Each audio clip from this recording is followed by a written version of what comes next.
Yo, what is up, friends, foes, and members of the Omni Council? My name's Daimien Kamiya and I am the Omni King, and, once again, stream got delayed, as it tends to, because, things come up, and I get distracted. Today was more of the latter.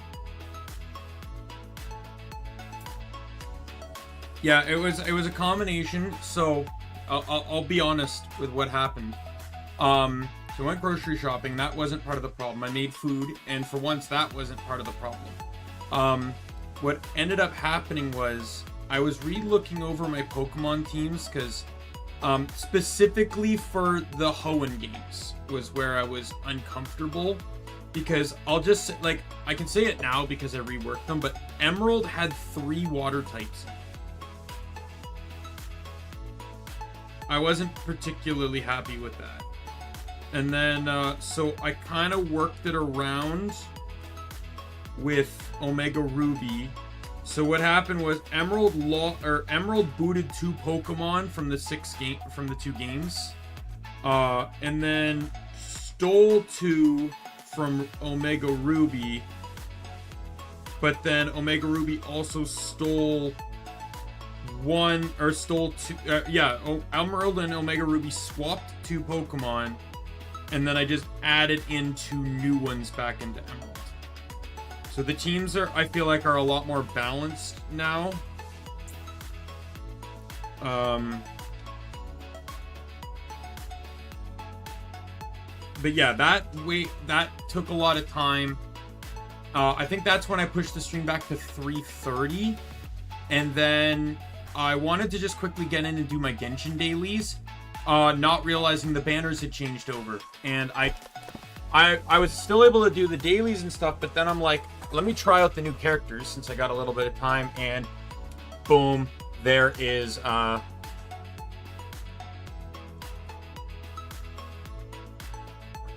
liked him, so I had to pull for him, and then I had to get the mats for him to ascend him to 60, and yeah, so that obviously set me behind quite a bit.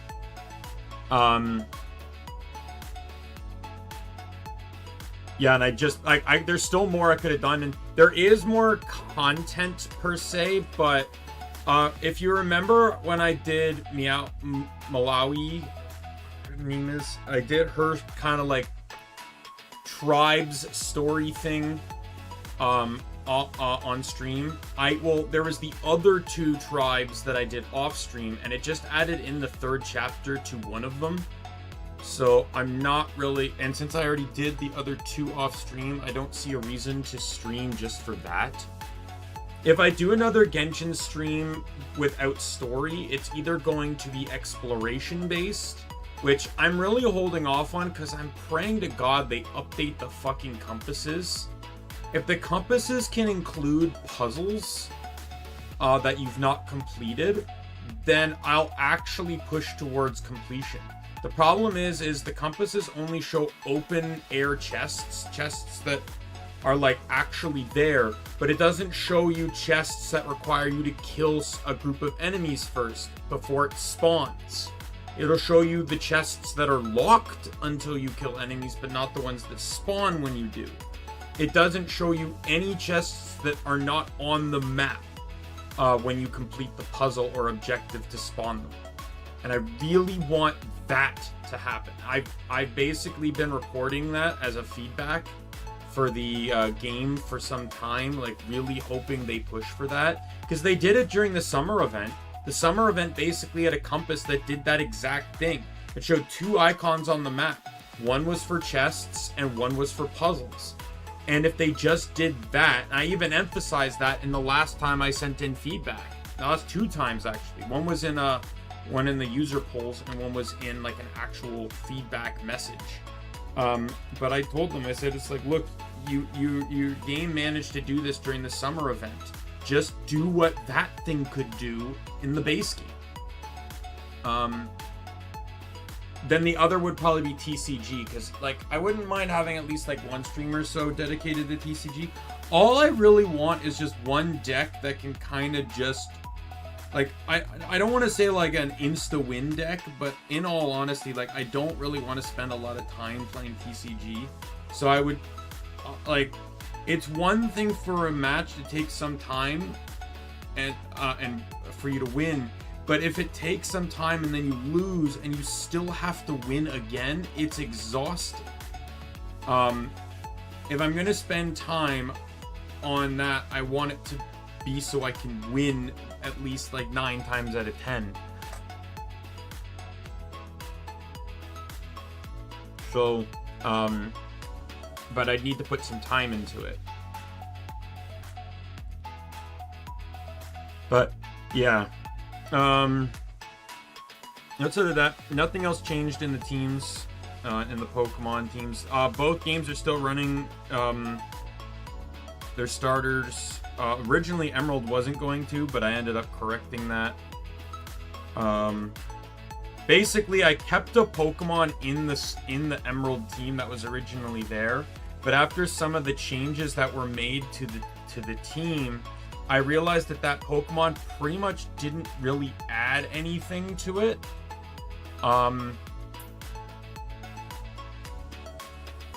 Basically, I'll just tell you since it's not in the team anymore. I was gonna run Beautyfly. Beautyfly does get a stab bug move, which is okay. It gets Silver Wind, but I already have a flying type and I already have a grass type, and those are the only other real coverage moves it gets, and a psychic move, which I already have a psychic type in the team. So, like, literally everything Beautyfly could do is kind of pointless. The only real benefit it would have is Brawly. And I actually recommend this. Anyone that, like, people sometimes look down on the early bug types, but I honestly recommend, because Brawly's considered, I would argue that Brawly's considered the hardest gym leader in Generation 3. When you compare it to the Pokemon you have available versus the time the game is set, or like when the gym is, right? It's the same reason why it's like Whitney is so hard, because Miltank is so much stronger than a Pokemon around that time period should be. And there are but just like Brawly, there are Pokemon that can counter it. You just gotta know which ones. And Whitney, some people say Whitney's hard, and Whitney is hard. But the easiest way to beat Whitney is getting either a male Machop, Onix, or Gravel, or like or Geodude. Female. A female Machop, Geodude, or Onix. Because Rock resists all of Miltank's moves. Or all Rock, Onix, and so Machop is super effective, obviously, and making it female means that it cannot be attracted. And then, but Geodude and Onix, I would say, is because they have high physical defense. Rock resists normal, and ground resists rock. So Rollout and Stomp are just like not even problems, right? If you know what you're doing. And for Brawly, I say the same thing. Brawly, your best bets, Wingle's not bad because it does resist, but Wormhole. I always suggest to others. You can also get Surskit too, because you should have I think Surskit evolves in like in the 20s, right? So maybe not Surskit. Surskit would have resist too, but it wouldn't have super effective. But yeah, get a Wormhole. Whether it evolves to Beautyfly or Dustox, it quad resists fighting. Either way, Beautyfly gets Gust on evolution and Dustox gets Confusion. So either way, you have a Pokemon to sweep Brawly, right? You have a super effective move and quad resist fighting. The only thing I would say, so Beautyfly gets Stab, like at least in Gen 3. Gen 6, it doesn't matter at all. But in Gen 3, or in Gen 6, in Gen 6, I would say run Beautyfly, because I'm pretty sure his Meta-type doesn't have Confusion, but you know, you do run that risk if you're running Dustox, and Meta-type is only neutral to Confusion. So Beautyfly wins on that, but in Gen 3 it's a physical move. So bulk up will actually resist it if they get one off. But yeah, I always recommend Wormpole's actually MVP for the second gym. Anyway, enough of that talk. Let's get into the game. It is. All right. So we got all the shrines caught up. There's 2 shrines left to get within the locations of the game I'm in. However, the last shrine of Act 3 is in the village of Dark Vale. And there's one other shrine. Hey, Lizriel. There's one other shrine over here somewhere. I forget where it is. Oh, yeah. It's over by East March here. But the caveat is that it requires me to do a quest line. To access it, I need a quest line. And you can see it on the right side of the screen there, the hidden path right over here. Not bad, not bad. Just, you know, playing some Grim Dawn. How are you? There is one more runestone I need, but it's found up here. So I need to get to Act 4 and get to here before I can actually head back over here and get the shrine I'm missing. Anyways, let's head to Sorrows.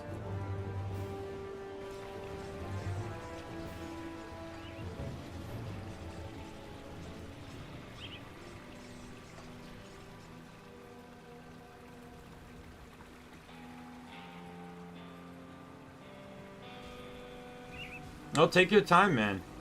Do what you gotta do.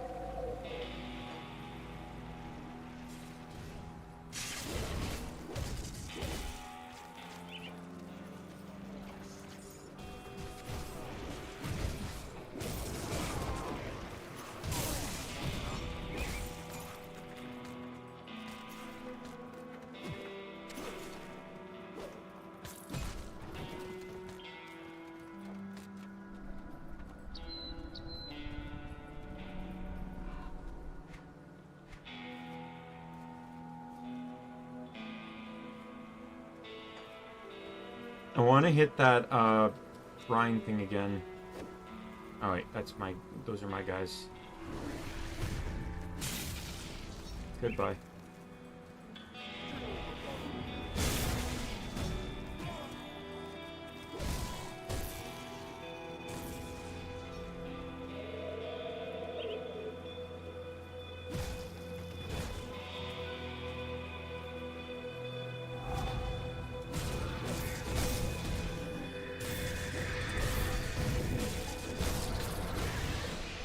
Oh, I've leveled up my Despisometer.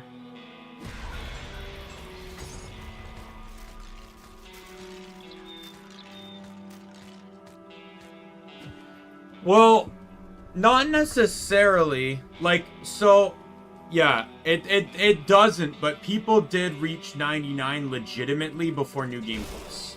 The thing is, one thing to benefit, like, one thing to the benefit of this game is no matter what level you are,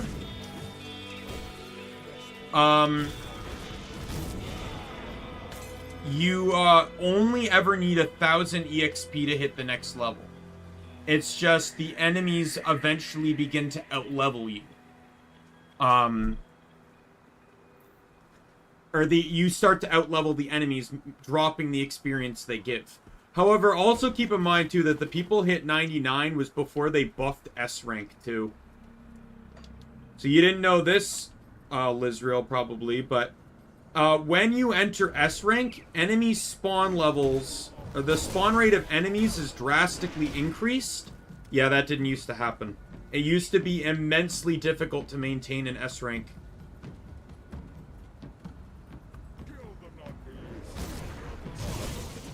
In some cases, you literally had to stall out fights in S rank until the next group of enemies would respawn.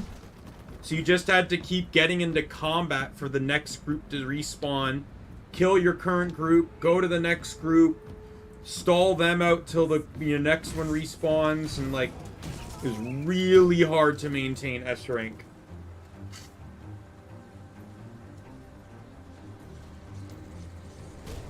Where am I going? What the hell is this? There's no portal, so my way out is gone.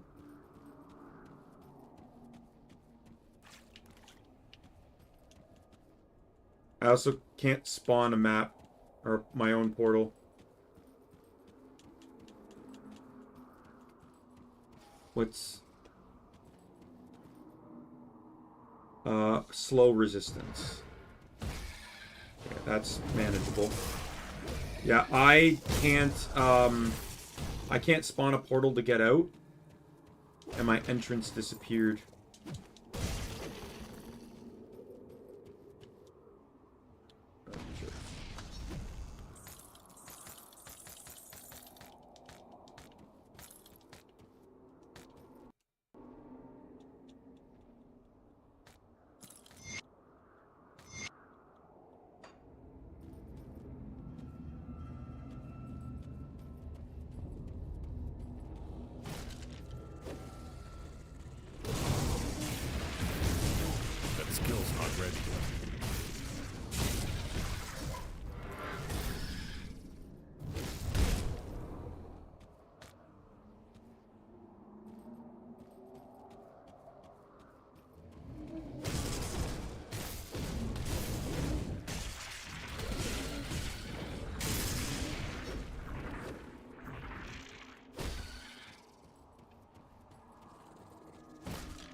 I will admit I am a bit scared.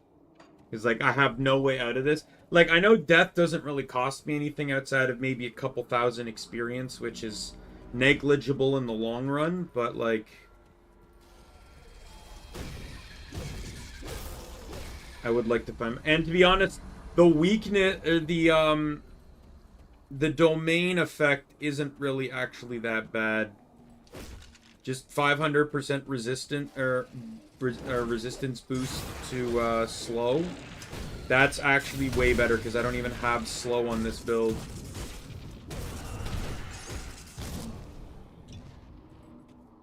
And I want to try, even when out of combat, I want to try and use my potions as much as possible because potions are infinite, so I can just wait for the cooldown. I'd rather not have my constitution get wasted.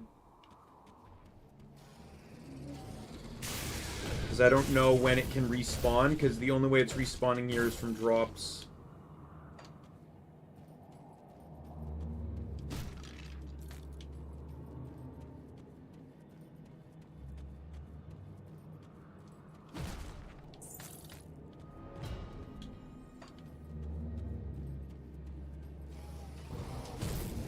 Can't do that yet.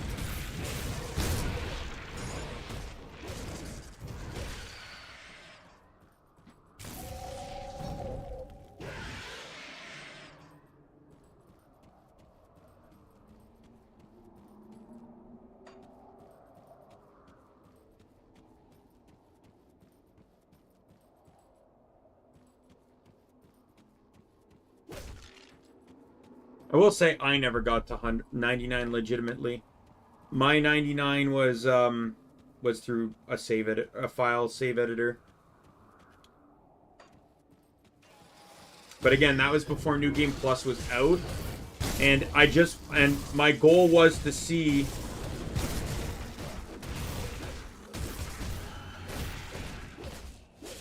what it was like. That skill's not ready.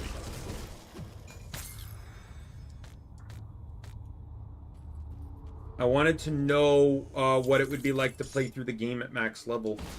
So, like, it was a new game I created, made myself 99.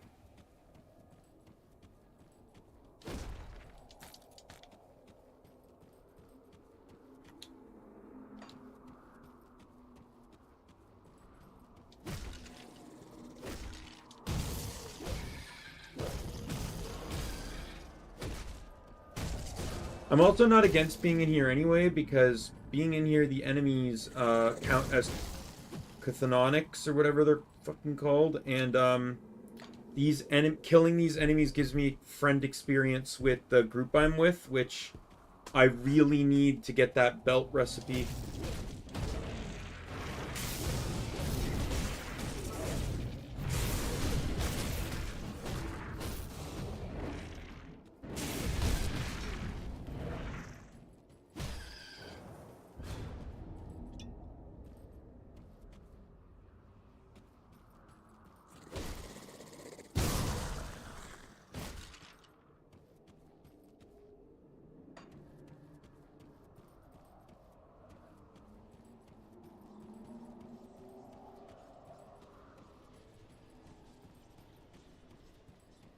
Oh, is that my way out?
Like like I know enemies apparently can just pop out of nowhere, but this area is also kind of creepy because you don't know, like it feels like one of those like game modes where it's like you enter into a realm and like there's this like big baddie waiting at any moment to just fucking jump you.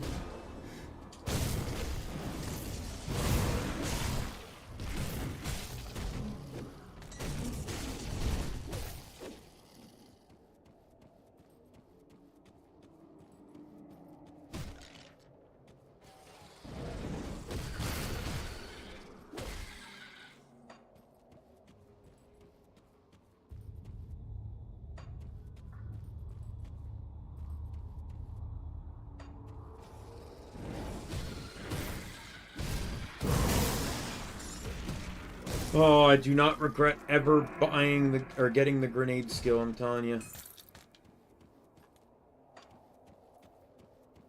Absolutely a worthwhile pick.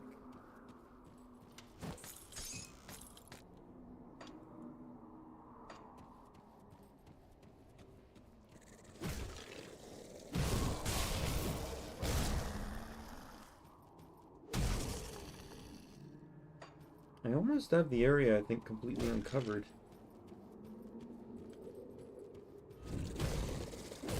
There's only one boss in here, which kind of shocks me. Well, here's my exit.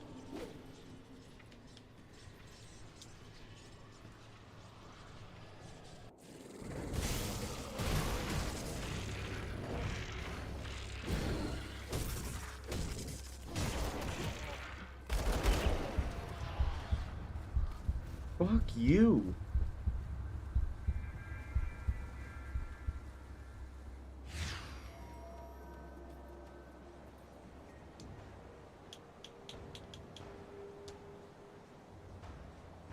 I didn't even get a chance. The guy just gunslinged me to death.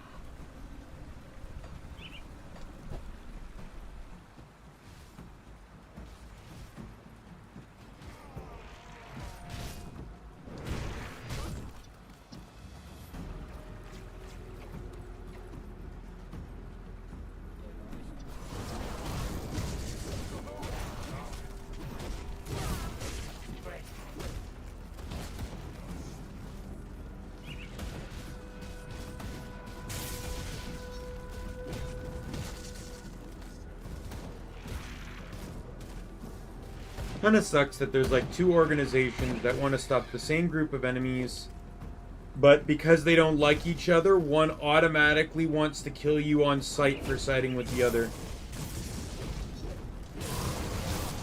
Like we're in a fucking apocalyptic time period. Shit's going wrong all over the goddamn place. You'd think they couldn't get along long enough just to fight the common enemy.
He killed me again, but as long as he doesn't have health regen,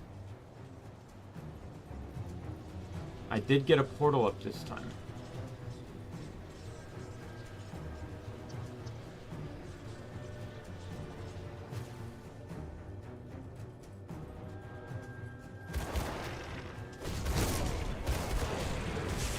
Can't do that yet. Killed me again. So he does have a health regen, but it's a very, very small one. So going back, I should be able to kill him. Not really. I entered into a dark, barren dungeon I couldn't portal out of. There we go, I win.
Hello there, stranger. You don't have the look of a cultist about you. What brings you such a well-armed adventurer out here into the middle of nowhere? Here to stop the cult. What a noble and foolhardy pursuit. After the grim dawns stranded me out here, I claim this cave as my home, but nature, it seems, has decreed that I die out here. Instead, an avalanche collapsed the entrance not a day ago. All my food and belongings are inside. Do you need any help? You are a godsend, stranger. I will need some dynamite in order to clear the way. Don't suppose you have any? If not, perhaps any one of the mines may have some, or perhaps a nearby quarry. If you bring me some, we can clear the rocks and I can retrieve my belongings. Perhaps there's something among them that you would find acceptable as comp. It's enough dynamite? Well, yes, that will do. And you are a resourceful type. Here you go. Splendid. Stand back now. Don't want to get caught in the blast, even in these trying times. You have found it in your heart to help a complete stranger. It is commendable. Please, follow me inside so that I can properly reward you.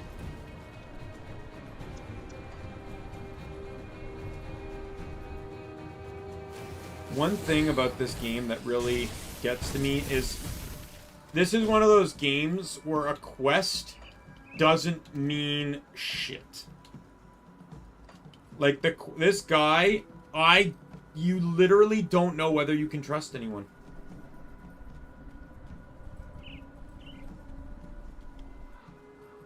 Like, this guy I could go in and this guy could reward me, or I could go in, this guy could try and kill me.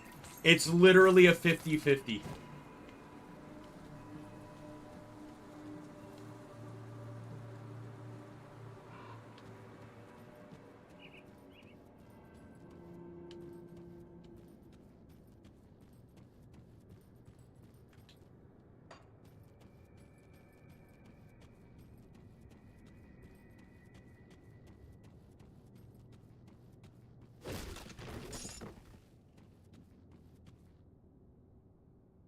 For the ruse, but alas, I cannot travel very far from my tomb.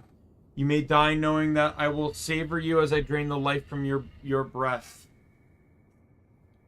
Yeah, see? See what I was telling you? I have haunted this forest for centuries, sapping unsuspecting fools such as yourself of their precious vitality. My cave has been sealed off time and again, but somehow it's always uncovered thanks to naive dupes like you or the greedy prospectors who visited me last time.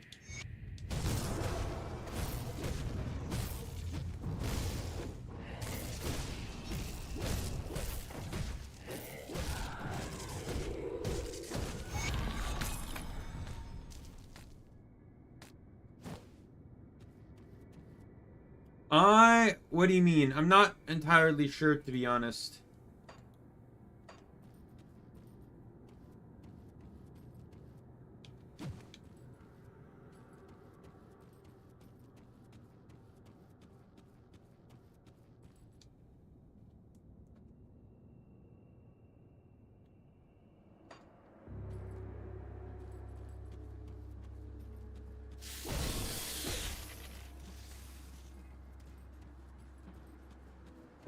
Yeah.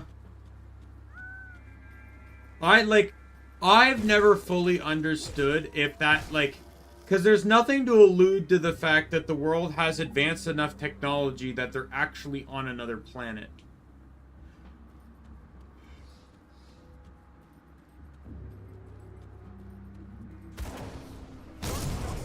But, like, Jet's crew and stuff is, like, it's very complicated how I understand it, to be honest.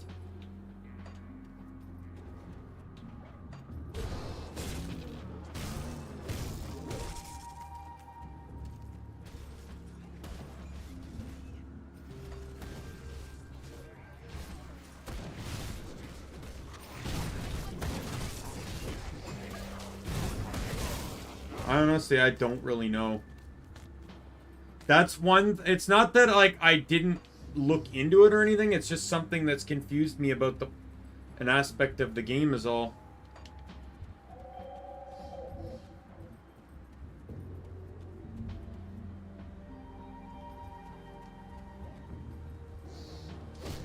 Yeah, but what I mean is, it's like, nothing in the game suggests that the real world is that advanced.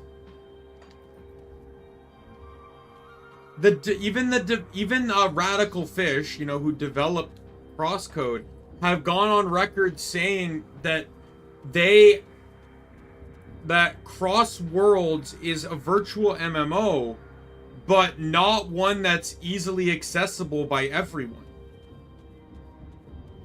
But in a world where you can travel to space, I imagine VR wouldn't be very expensive.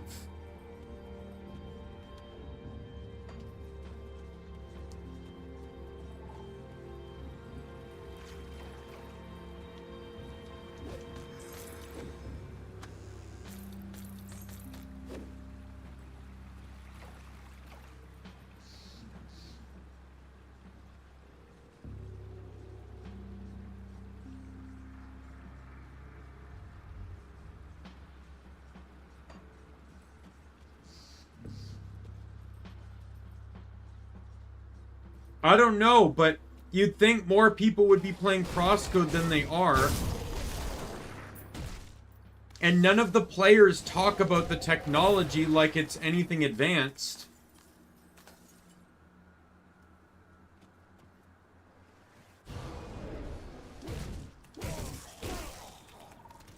You know Lucas works for a tech company, but, like, he doesn't specify outside of it might have some types of secrets, and I know Lee is an AI and everything, but, like, there's a lot of questions that make it really vague on the level of technology.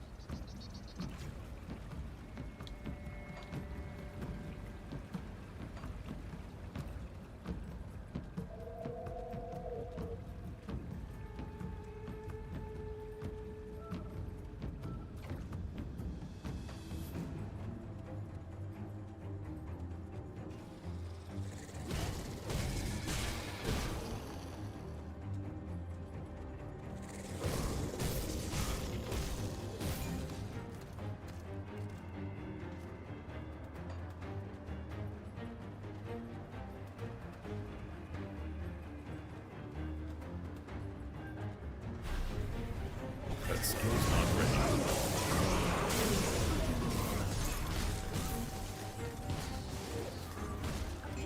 Where the fuck did the Aethers come from?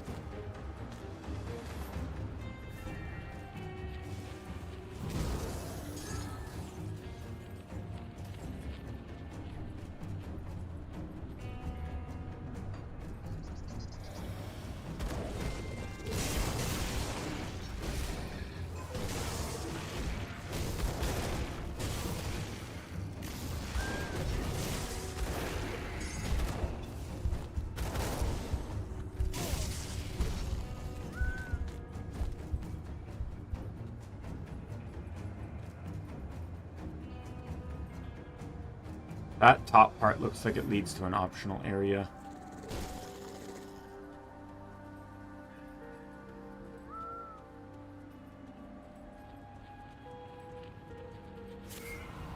Yep. What's the effect here? Poisonous. They deal bonus poison damage.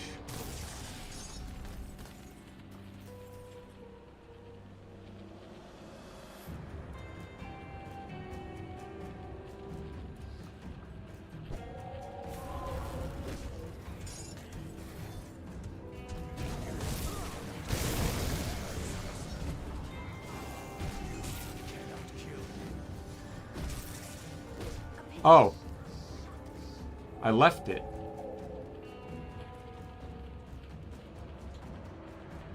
So I have to go south to get into this area then. Okay, well, we'll pop a portal here. Not there. That's good.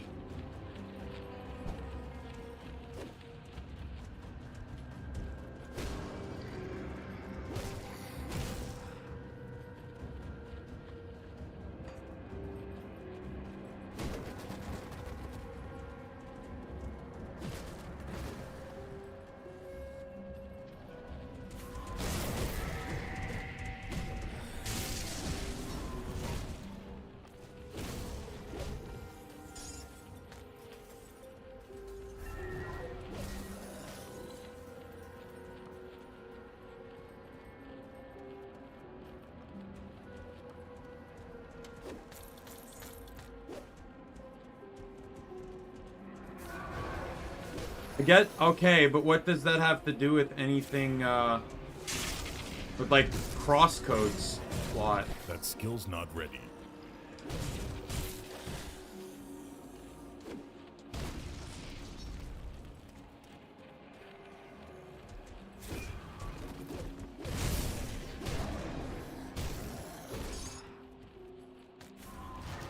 And on top of that, how does that explain what happened to the dude at the end of the game, where he somehow injected himself into the game world, but not the same way Jet did? Jet and the others did.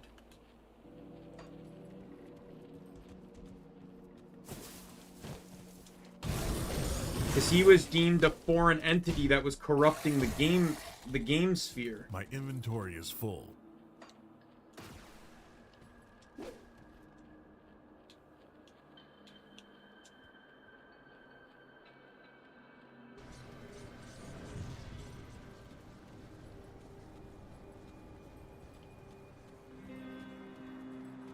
I'll give you a good price on what I've got left.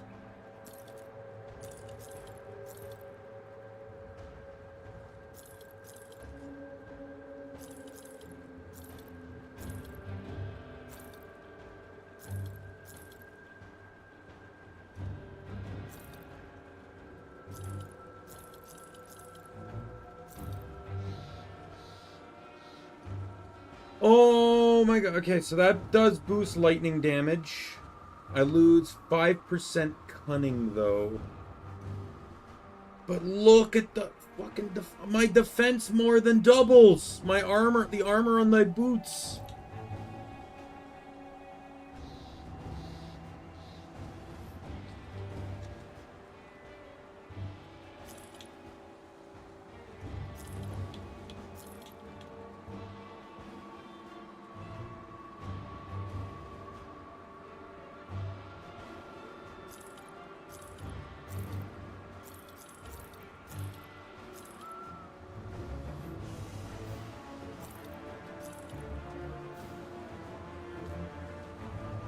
It gives me better offenses than the one I'm currently wielding. I just lose 5% cunning. Like, how much is that? 17.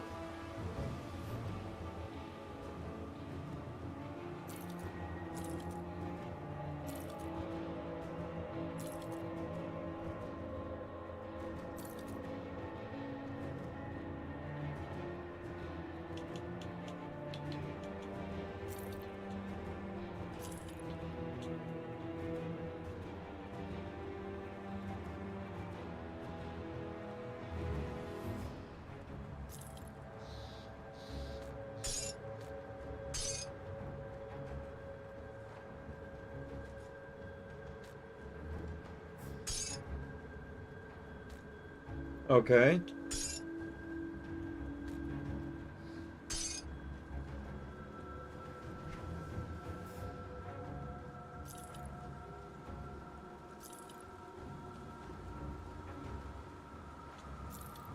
Yeah, but what about, like, Jet's crew? Is it because they're not in an instance? They're assembling everything. Their job is to build the game world.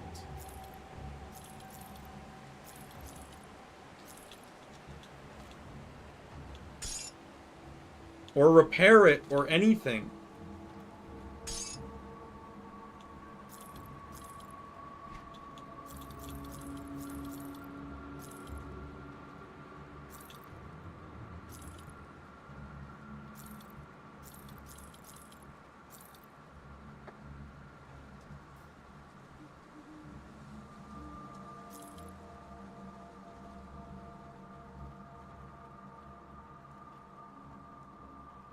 But I'd imagine they still need to go and see things.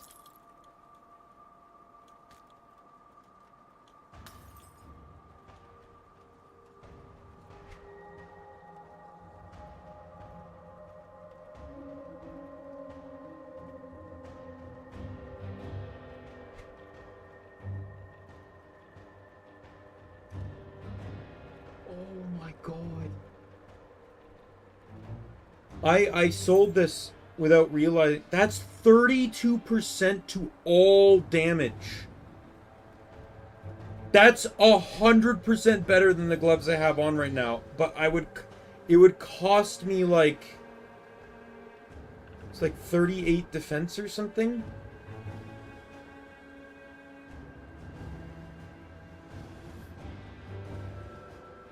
But if I equip the new boots, then it works out.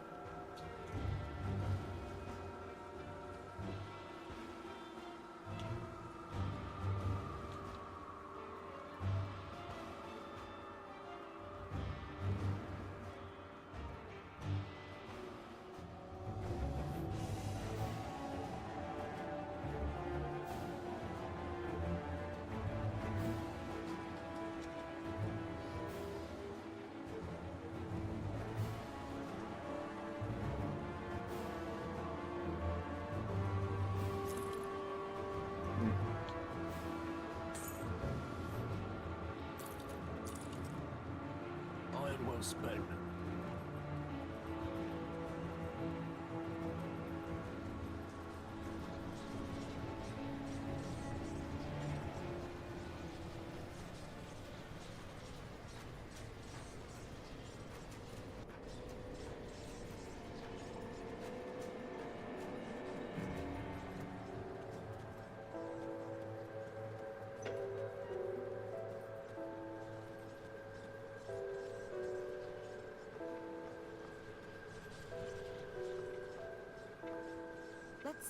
take a look, shall we?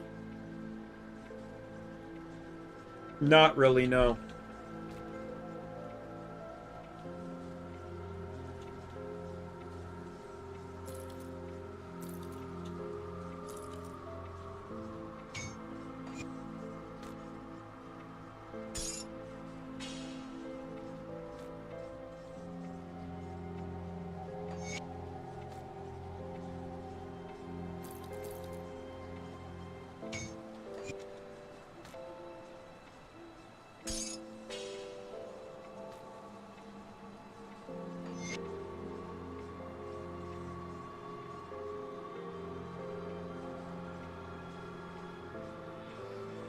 Oh wait, I have 2 of the things equipped. Wow. There's an achievement for equipping all 4. So if I can get the sign and the injector, then I have the achievement. Goodbye for now.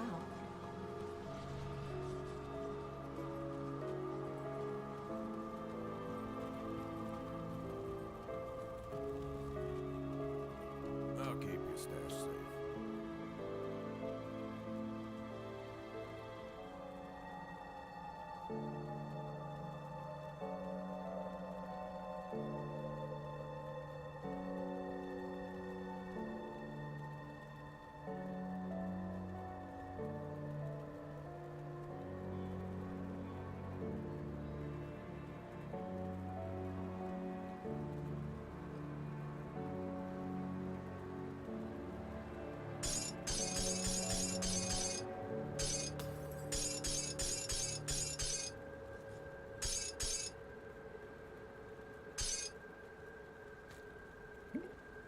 I'll keep an eye on this.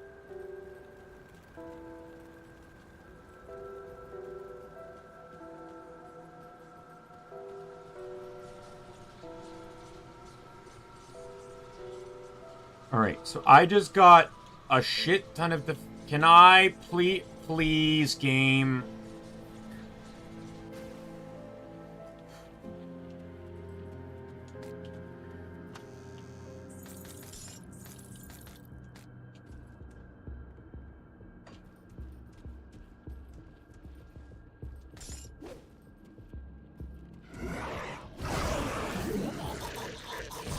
So I got a nice defense increase and a huge offense decrease.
That skill's not ready.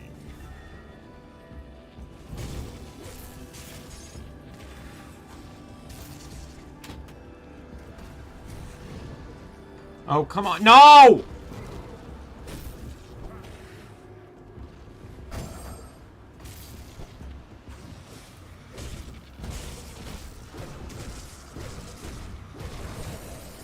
Go away, ads. Do that yet.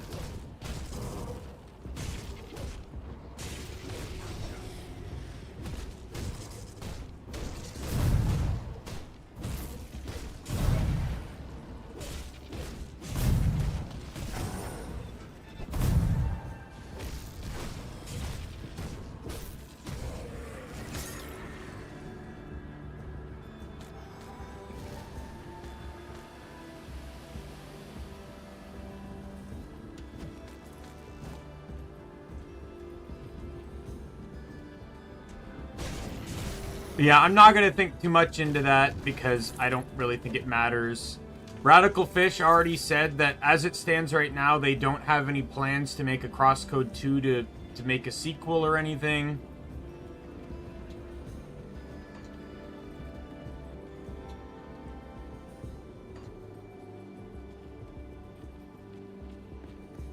The next game has nothing to do with Crosscode at all.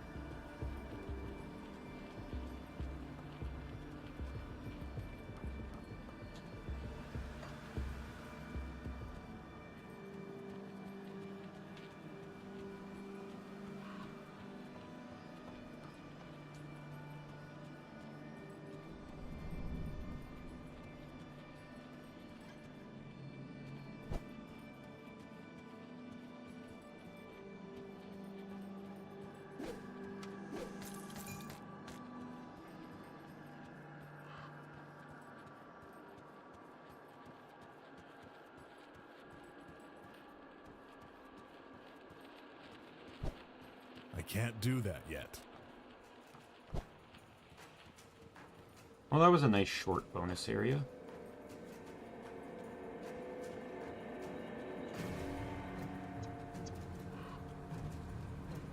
I'm coming over here because I imagine on the other side of this bridge is the base portal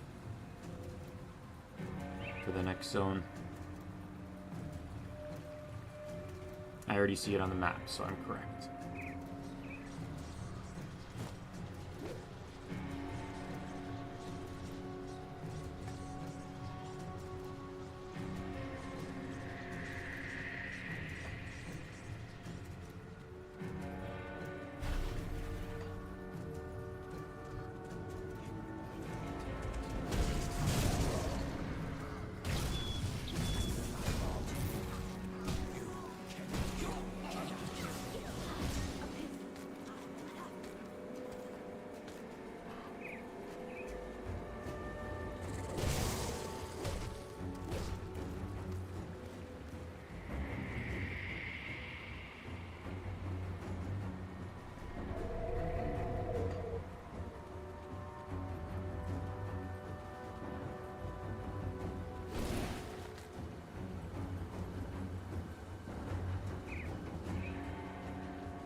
Yeah, I'm hoping by the time I can get these quests done and turn them in, that I can get enough to be able to at least get to the first friend or faction group list.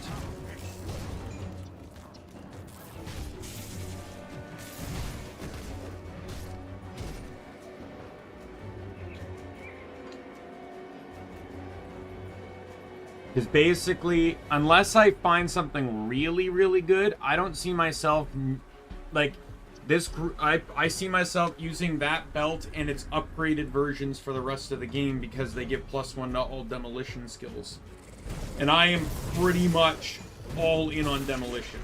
I have very few points into, by level 100, I'll have very few points into,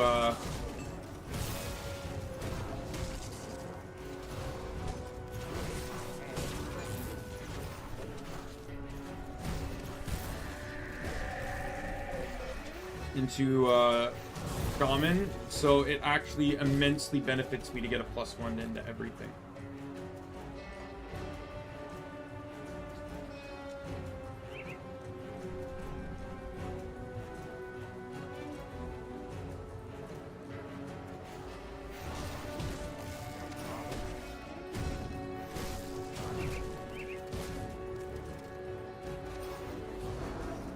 I don't even need to be here. I'm just here because, like, these aren't even, like, the actual enemies. This is just the other group that I didn't join, so now they hate me.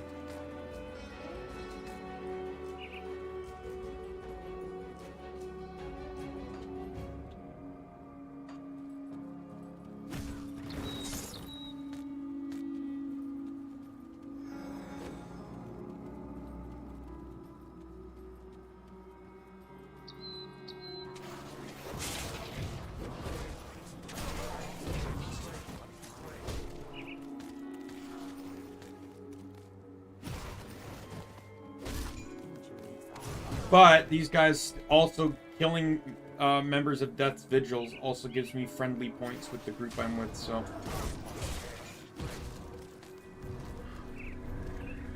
I'm not really complaining as long as I can get closer and closer to that belt recipe. That's a dungeon, which we'll inspect in a second. No, we can inspect it now.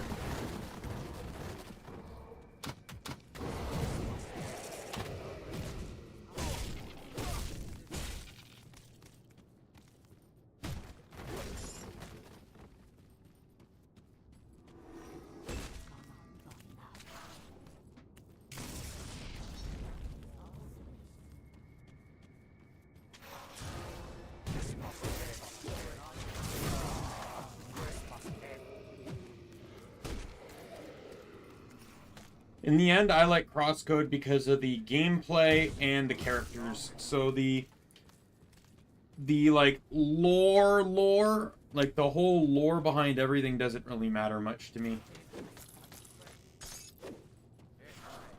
Can't do that yet.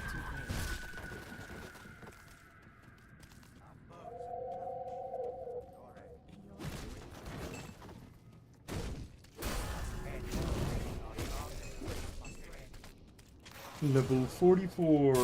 Not that I'm really excited per se, because I don't really get a whole lot from it.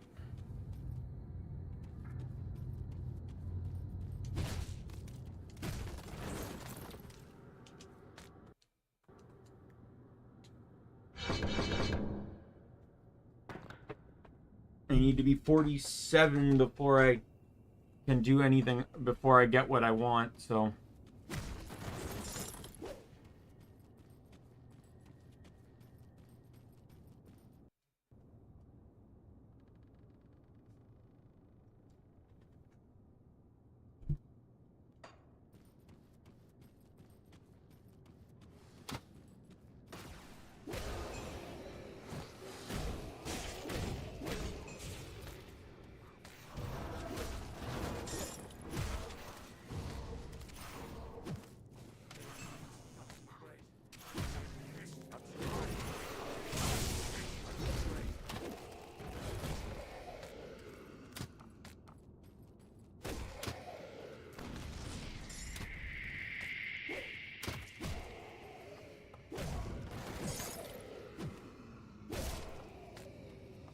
I don't even know if I'm supposed to be in here or if I need to be in here. Like, this game is a lot of just like, oop, I haven't been here, let's go. And then you just walk inside.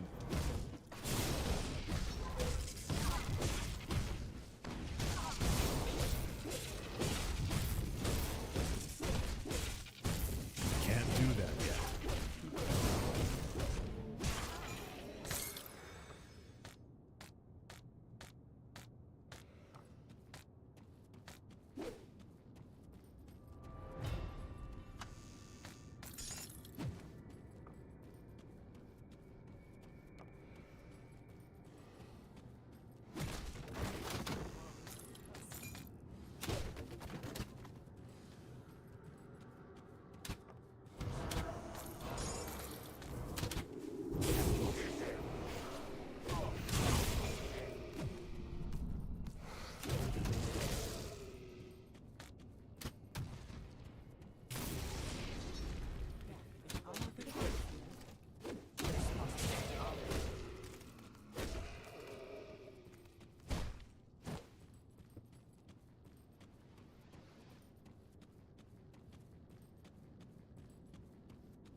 that on my way.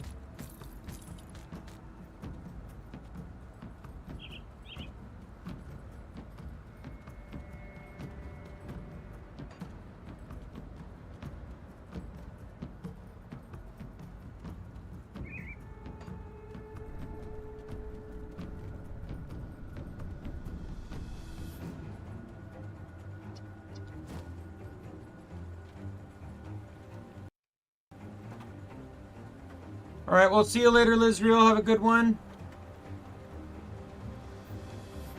Glad you're enjoying Crosscode, either way. Oh, so close. I'm basically 1,000 away.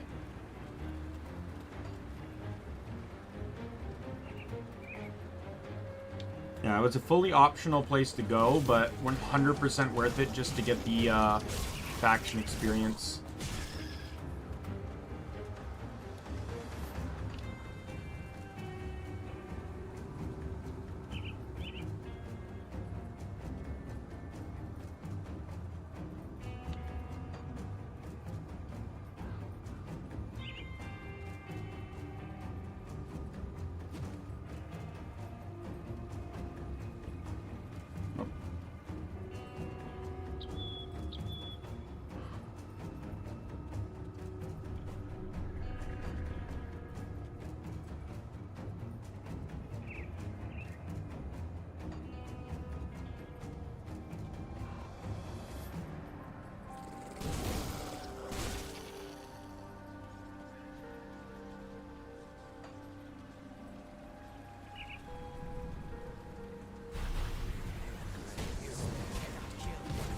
I don't know why I needed to put that portal down, because,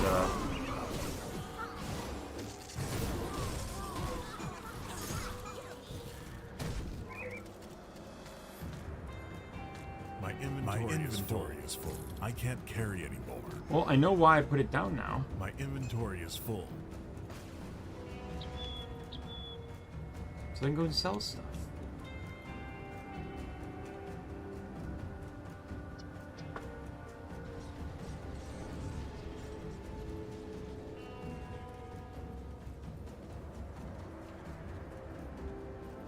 Come see what's left of my wares.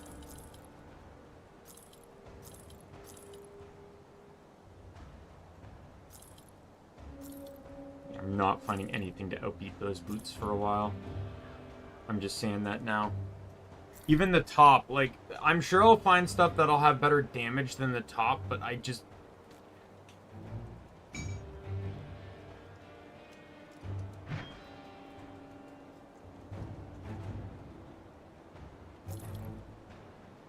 Didn't lose... Oh, what's this? Elemental damage. Okay, so this automatically is better. I need 318, which I can afford to equip.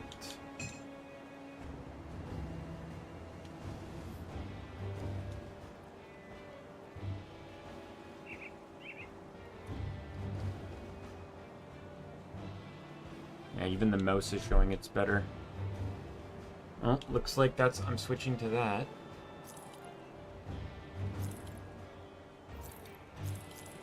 I got a lot of wands for some reason.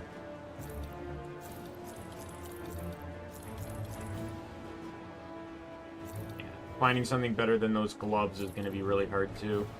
I got a really good set of gear right now.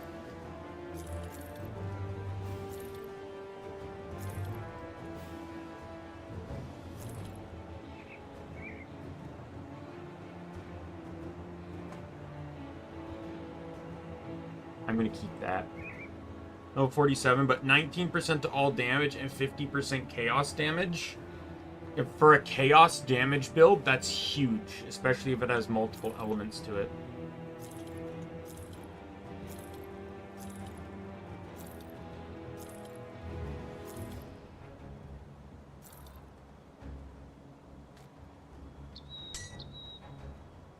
And same with that one for ether damage.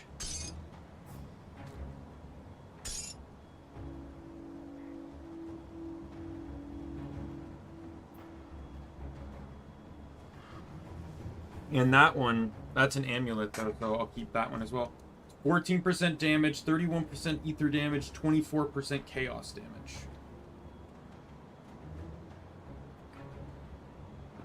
Better burn, less fire, and also no physical, so it's sold.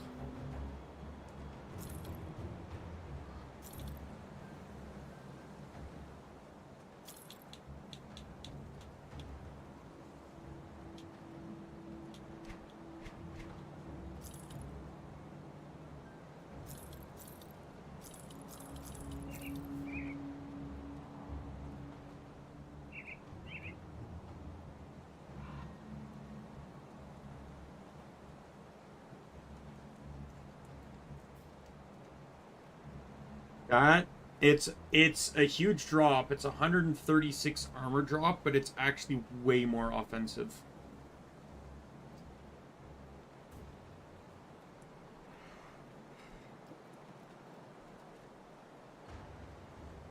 Plus 13% all damage. Plus 24% cold damage. Plus 25% vitality damage. Those two things I don't care about. Plus 22% elemental damage. Plus 3% spirit, 15 defensive ability, 2.8 energy regen per second, fire resistance, lightning resistance, chaos resistance, bleeding resistance. So I do lose cold resistance because the other one has elemental resistance, but that won't really matter much because cold is already at 80%, so dropping that wouldn't probably hurt me that much. But yeah, I lose about 130 defense.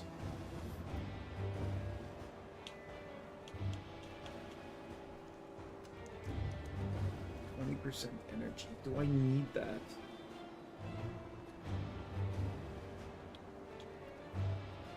I'm gonna contemplate this one because that's actually like a lot of damage bonuses.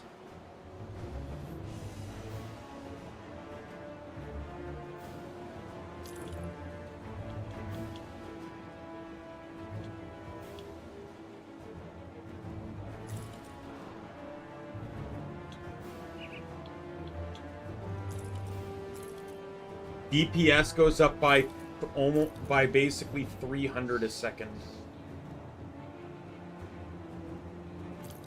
But my armor rating drops by about 24. Or no, more than that. No, it's 24.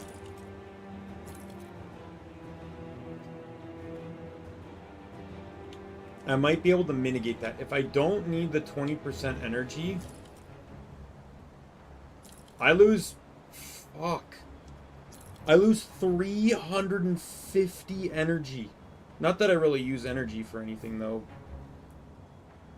I could probably actually scrap that. The only thing I have that even comes close to using energy is grenade and some of my other skills, but this is mostly just a regular attack build, so, you know,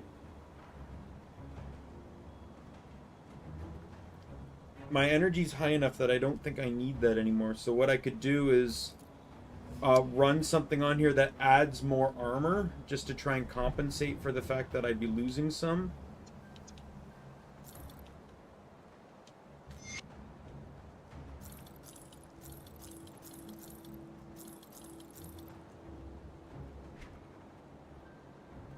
See you around.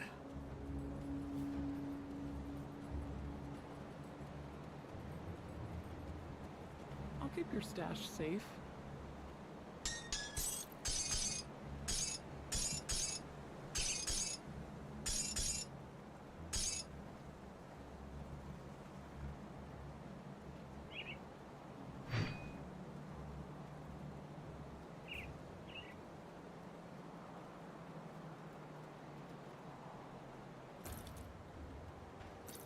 Still a huge boost.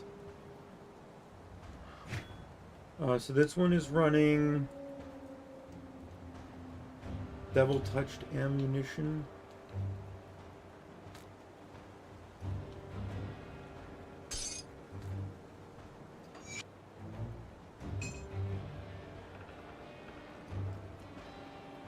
And then I'll go and get that one there extracted to keep.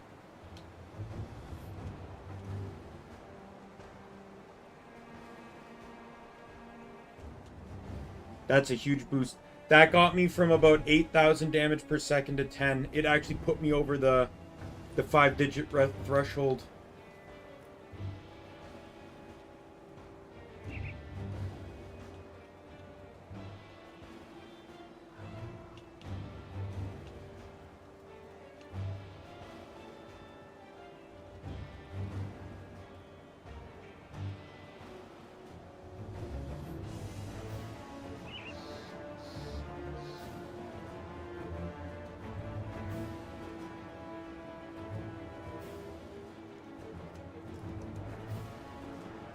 What happens to my resistances when I put this? Yeah, cold goes down by 1%. So I'm guessing 80 is the hard cap.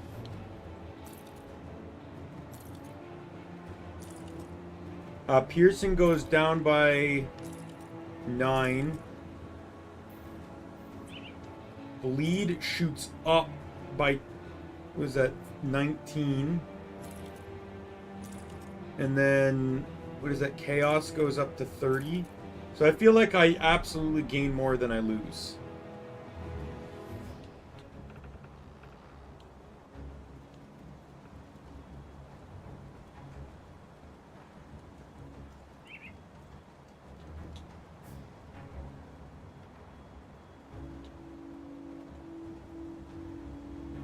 This is a new one. Rings and amulets. What am I running on my ring and amulet? Health and health regen. Physical damage. And elemental damage. Arcane lens. Do I need that?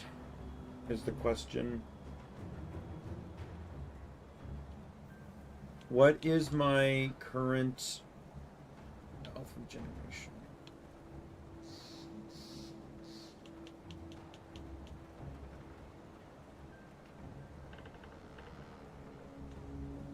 If I were to lose this ring, 52. So I'd lose about 46. But I wouldn't actually be losing 46. Because there's a flat 14 on the ring. So I would be losing 32. Hey Lou, I've been good. How have you been?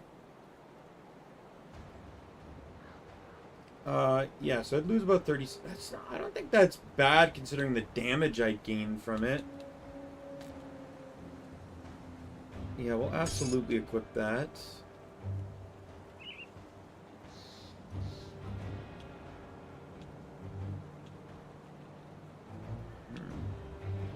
There's 15 armor. A bit busy. You cooking again?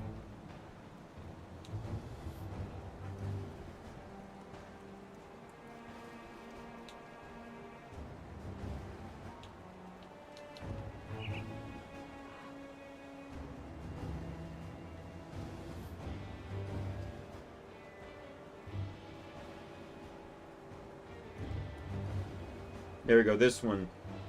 No, leg and chest only. Oh, here we go, this one. 24 armor. It's not a lot.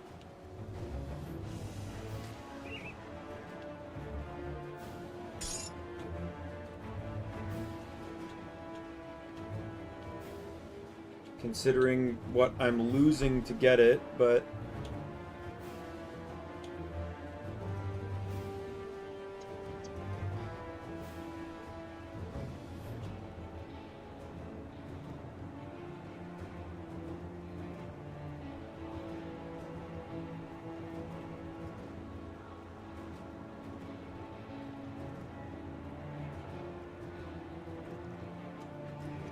yeah, so that's my options. I run that to give me 24 armor, which will put that to 110 or 134.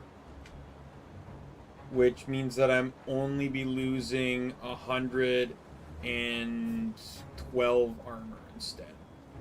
I honestly don't even know if equipping that is even worth it at this point. Like, what other things can I put on headpiece here?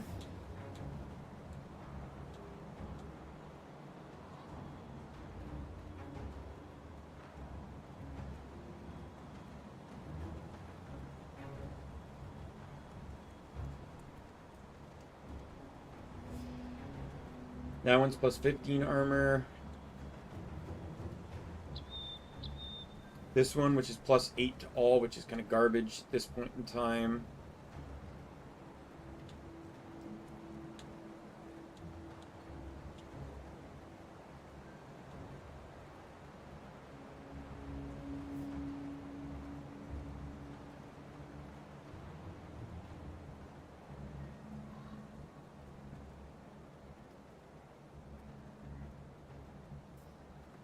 Yeah, so there's 90 health and 25% constitution. Yeah, I have very little things I can add. Basically, yeah, it's the 90 health constitution, the 20% energy, the one I have in my inventory, or the one that gives less armor. That is literally everything that I have that can go into a headpiece.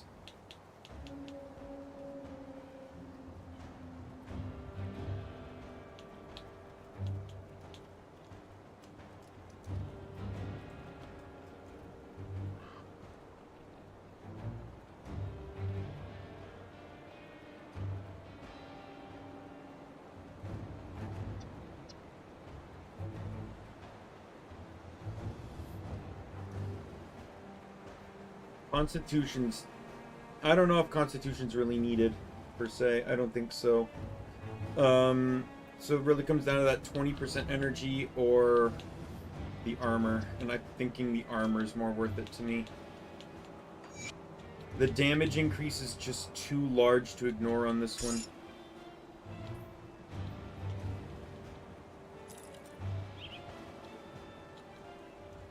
It's safe with me. Promise.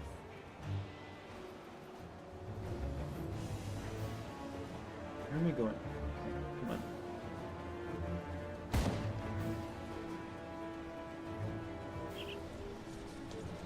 Alright, let's head back to Devil's Crossing so we can get rid of... Fix up all these gem stuff. Hello there, friend. What can... No, not you. Tinkering is my specialty. Alright. No, I'm gonna... I don't know. I feel like I want to keep that, even if not for this character, but maybe for the future or something. Like, I don't know. It's not a bad helmet. That's the thing. So I feel like I might bunk that. But this...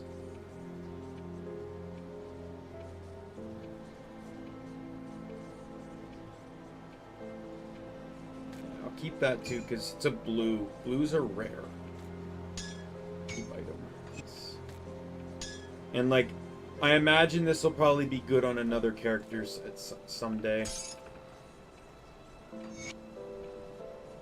Goodbye for now.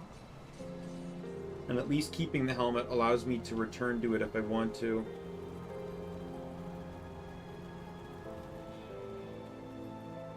Safe storage, no questions asked.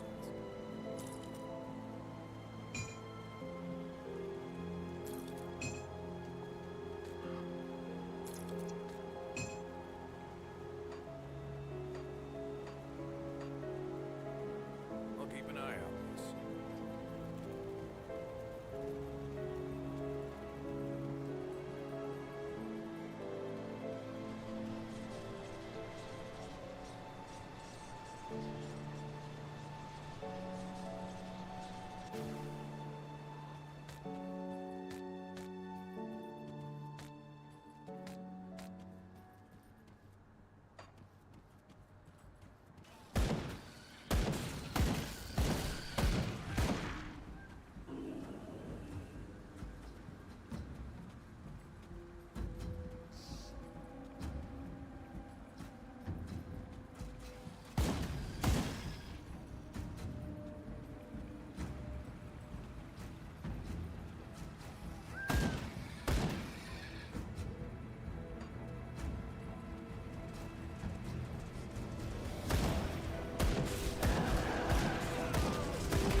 I see a boss.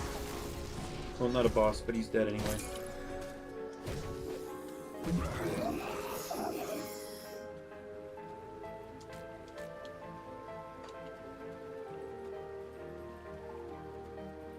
Getting closer and closer to that belt.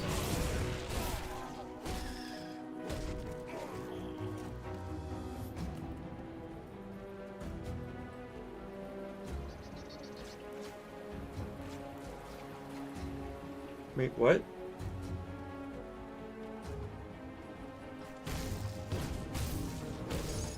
It's an optional area. Not on the map.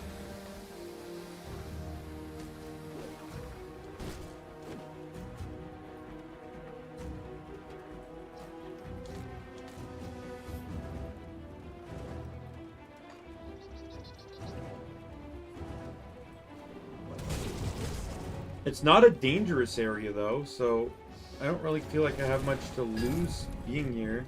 That's a purple. The fuck? Okay, I'll definitely keep this. That's a legendary one-handed mace. I don't know about you, but that looks like a shield to me.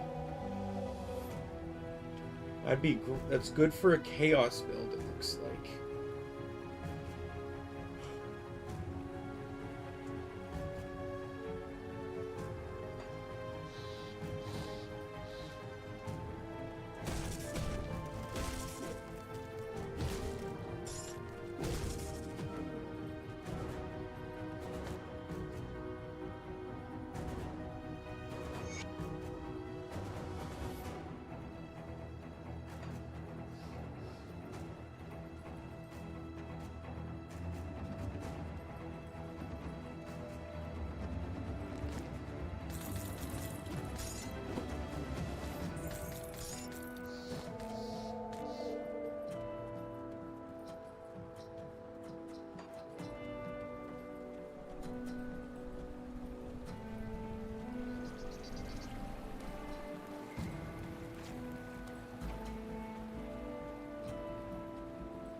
Would have been cool, though, if it was a legendary I could have used.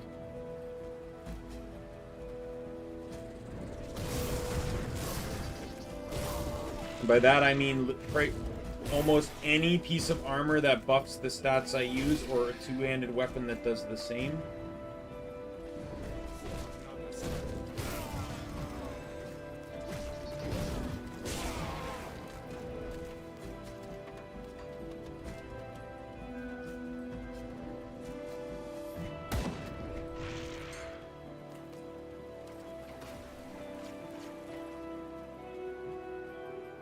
Grenade! Oh, sorry. Sorry. I did that wrong. I need to correct myself in the next one. Where's the next group of enemies? I need to correct my,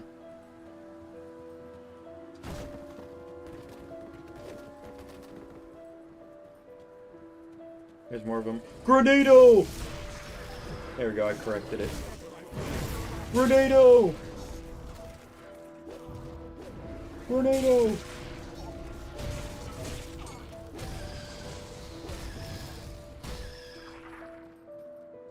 Got a blue drop.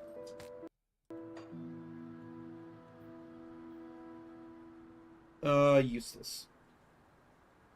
Buffs Wendigo totem, but I'm not getting that, so it doesn't really help me.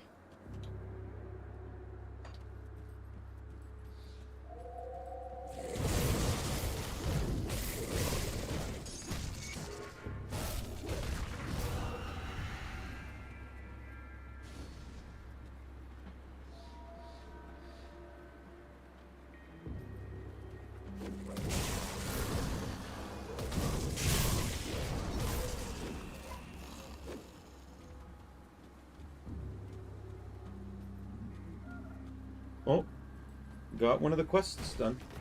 I think that was a yeah, that was a homestead's quest.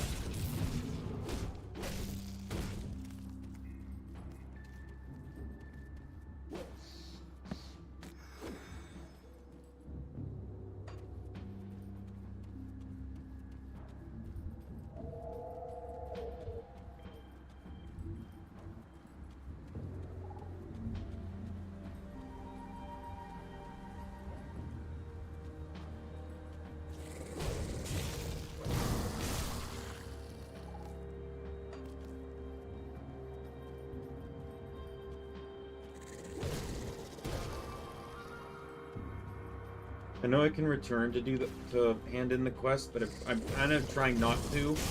I don't really want to return until I can get that belt recipe.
All right, let's.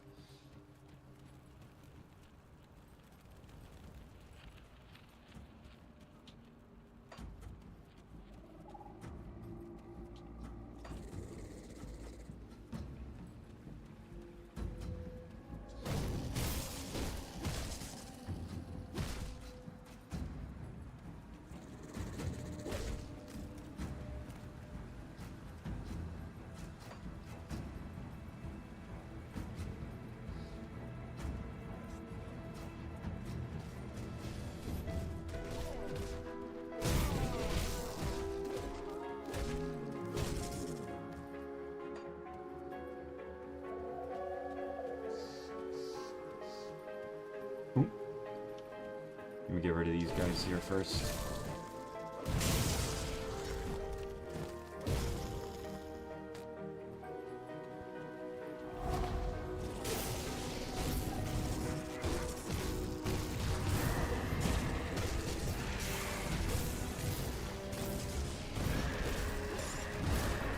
I win.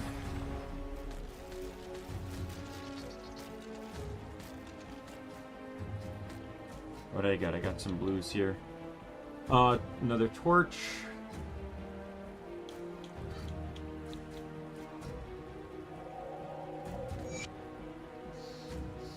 Oh, useless.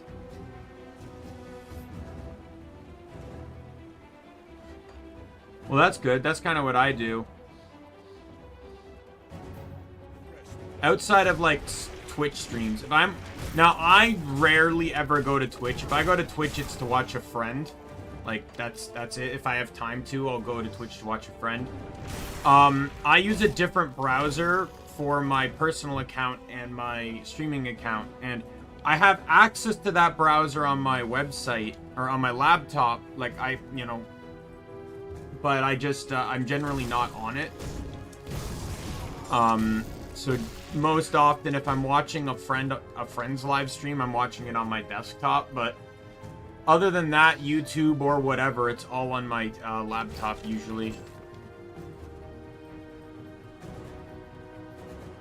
I actually have the stream on my laptop right now because sometimes it's not always easy to notice when the stream drops. So it's there to see if the stream is dropped or not.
There's a hidden path here, I think.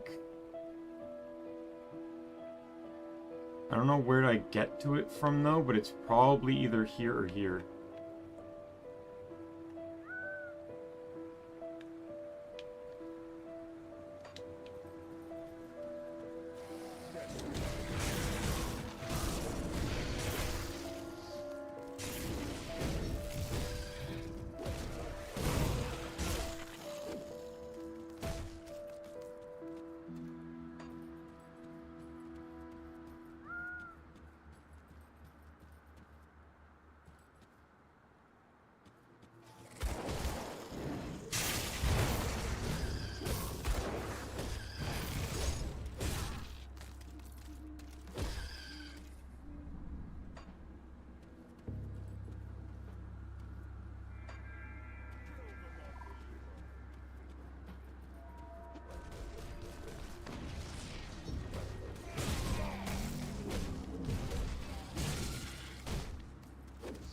Oh, well, I only had to kill one cult guy, I guess.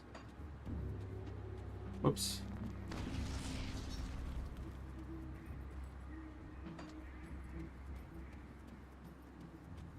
Just get some map uncovered here.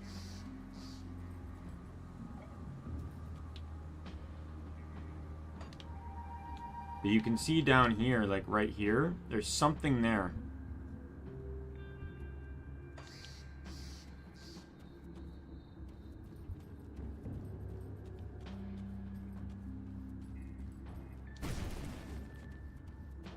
Oh, another hidden area.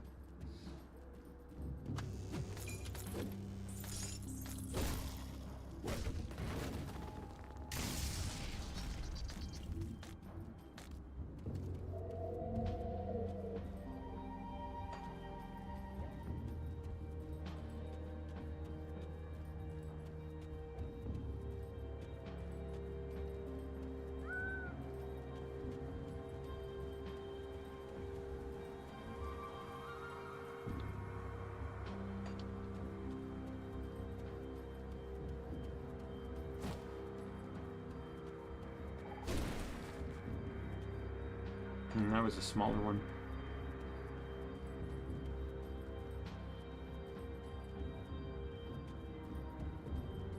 Alright, I forgot to do this. I keep forgetting to do this, but they're very helpful.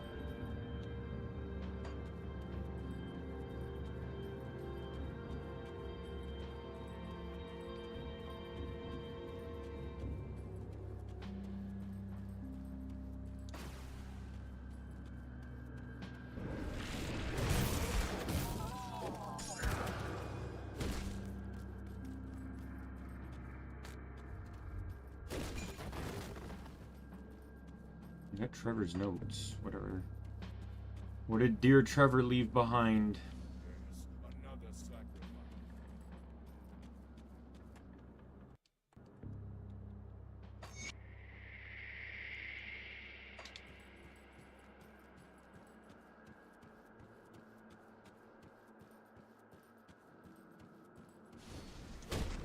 Another sacrifice.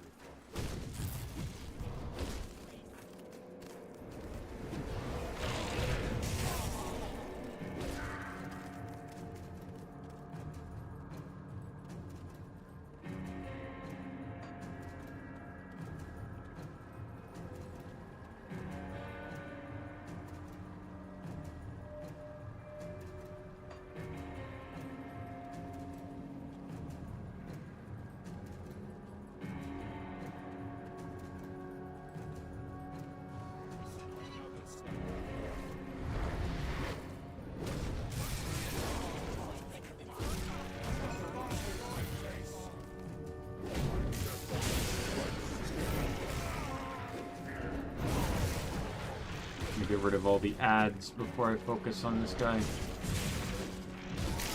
Oh, he's dead.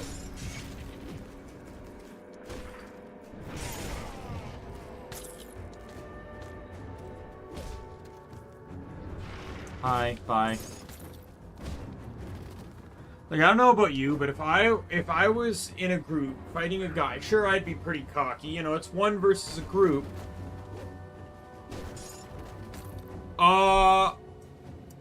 as it's like one day, yes, but you need to be a YouTube partner for that first, and for that I need to be a YouTube partner. I need 1,000 subs and at least 4,000 watched hours in the last month, I believe.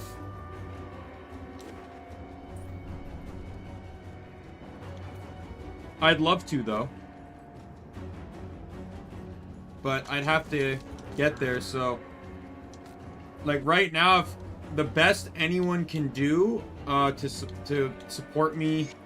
Yeah, to support me to get to that point would be to just spread the word kind of thing. Like, if you like me, tell other people you like me, and that's all you can do to help people grow in the early stages of YouTube.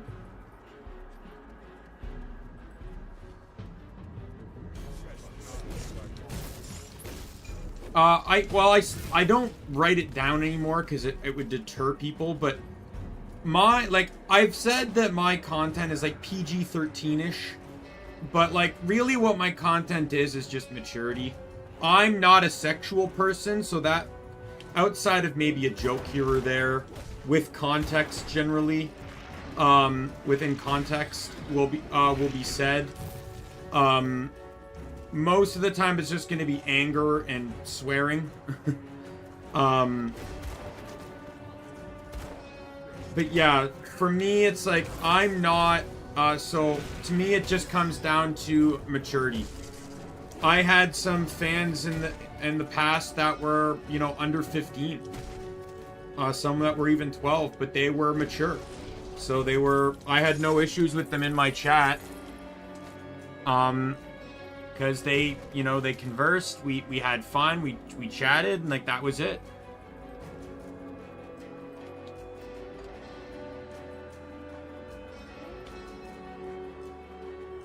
I'm not family friendly by any means, but I'm not like 18 plus only, like a lot of VTubers seem to tend to be.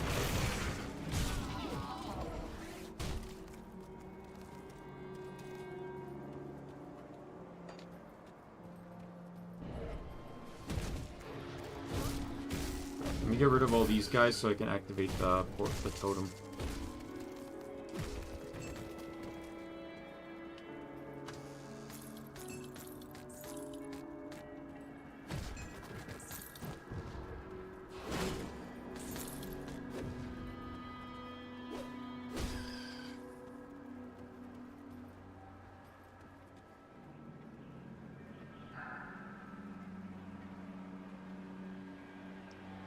There's also a way to do it with shorts that is separate from streaming, but I just don't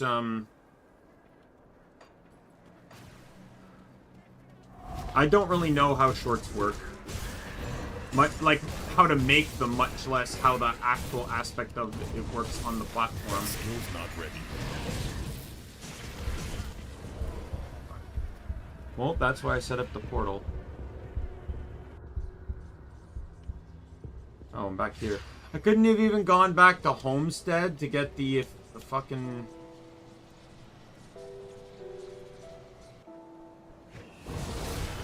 I win. Oh, that's why there were twos. There were 2 stars.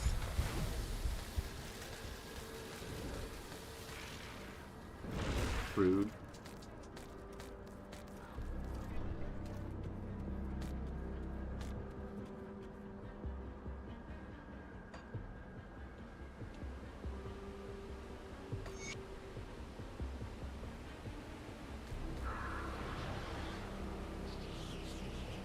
No.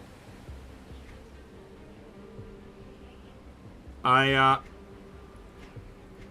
am an English-speaking Canadian, so that generally means that I don't know French. You'd be surprised how many viewers I've had, though, that are either not from Canada or speak Spanish. I'm not even kidding. It's one of the two. It's actually astounding. Like Lizreal, for example, he's from Russia. He's not the first I've had from Russia, but he's like he's the most talkative I've had. I've had several that were either Canadian or American or otherwise that all spoke, that could all speak Spanish.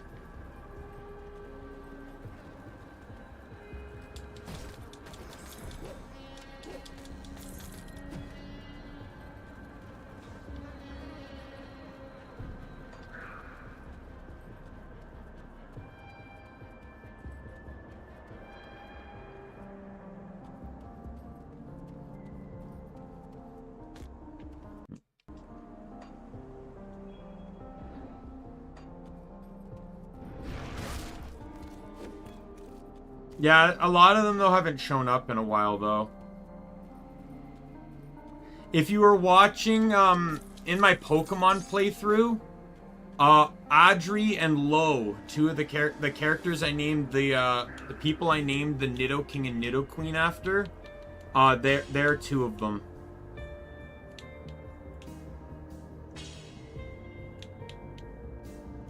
They're actually brother and sister, which is why I specifically named Nido King and Nido Queen after them.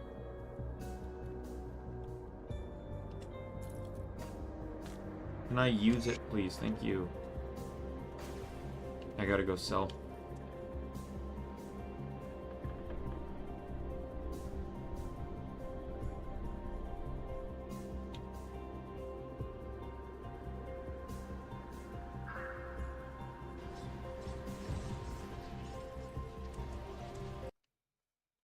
Right here, you can actually see, that's fan art that Audrey made me. And I embarrass her every time she comes on my stream with it. And her brother made me fan art too. It's just, it was on Twitter. I specifically highlight that one because that's the first piece of fan art I ever got.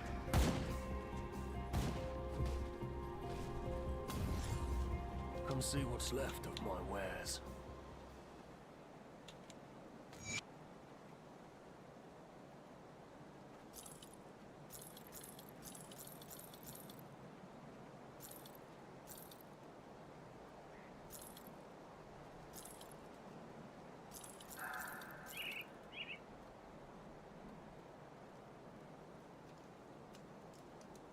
Yeah, that one's also better defensive-wise. Much better defensive-wise.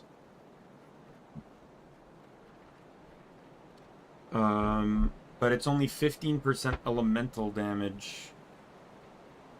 The one I'm currently equipping gives me 22% elemental damage and then 13% to all damage. Meaning for elemental damage, which I'm using 2 of the 3 that classify in that, they're getting 35% damage bonuses.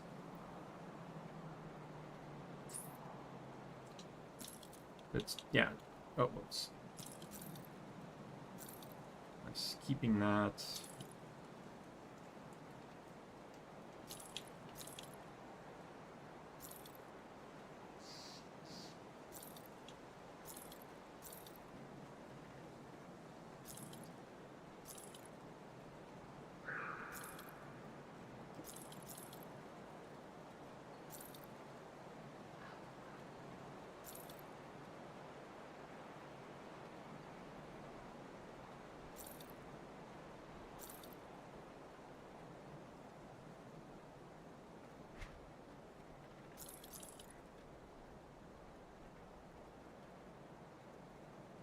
Keep that because I'm not getting enough physical damage bonuses, so.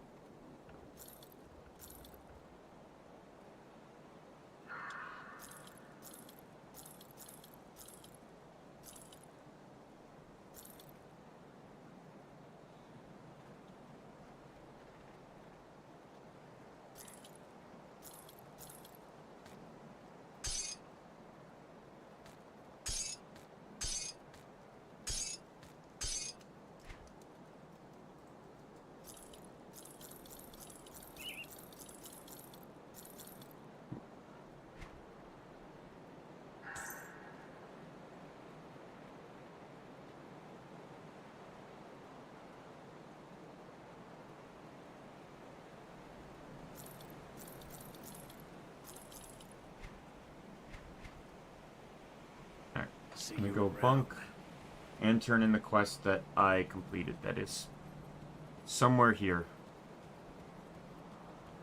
Safe storage. No questions asked.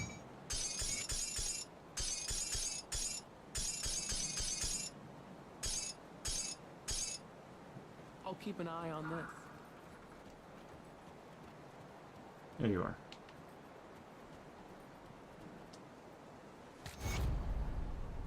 My men sent over there immediately, so it stays that way. Job well done.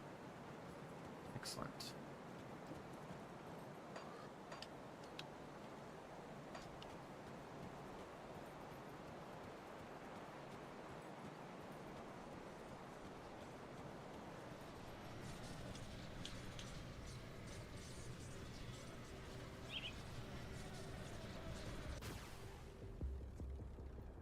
Yeah, like, I obviously, like, they still pop in and say hello every now and then, but it's just people get busy, right? They don't have the time to stop in and say hello anymore.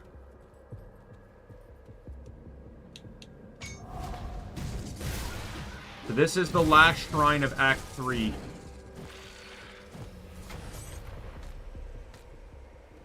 And I'm immediately going to go use the devotion point, because that allows me to finish maxing out the quill, which is 24 more elemental damage. I can't wait till I can get respect here so I can get rid of Imp and Tsunami. Not to say that they're bad right now, though. Like, they are buffing my lightning and fire damage. Right? So it's like, it's not like if anything, I might even lose damage by unequipping them, but I have my plans for what I want, so.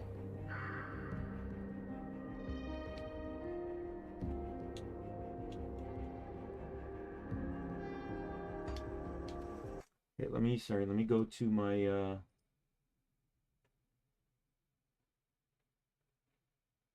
Shrines checklist page here.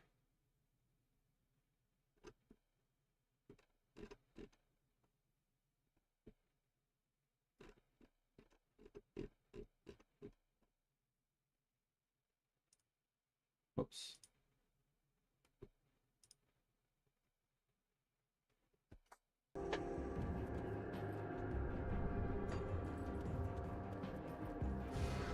Oh, you're a boss. Good, sir. That skill's not ready.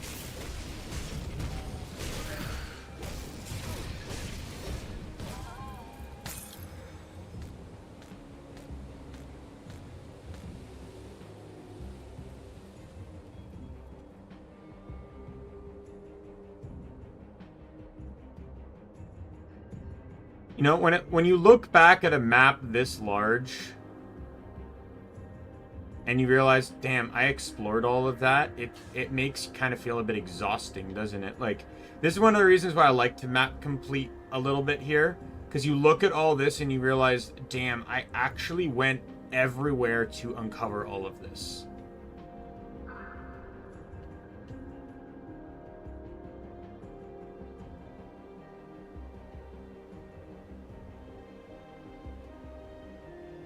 Right, like you're looking at how much of the game I've traveled. Right, and then there's Devil's Crossing. But then you're looking at the where, like, I have some black spots here. I should probably go and clear up a little bit, but you know, like this was all Act 1. Most of what you saw there was Act 2.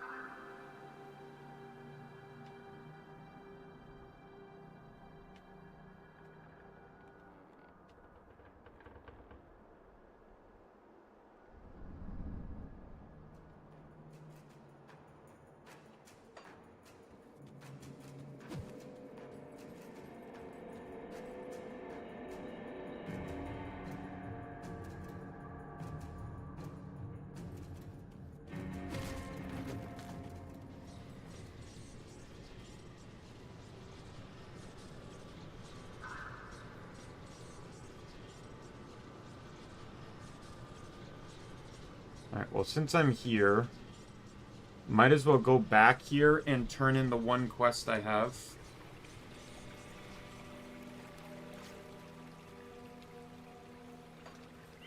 I'll say, as much as I'd love to be a YouTube partner, I've already kind of said what my goals are. My subscriber goal is 1,000. Like partner's not really a concern for me. 1,000 I feel like is like, if I get there, I'm good.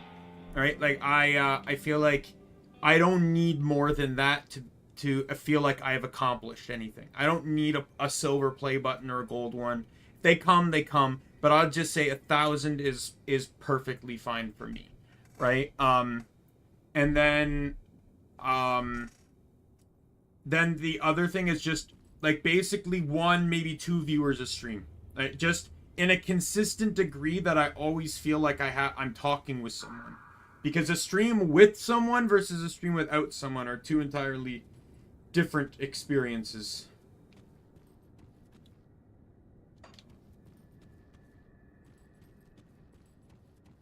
I can't open that.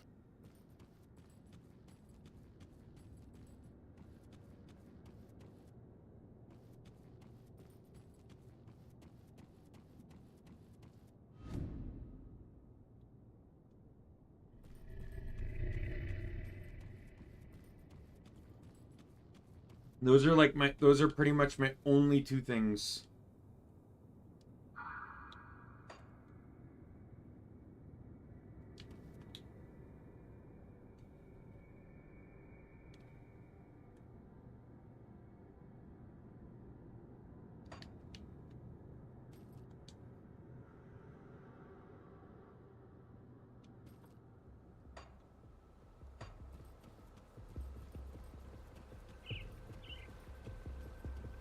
The person I need to hand this into isn't here.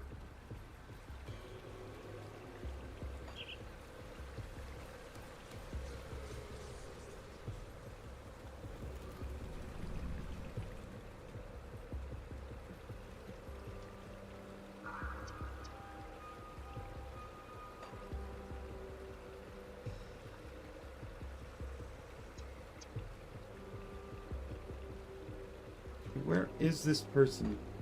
It says in Sorrow's Bastion. But this is Sorrow's Bastion.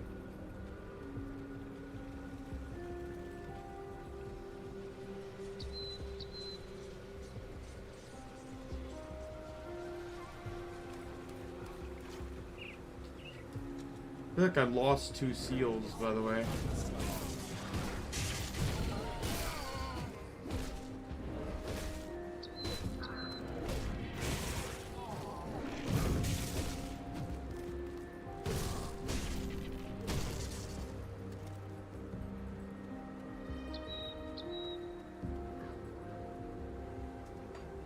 Did I not have 3 out of 3 seals?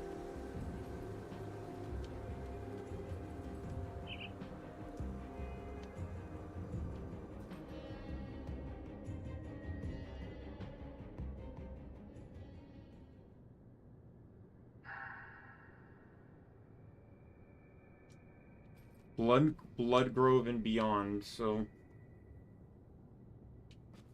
I thought I had 3 out of 3, but I guess not.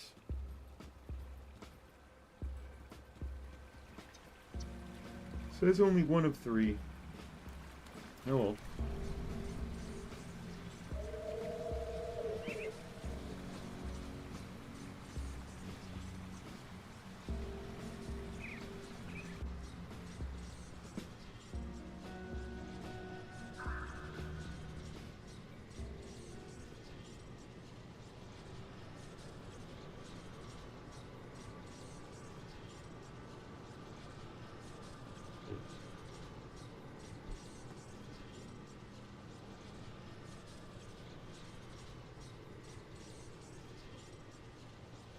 Okay, so it says the seals drop regularly from cultists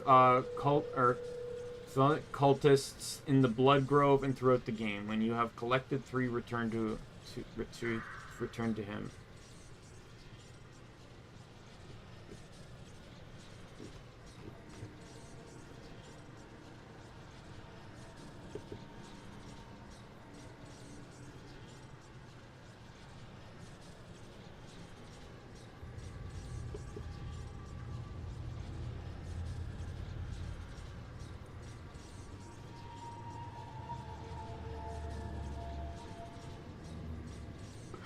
Oh, I think... Oh, you know what? I bet you... Oh, Kate, never mind. I see what the... I know. It's those perp... They're in my inventory. There's perp... It's... Heck, I fucking know what they are. I've been banking them. Safe storage. No I have questions 6 asked. of them.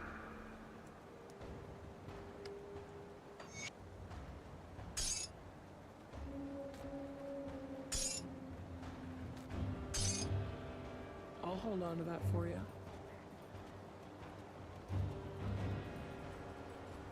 So I did have 3 out of 3. I just ended up banking them.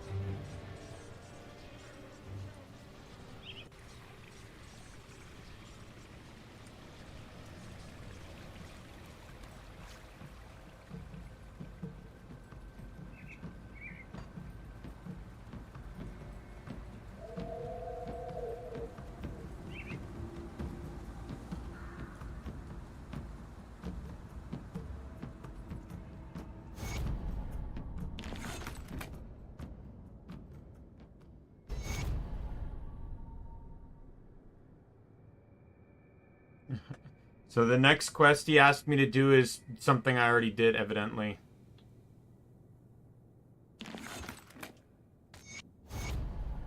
I already killed the 3rd guy. I was so ahead of the game here.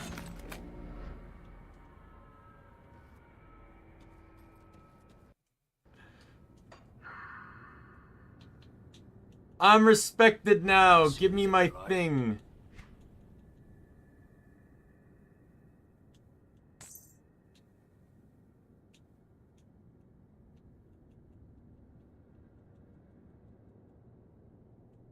Oh, yeah, well, this is one of those games where it may be slightly off the beaten path, but all the side quests are generally given to you as you're progressing with the main story.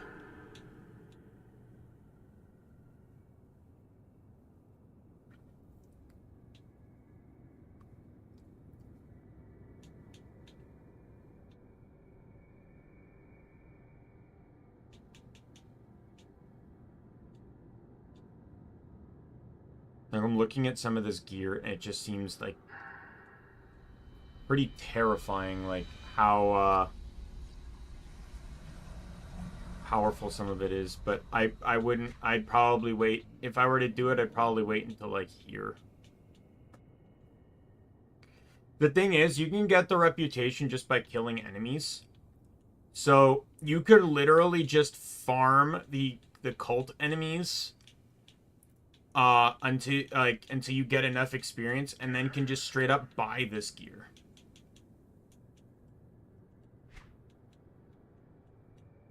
See you around. That's locked.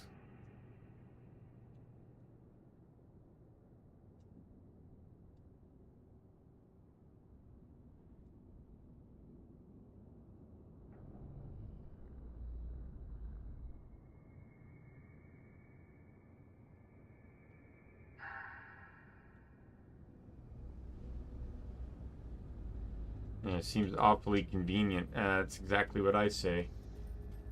I didn't want to join this group. I wanted to join the death group because I actually agreed with their way of doing things better, but this group is the one that benefits my character build, so sadly.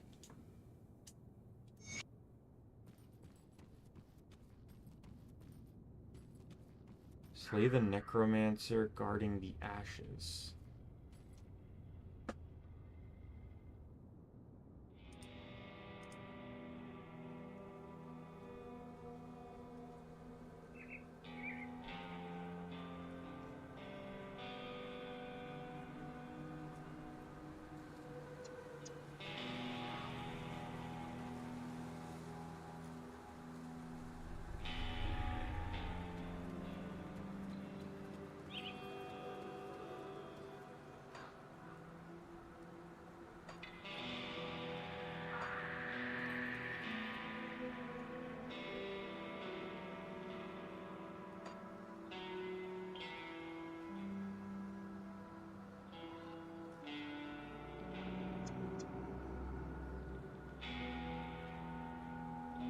It says the Tomb of Archon. So where I have to go for the quest is near Fort Ikron, which is right here. So like this is where I need to go for the quest. So that's going to be quite a ways away.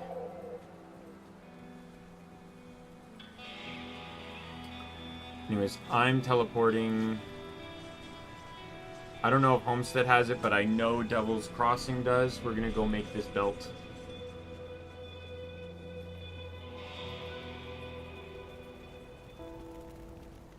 Got any more scrap metal?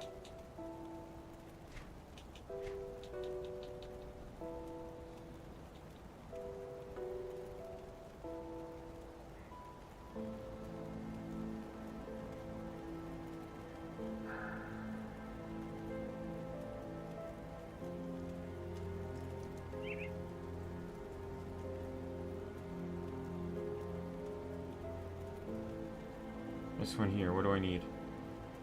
Enchanted Flint.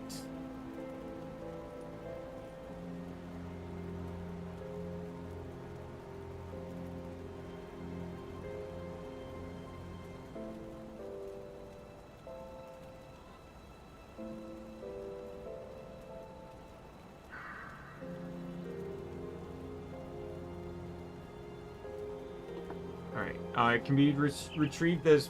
I should be able to craft it here.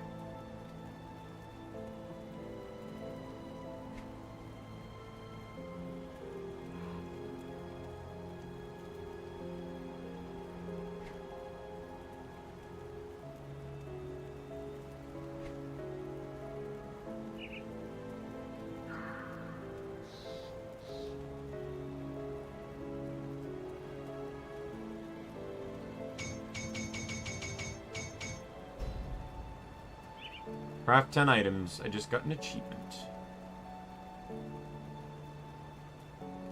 Oh, sweet.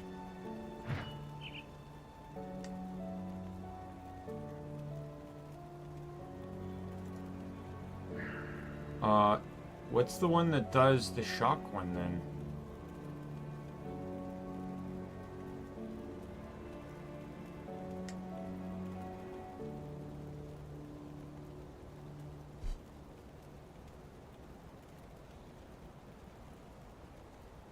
That's the one I have. What one buffs cracked lodestone, though? What is cracked lodestone a buff from? This one.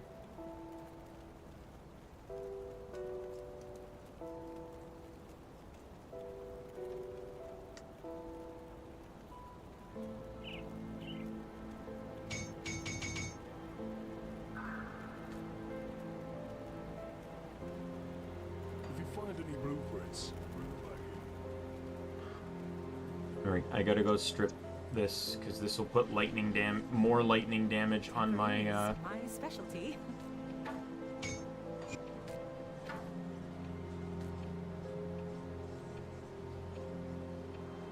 Oh, it can only go to guns. Oh. Goodbye. Oh, well, I still have more of those, but, like, is there a non-gun variant of this item? Any more scrap metal?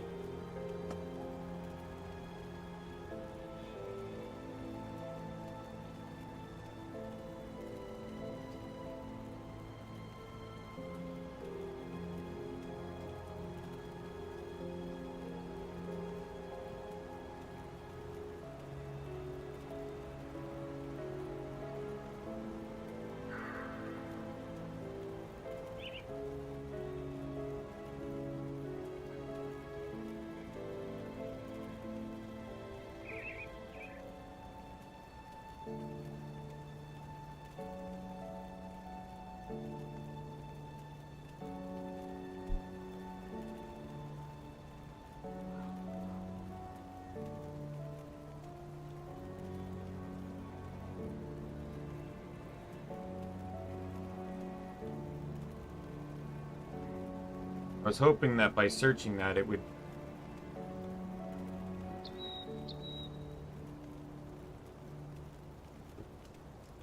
It would tell me everything I would need to,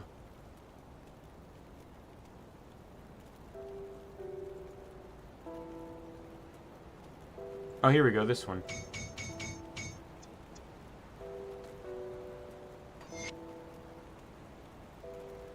you find any blueprints, bring them back here.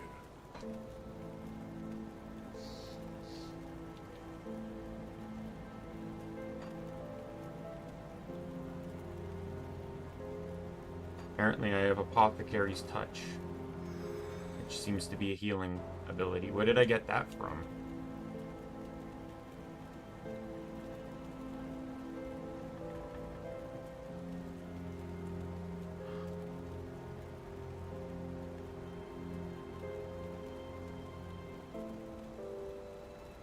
Probably got it from one of the... Oh yeah, the gloves. Oh, that's a second heal. I'll take it. Got something you need stashed?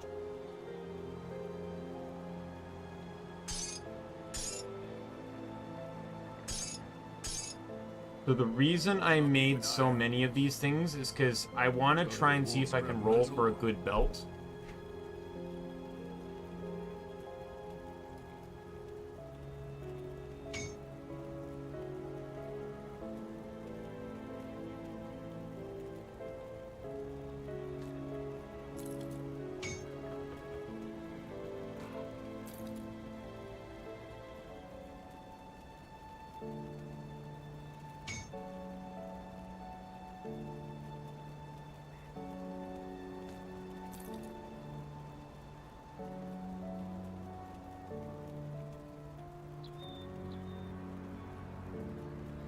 Oh, I got it. This one. Because it buffs it has physical damage on it too. That is literally my belt.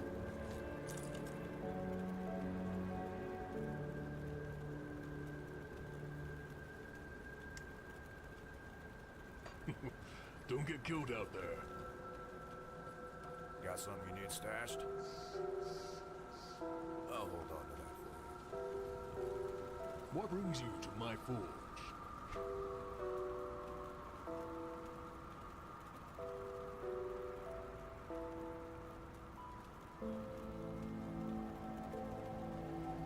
Health regen and armor.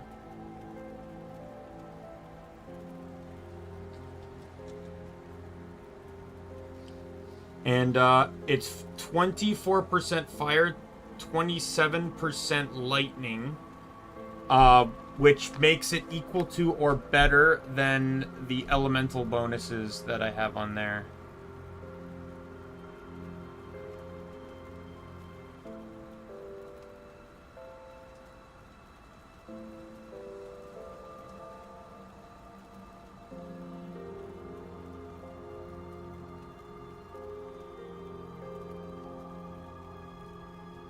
I'm just seeing if maybe there's something here I can craft that might be useful.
I've died 36 times.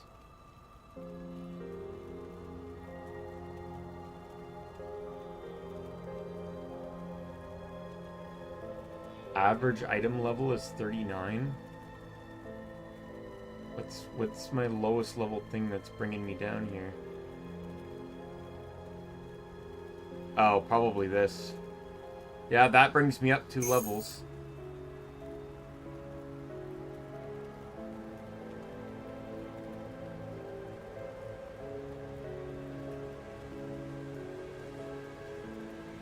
The shoulders too.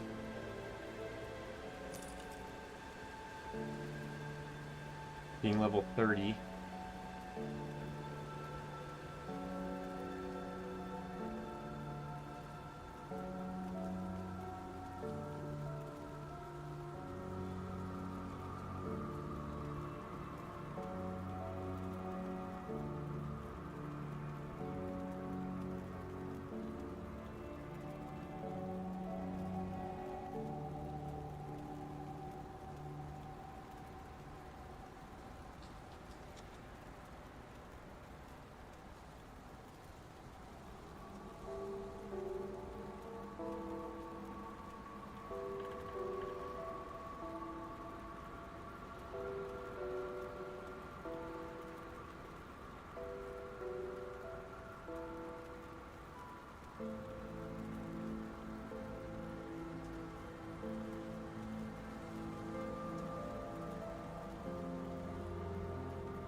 I'm actually deciding on this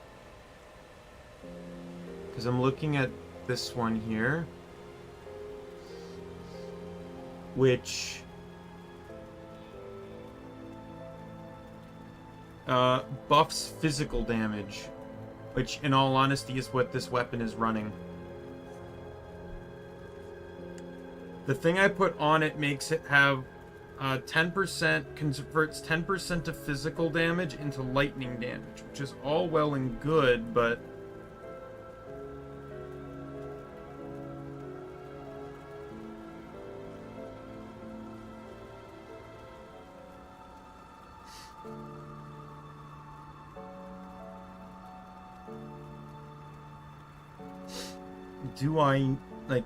do I do that, or like, because I'm almost positive I probably get more damage off of Severed Claw.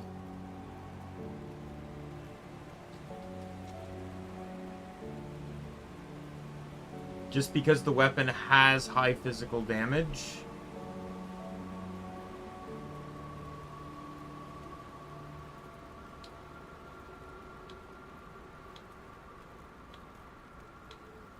Oh well, I like the electric attack, so we'll probably just leave it.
We'll go with this, because it gives me poison resistance, which I'm lacking.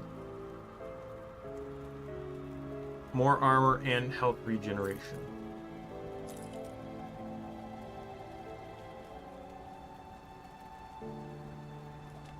If you find any blueprints, bring them back here. Got something you need stashed?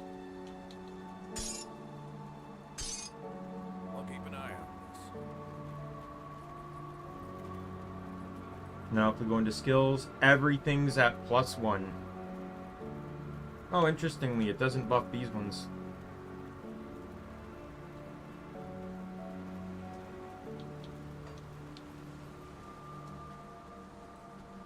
I'll give you a good price on what I've got left.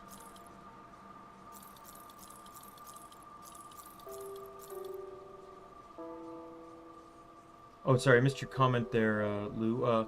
Blue gear better. Yeah, so in this game it goes no color to yellow to green to blue to purple. It's a little disorienting from someone that played a lot of Borderlands. Put it to good use. Where, you know, it goes white, green, blue, purple, and then orange. And then, like, pink and then light blue.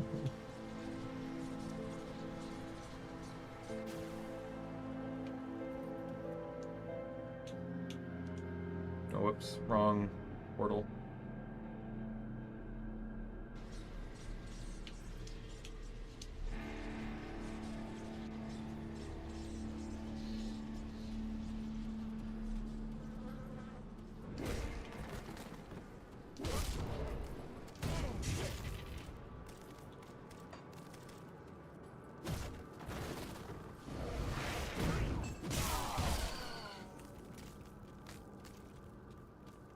That's a chest over here.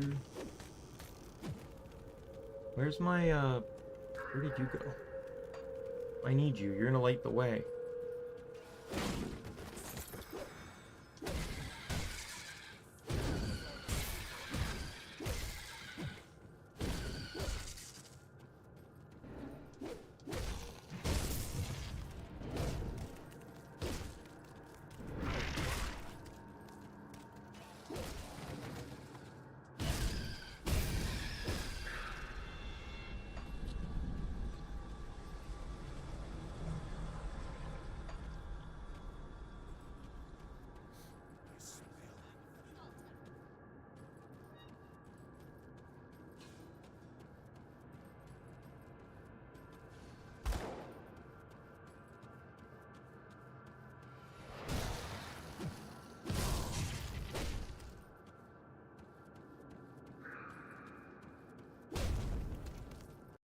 Because in the long run, it doesn't really matter because, like, this is my main attack, and it has fire on it, and it buffs the physical damage, right? This buffs the physical and fire damage on it, or the burn duration or whatever. This has a chance to add lightning damage to it. 71% chance of lightning damage on the hit. This will add chaos damage to it, but that's just an additional bonus. I'm not building for chaos. It also buffs more fire damage, which is really what I want.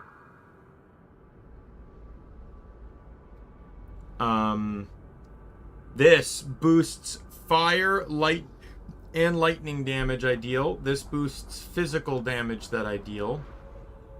Meanwhile, this adds lightning damage and boosts physical damage to my current weapon. So really, like, I have kind of, it's really hard to tell, like, what my primary is here. So I guess it doesn't, like, there probably is a min-max option between fire, lightning, and physical, but right now I like this skill. This skill right here, that skill has saved me, and it's so useful on a melee weapon. It's the same with my ranged weapon. I have this one, which is also really good when you have a bunch of enemies in front of you and you're using a single target weapon.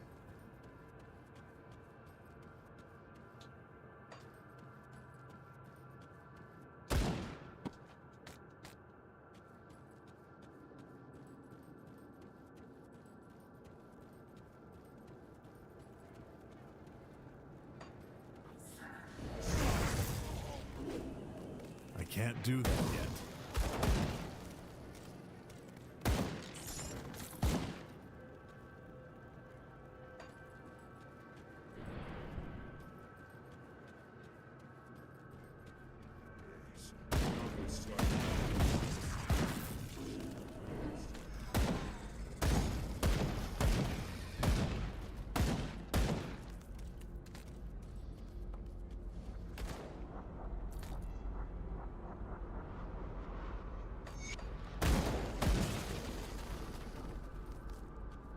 And these are the types of summoners I like. The ones that once they drop dead, everything else dies with them.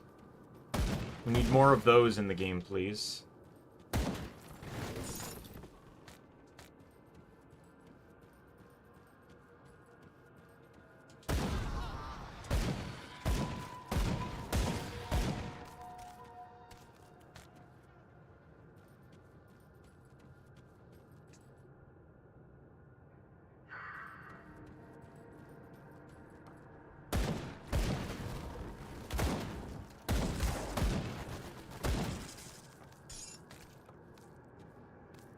Ooh, spinning.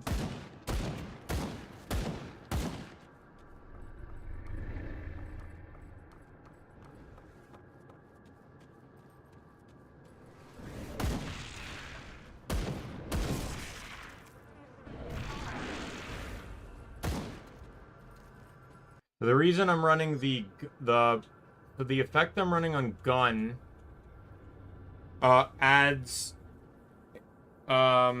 fire, so it boosts fire and chaos damage, converts attack damage into health, so it has a life steal, and then physical damage into fire damage.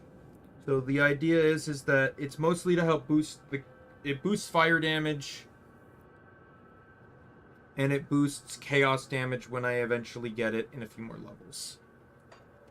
I am 2 more levels away from it. And I say that because I'm I'm technically 3, but I'm like, look at my experience bar. See that yellow bar underneath my level? That's my experience. You know, the one that's like 99% full. A few more kills and I level up. There it is. Alright, so we go to the bottom. Alright. 2 more levels. So 1 more level will get Demolitionist maxed. And then 1 more level after that will unlock the skill I need.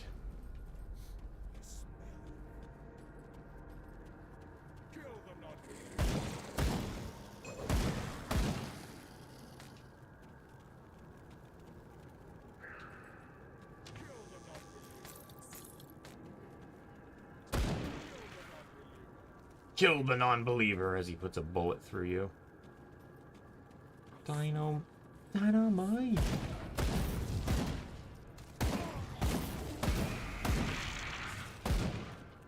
The other general idea too, why I'm prioritizing on different elements here, is mostly because of resistances. It's the skills and resistances. It allows me to get a little bit more lightning on melee and a little bit more fire/chaos on gun. So if an enemy is more resistant to one, then I can pretty much make quick work of them on the other.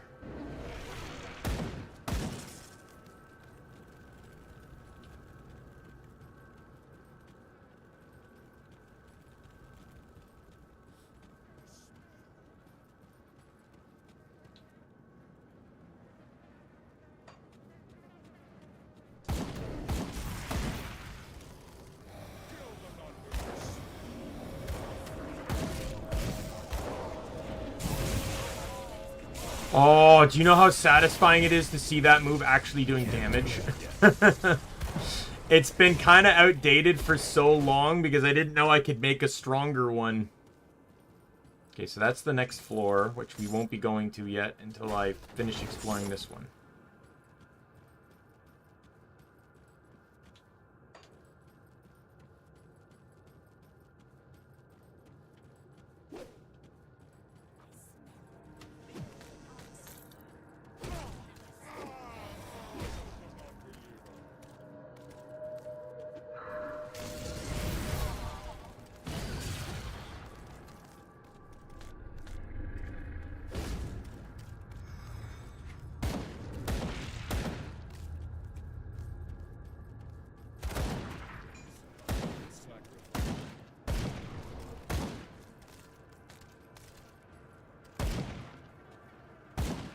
360 no scope.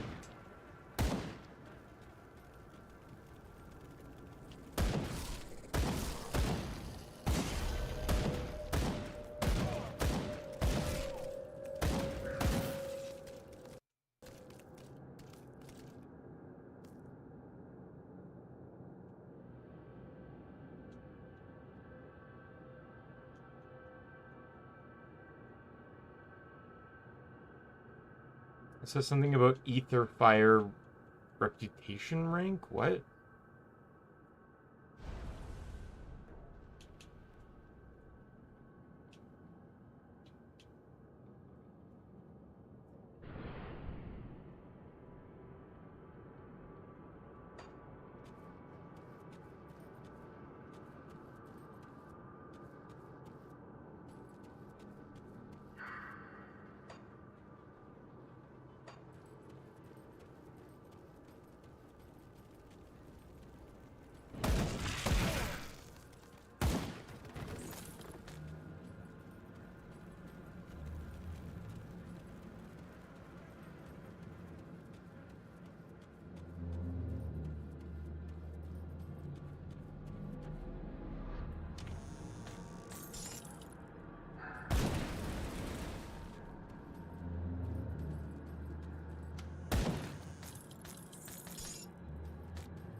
Alright, so now I need to go back this way.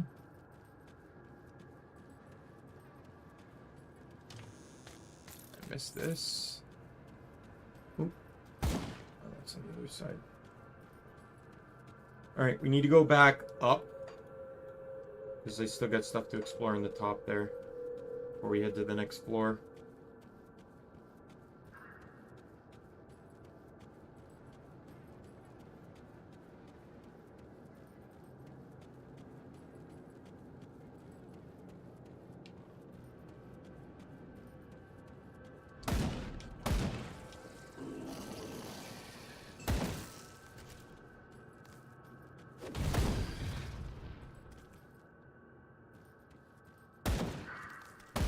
Not gonna lie, never really used the power that I get. So I should emphasize too that because the power I'm using on each weapon, I said that the gun has this and the weapon and the melee has this.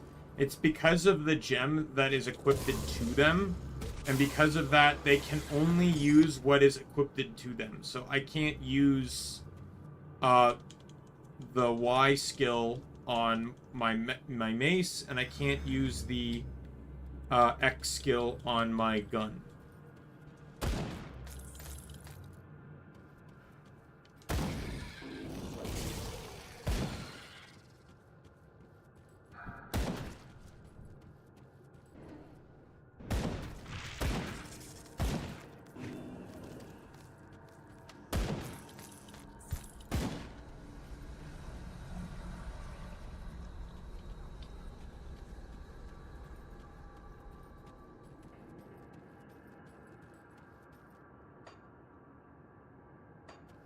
Alright, we're good. To the next floor.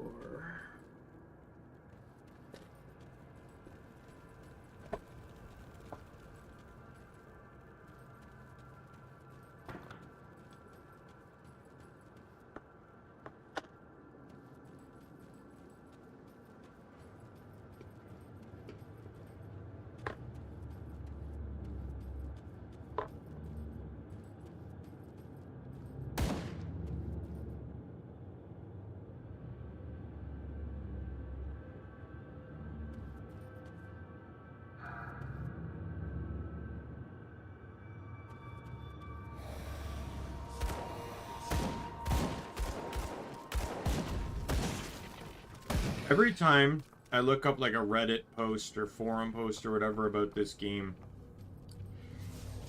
it makes me scared to keep looking stuff up. Because in all honesty, like, a lot of the stuff, it's people like me that are seemingly asking innocent questions, and all the comments seemingly are just filled with fucking min-maxers. Like, dude, I asked if this one stat is useful. Like, what does it do, and how is it useful? And then you have like fucking, like, 5 people arguing in chat as to whether it's useful, you know, min-maxing of the stats, and it's like, I asked a yes or no question with maybe a sentence or two of explanation.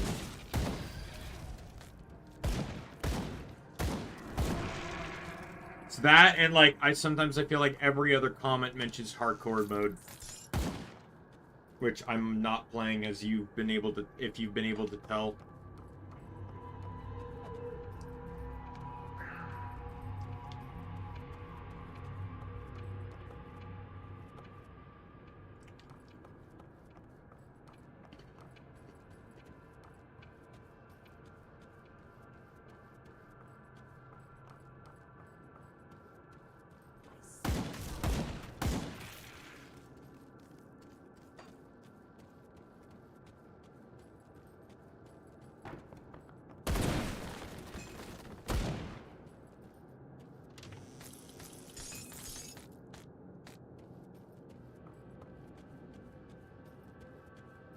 I know I'm at the end of an act, though, because it's just going to be a really big and long dungeon.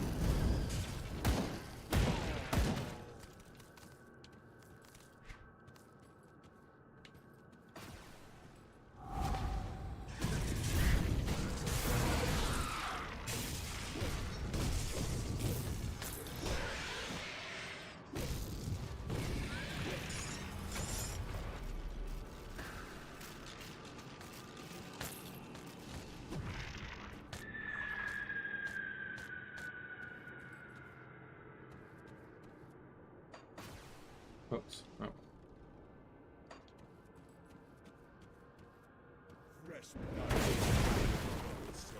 Bet you there's probably a shrine here somewhere, too. I don't know, though, because I don't know if this dungeon counts as a part of Act 3 or not, or if we're in Act 4 now, but I'd like to assume we're still in Act 3. Because it doesn't feel like I've hit a boss yet. Like, you can see in my active quests, the reaping what you sow. That boss is likely the boss of Act 3.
I know I'm hitting inventory cap soon.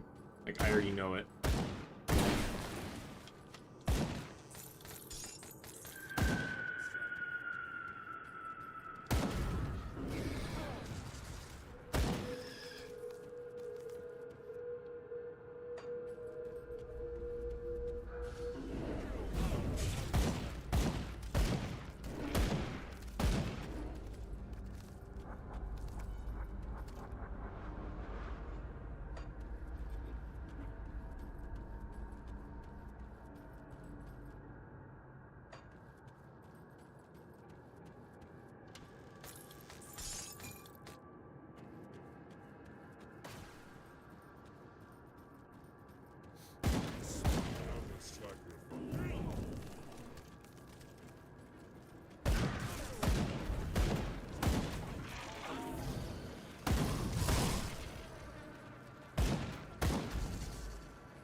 Man, there's a lot of these hidden wall chests. My question is... I can't carry anymore. There we go. I was waiting for that. My question is A, who built these, and B, especially in one like this one, who the fuck trapped the body behind it?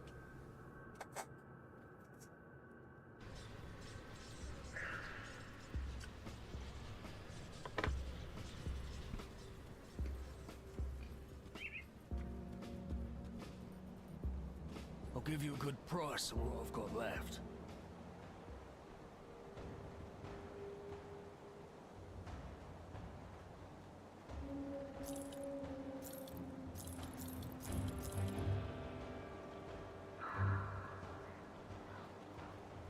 I would, what I'd recommend, if you have no rush to buy it, I highly recommend wishlisting the game if you play on Steam. I think it's on other... Check my description. My description has every platform I could find available to purchase this game.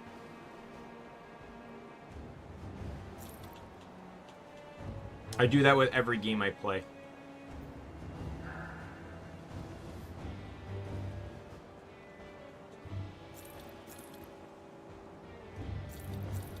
Yeah, check my description, find whatever console you normally play with, and then, just wishlist it and wait for it to go on sale. This game actually because it's an indie game, I find this game goes on sale quite often. And development's not dead, a new expansion's coming soon.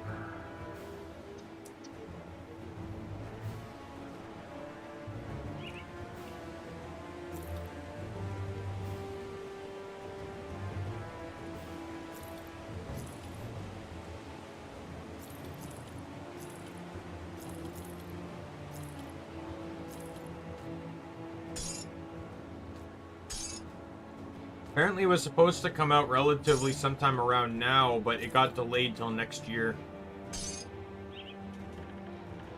Put it to good use. Come see what's left of my wares.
Put it to good use.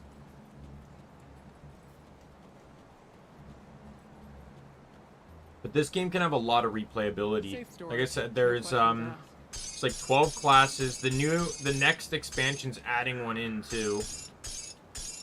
And I'll keep an eye on this. adding in another one, I believe. And it all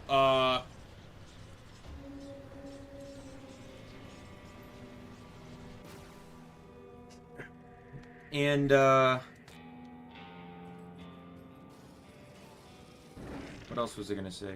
Oh yeah, and you get to equip any two of them, so you can play the game again and equip two different classes. And because of how the classes like work together, you can effectively always end up with a different build every time.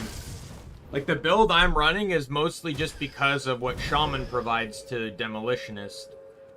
I probably could have had a much more evenly split team, or evenly split combination if I was running a different secondary class. But I'm actually really happy with my current build because I've always been someone that prefers passive over, like, it really depends on the game, but in most games, I prefer passive over, and in games like this that can be complex at times, I much prefer just swing my weapon harder than using all these abilities. It's another reason why I like a game like Guild Wars 2, for example, versus other MMOs, is there are a lot of options, but you don't get to use many of them at once. So it's a lot more simplistic as to, you know, other MMOs like WoW or Final Fantasy or Star Wars, where there can be just like a lot of fucking equips, or like a lot of toolbar options at once. Hi.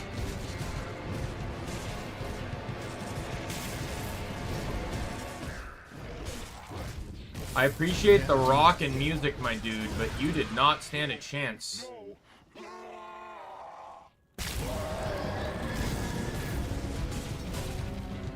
Oh, okay, never mind. Second phase. Not gonna lie, dude, though, your second phase isn't helping you out anymore. Not ready. I win. That was not as long as the Act 1 dungeon, I have to say.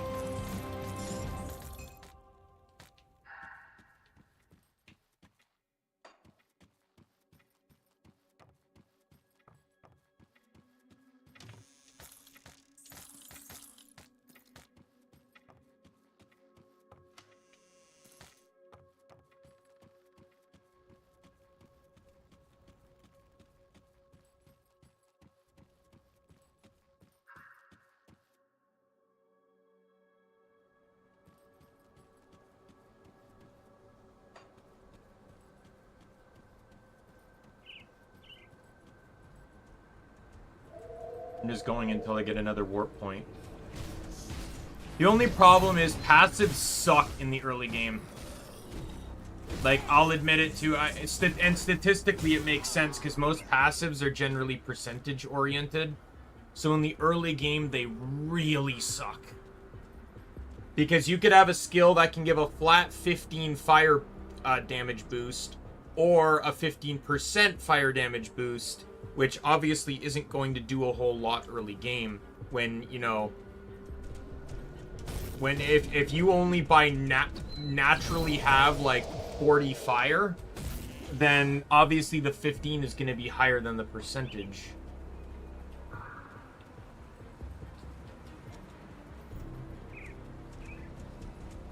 Anyways, I'm getting ahead of myself here. I want to turn in the quest here. Let me just get to this. Go away.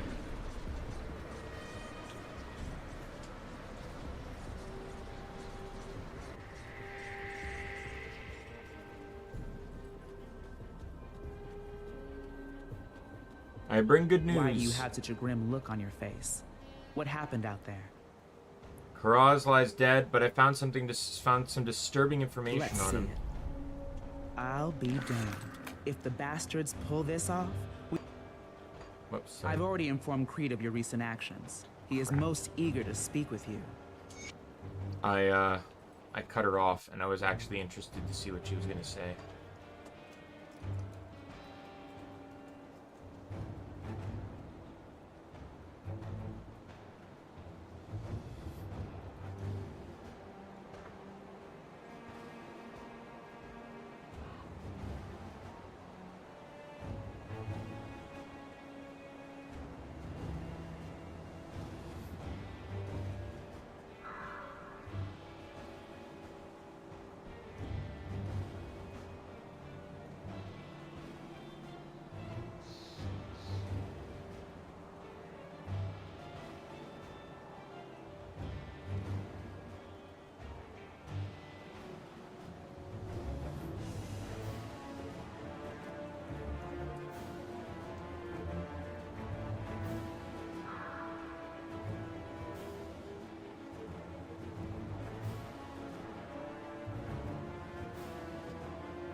You're here. Good.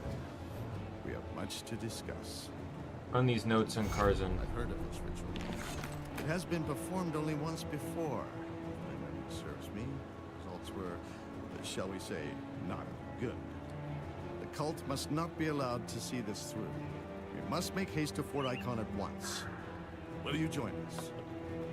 With the You need me. cultist ranks scattered, we can once again reconnect with the main Legion force to the north. And just in time, too. Based on the information you've brought back from Karos, we need to immediately send all available forces to the necropolis and stop that ritual. Algrim and I will be leaving shortly with a small contingent of troops. Will you meet us at Fort Icon? It lies just beyond the Astakarn Mountains, through the Darkvale gates. Be there.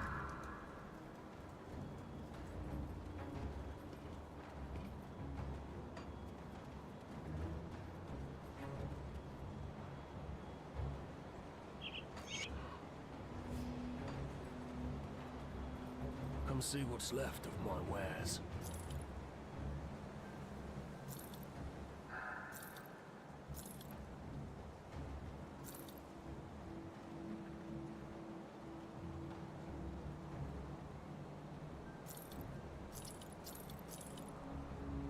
No.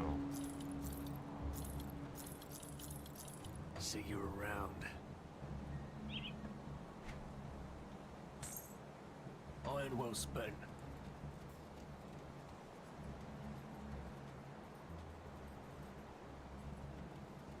I'll keep your stash safe.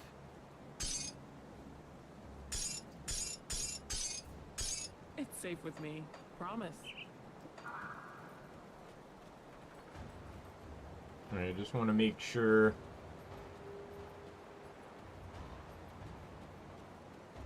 There's no other quests here.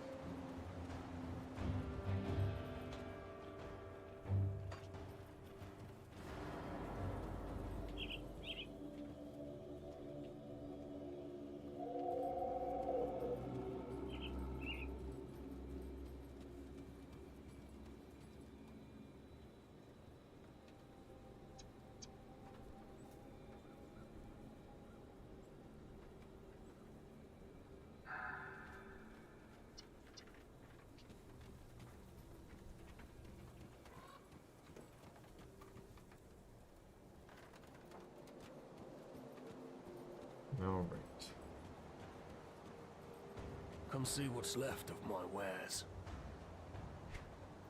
Oh, there's a vendor here for these guys. Perfect. Iron well spent. There isn't a bounty table, though, I don't think.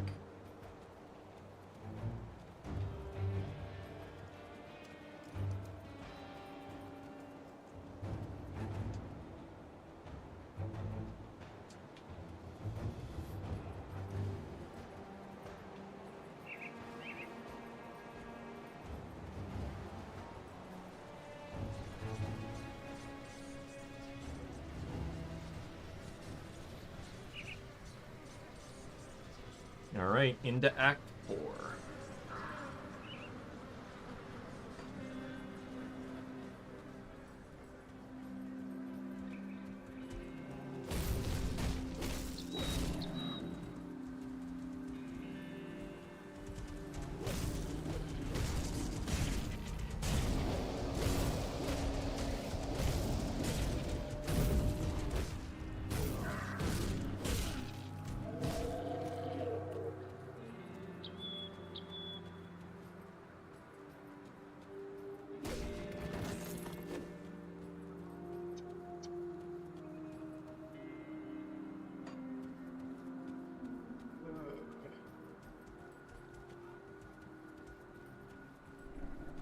Oh, dead body.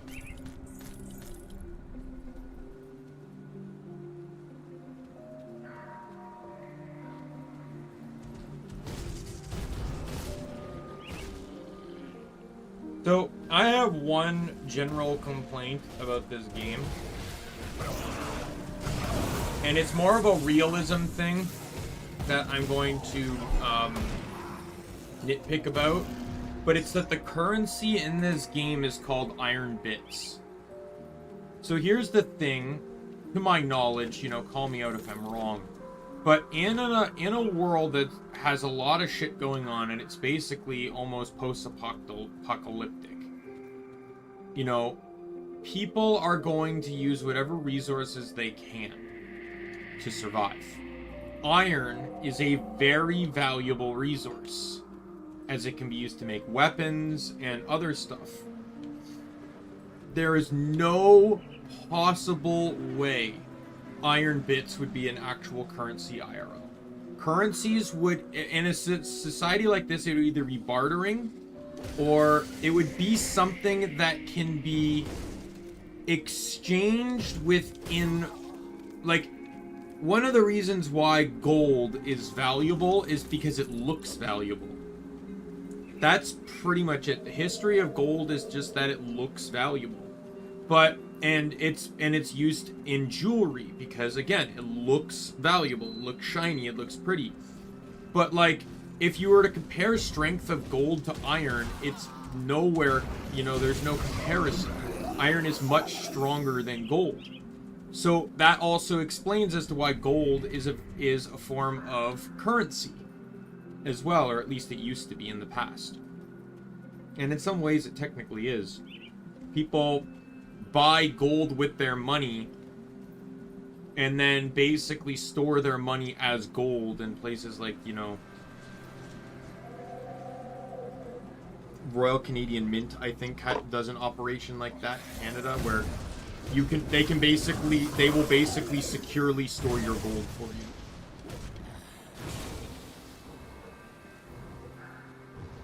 you. If I remember, that was a segment I saw on Rick Mercer.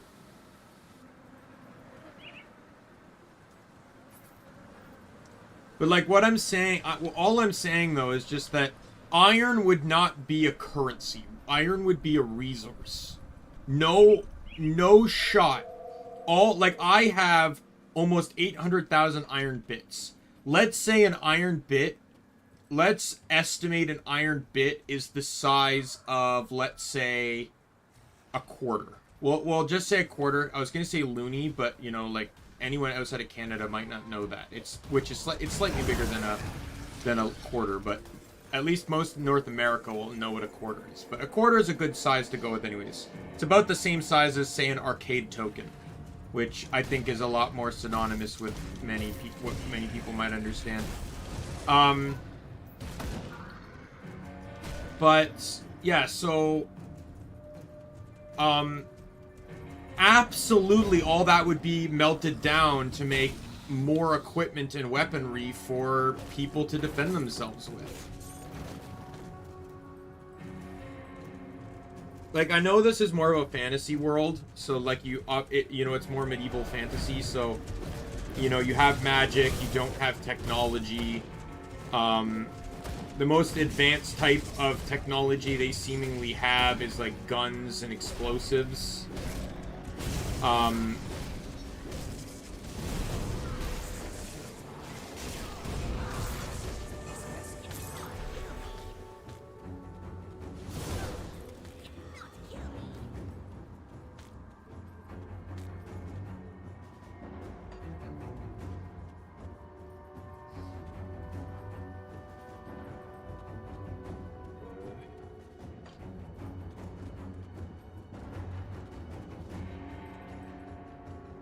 Is this where I'm supposed to go? It might look like it. We'll see. But yeah, like anyways, the currency would probably end up being something that wouldn't hold much value as a resource, but would likely still be something acquirable by many. Right? Which is why I said, in a scenario like this, people would more likely be bartering with items or resources than they would be forming a currency. And you could argue that maybe Iron Bits was the currency before all this shit went down, before the Grim Dawn. And I would counter that argument with saying that iron is still an incredibly valuable resource. It would be dumb of them to do it.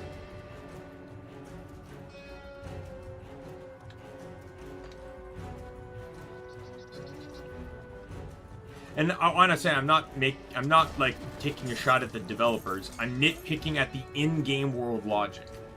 Iron is too valuable as a resource to just simply be a currency.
These are beefy enemies. Can we go back to the good old days of the enemies that could just explode on a single point of contact?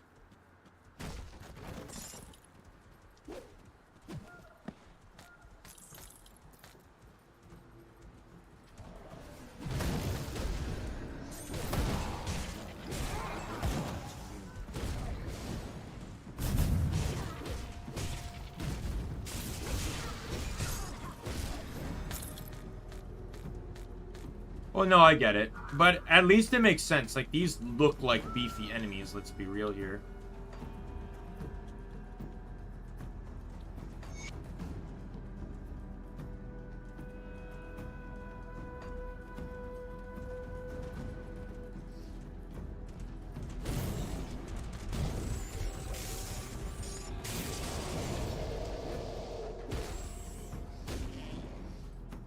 At least, you know what? Here's the counter argument. At least it's a new fucking enemy type.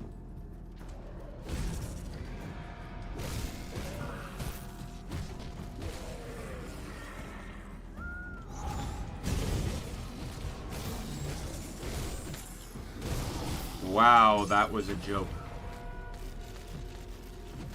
The normal guys around here were harder than that.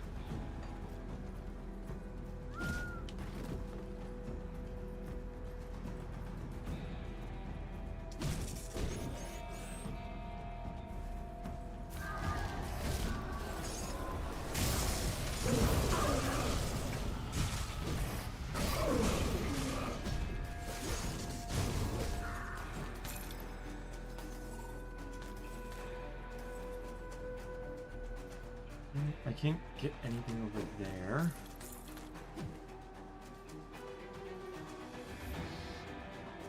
All right.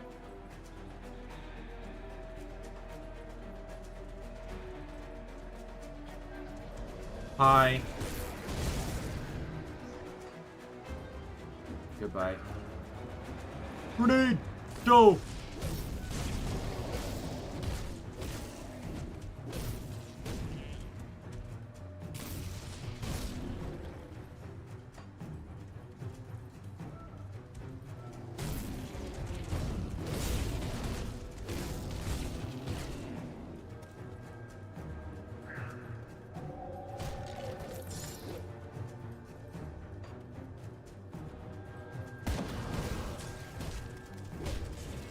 It's been a while since I've fought Beast and Beastkin enemy. But it's good to know I'm climbing back into the old enemy camp. You know, I'd rather have, you know, these enemies than fucking Coley's gang again. Like, fuck. They made a faction for an enemy type you'll barely fight in the game. Cronley's gang. It's a group of bandits that make up a fraction of Act 2. Crowley's bandits are basically... Okay, maybe they're more along here, but it's such a small amount of enemies.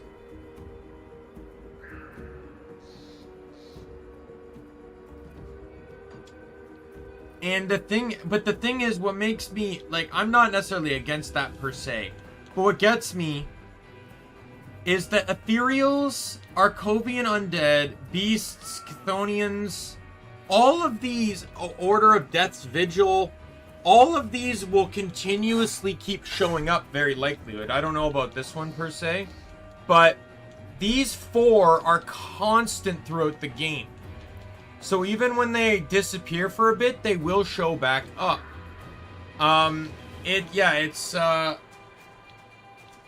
So, like, that's just, like, when is this gonna show up? I killed Cronley! That was a story mission, was to kill the guy in charge of the gang.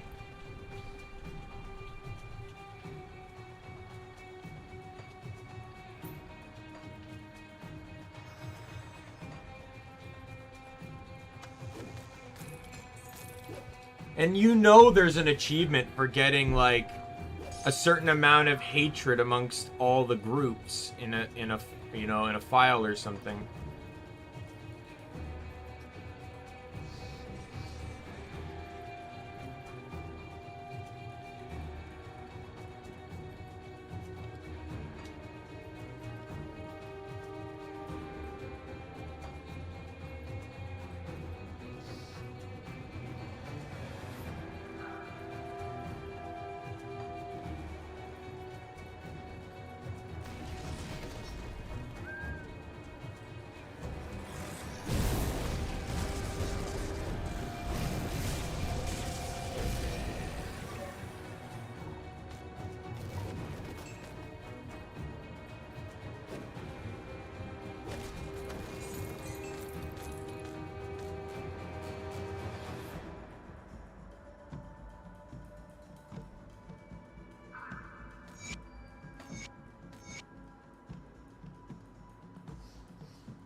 Oh boy.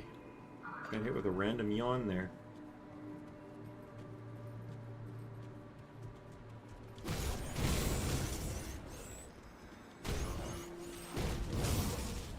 Excuse me, I didn't ask you to heal.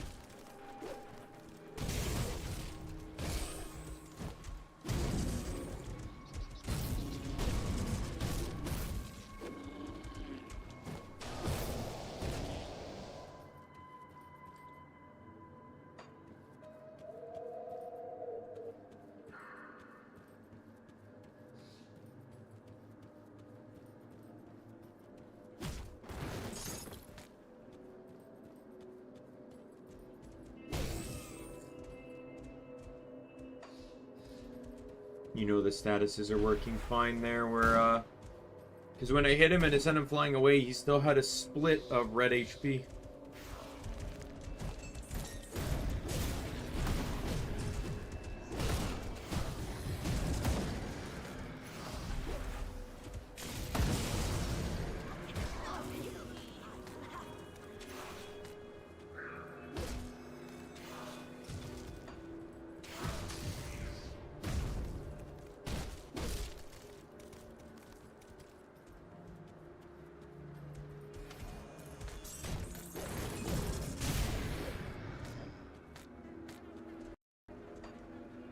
Oh wait, you know what?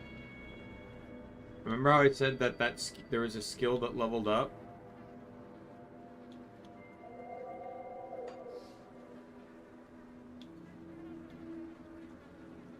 probably the, yeah, ether fire.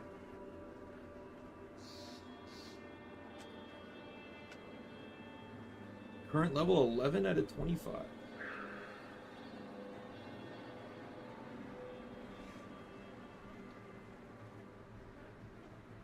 Out of 25.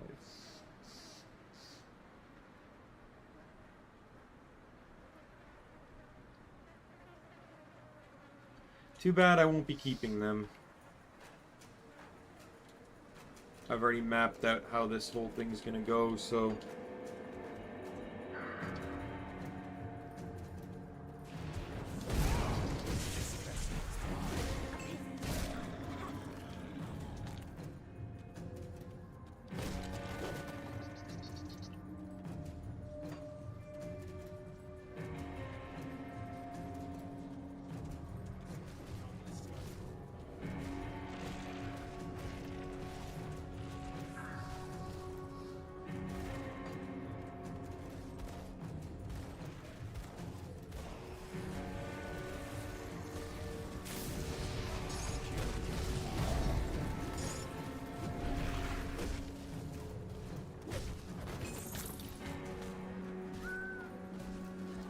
Tornado!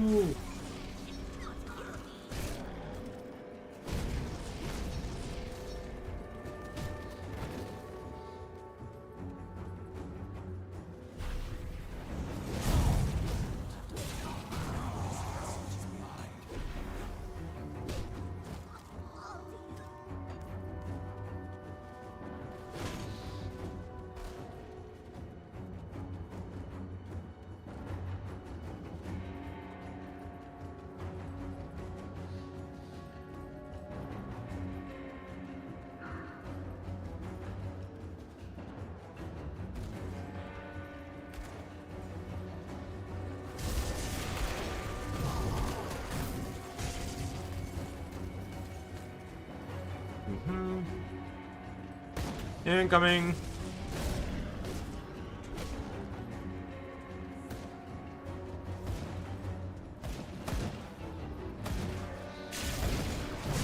I see a fake wall down there, but I have no idea how to get down there.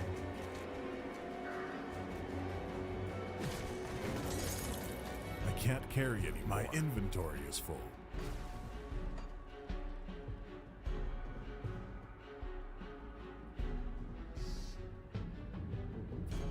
I see it.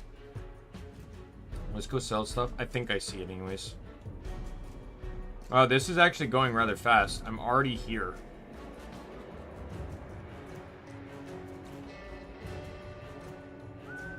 Yeah, I'm pretty sure my inventory might be full.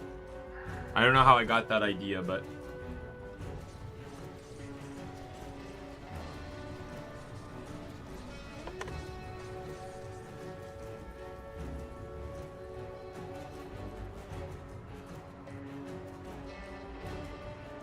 I'll give you a good price on what I've got left.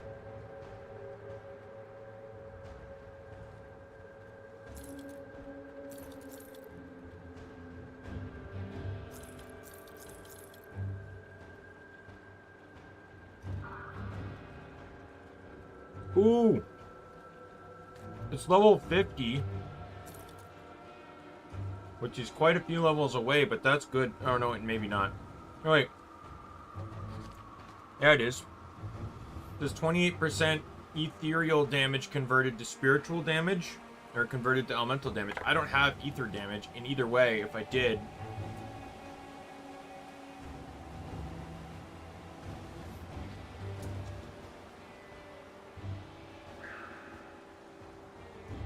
The 33 elemental damage will make up for the loss of the physical damage.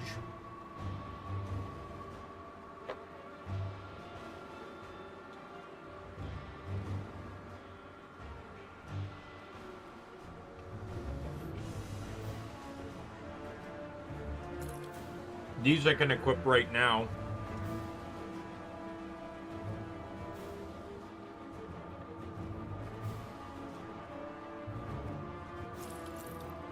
I just need to do some stat finagling.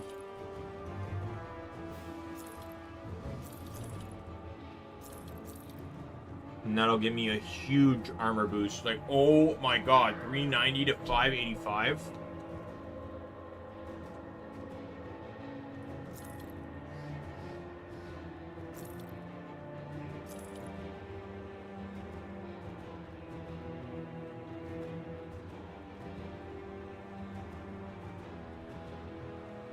Okay.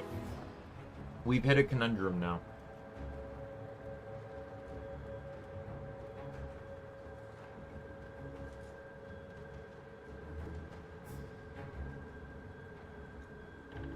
This new ring is too good.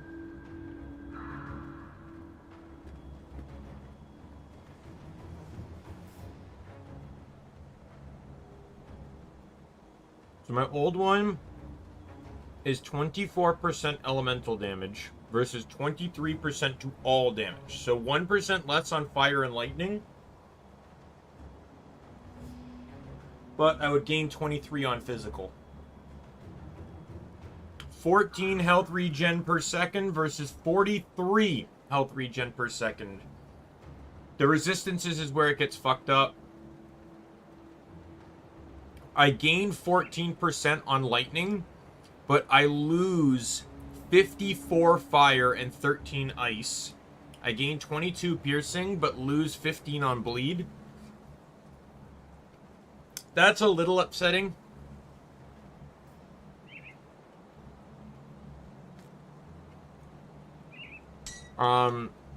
The big one though is the Grenado.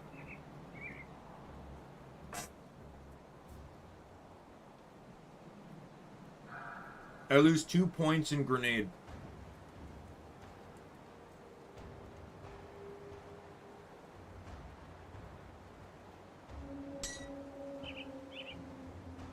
Oops.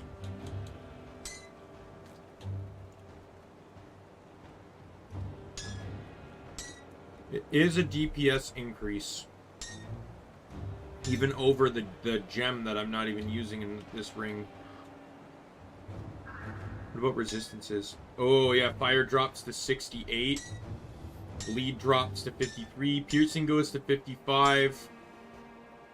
And cold drops to 49.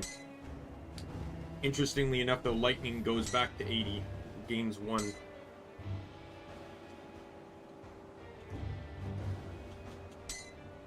And I only had one of the component that's in this thing, so...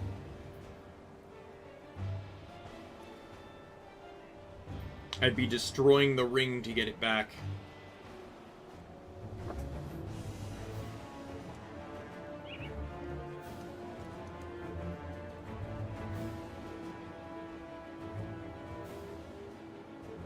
The reason why it's such a big damage increase is because it may be -1 on the elemental, but it's plus 23 on physical.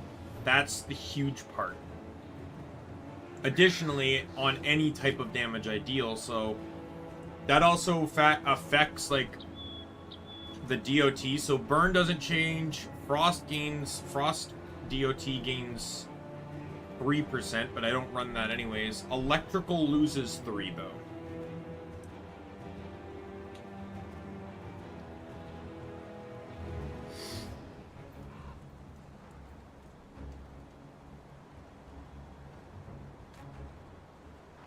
Yeah, I think I'm gonna switch to that. The health regen would be nice too, defensively speaking.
Oh, by the way, I wanted to mention this. I didn't mention this earlier with the Pokemon playthrough. There was actually an additional change I forgot to mention. So that change comes down to the Gen 3 Kanto game. It is no longer going to be Fire Red. It is going to be Leaf Green. There is a particular strategy I want to use in that game, and while in all honesty, almost none of these games really have an effect when it comes to like, I'm pretty sure Emerald, Ruby, like Oraz, I'm pretty sure those are pretty much the only games that actually have like version exclusives that early in the game. Like, we've seen ones where it's like, you know, like with Red and Blue, where it, you know, it alternated and had lower odds, but they were still available. But I can't catch a version exclusive because they're not that early. But I have a strategy that involves version exclusives. I want to be cryptic about it because it's pretty creative, and I'll be using it in multiple Sorry, excuse me. I will be using it in multiple different games, actually.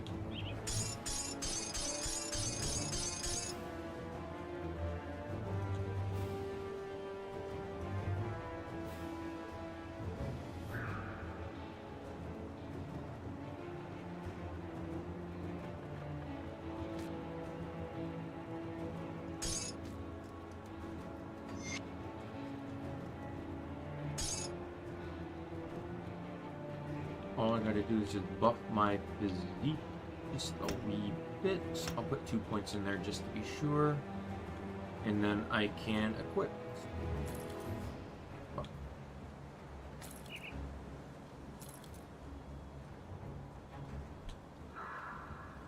I didn't lose anything else that was important, right? Like, I can still equip everything. Good. This one I have to hold on to. I can't use this yet. But it is way more valuable than the one I have. And, like, armor-wise, too. It also buffs Primal Strike, which I'm pretty sure is the, It's safe with me. Promise. Isn't that the Shaman skill I'm running? No, it's the one I'm not running. This is the, So, unlike Demolitionists, whose primary skill I'm using, this one... Okay, well, no. Yeah, sorry. Fire Strike is the exact same as Primal Strike. Primal Strike is just the Shaman's version of Fire Strike. It just came down to what the skills gave. And in the long run, Demolitionists' Fire Strike, which grows with Explosive Strike and Brimstone and Static Strike, just had more to gain than Shaman Strike did in terms of the nature of this build. Alright.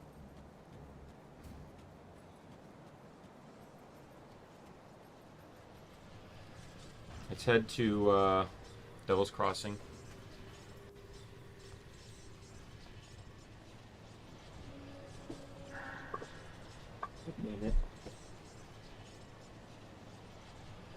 I want to get a drink.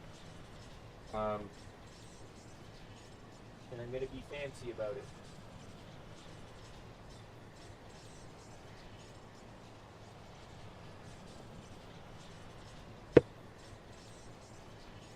Gonna mix some cherry cranberry juice and some Diet 7-Up.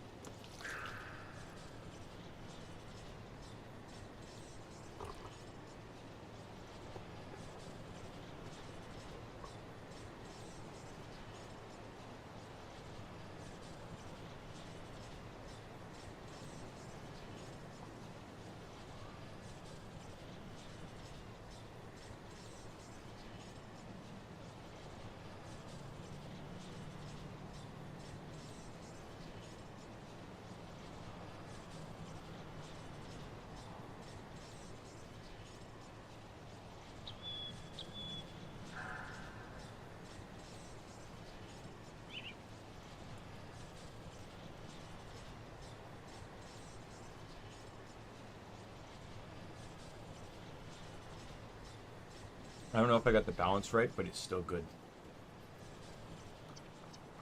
Need something broken down?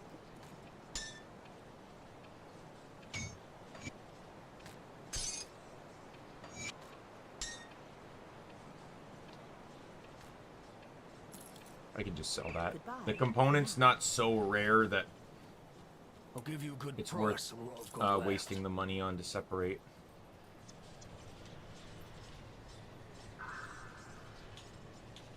Wait,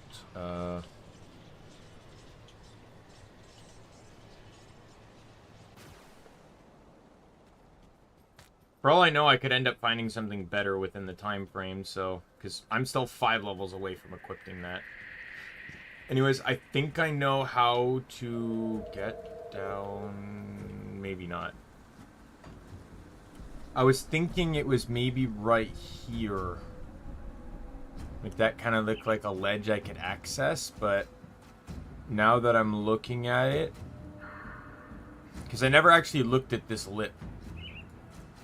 But considering this goes along with the curve, there's no way.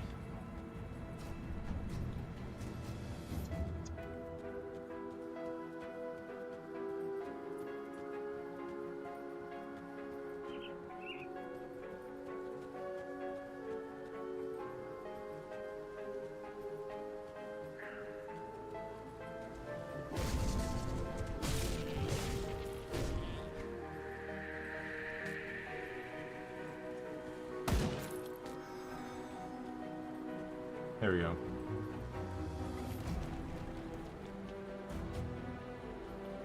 Oh, is this where I need to be? For the rune thing? Oh, this can't be. It says the hidden path, though.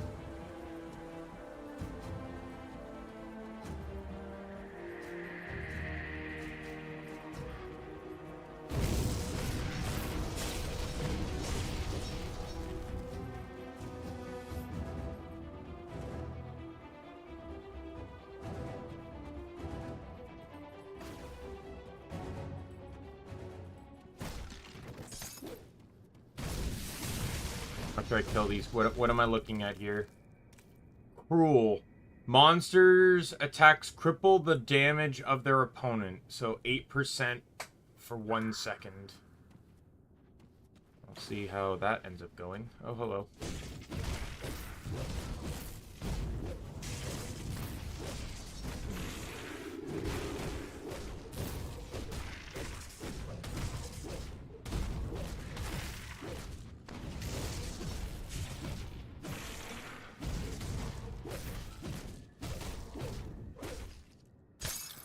Yep, that was what I needed to do. I didn't think it was going to be this early.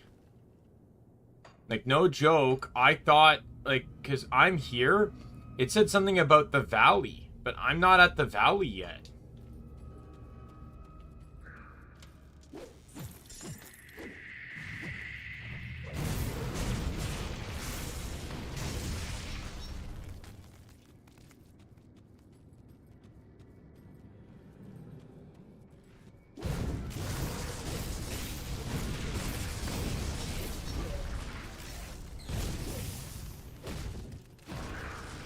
These things are brutal.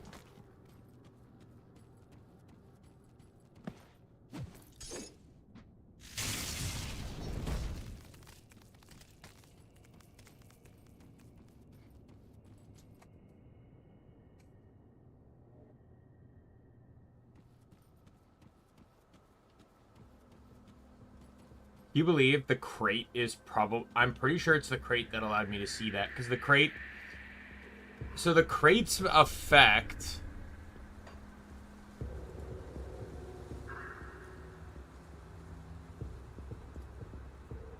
I set them to defensive because they can't attack anyways. But the crate's effect increases crate sense presence, which I'm pretty sure is just like increases the range in which you detect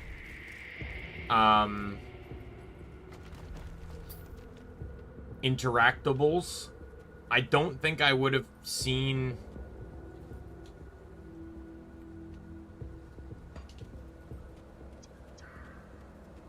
anything until then. Now, I want to, but I want to go now. But I don't want to backtrack to here, because I know for a fact the moment I go into this dungeon...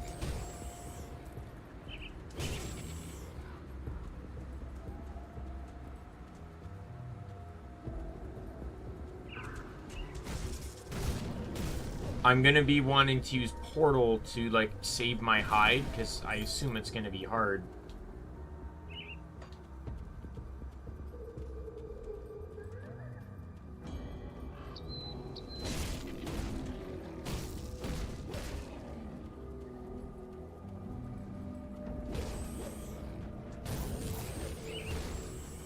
I'm in the valley now, actually. So that probably means I'll walk into the portal soon.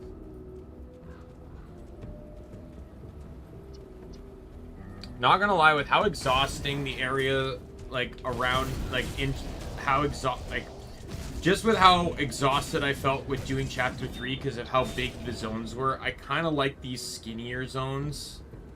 They're way more straightforward.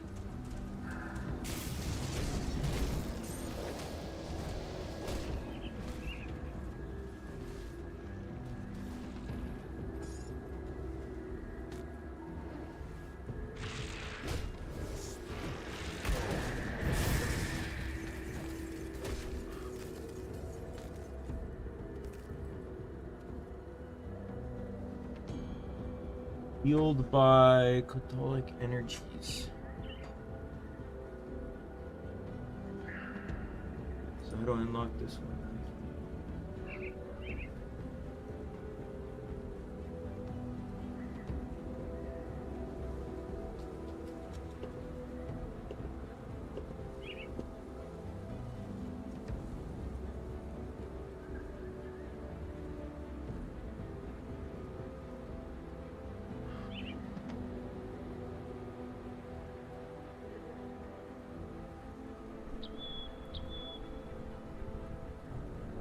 This is the first one in Act.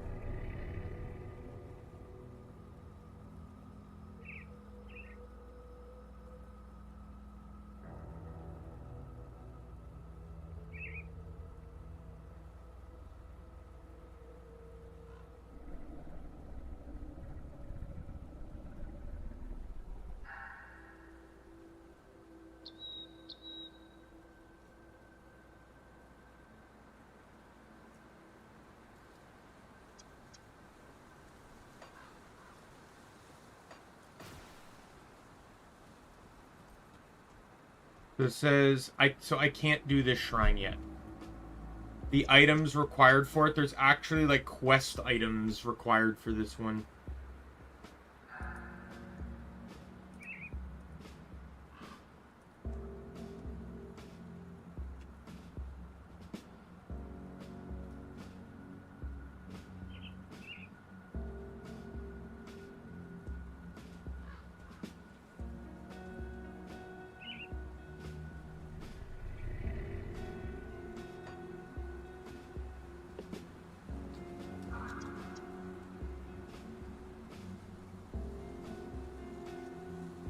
I probably actually have one of them.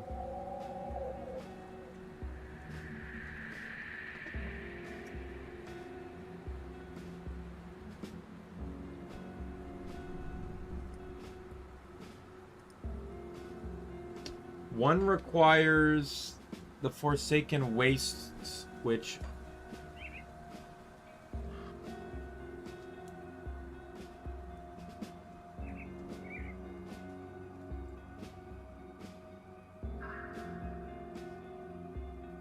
Says, you start here, and then you travel through the plains of strife to the Forsaken Wastes. I wonder, considering where the other one requires... Look, let's head back to Homestead quickly.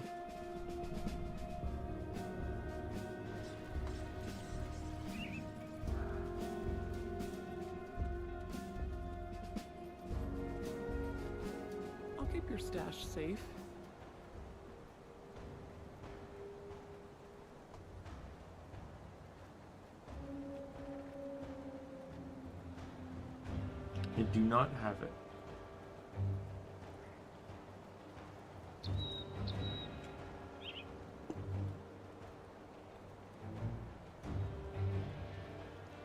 Oh, the quest needs to be active first.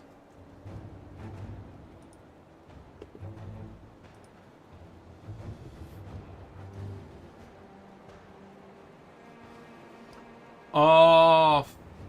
Okay. I'll hold on to that for you. So to get these items, I need to be honored. I need to be honored amongst the rovers. I'm currently respected. So honored is here. Yeah, honored is here. So we'll head to the next main portal. We'll go do this hidden path one, and then we'll go back to Act 2 to go activate that quest line. Or to go to work to activate the quest line. At least once you find the shrine, it shows up on the map. So, and it's not checked off. So I know it's here and that I'll have to come back for it.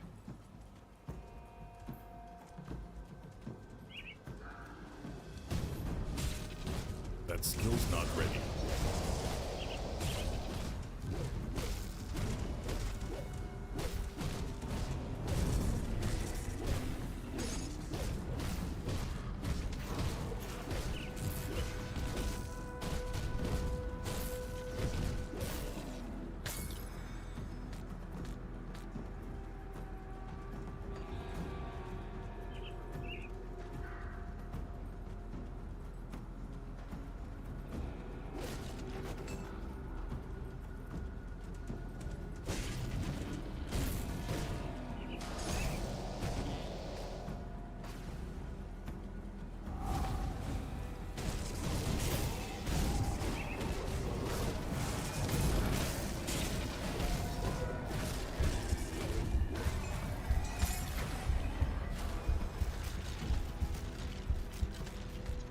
Got scary there for a second.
I'm probably gonna have to go through the cave that I see.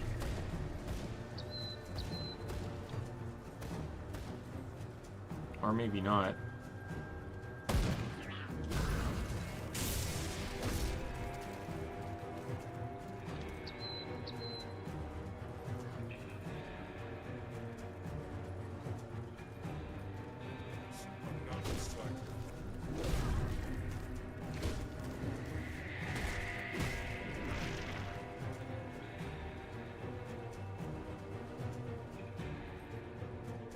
Dangerous domain.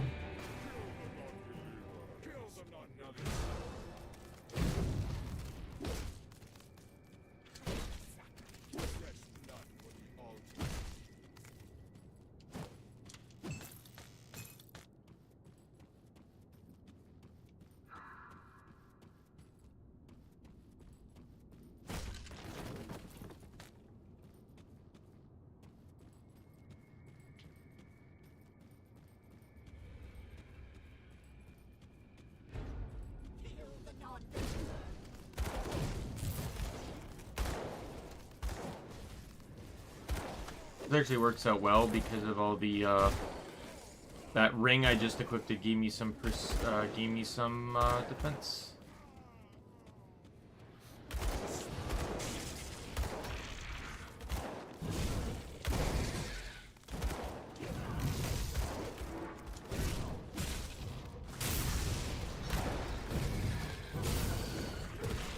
skills not ready.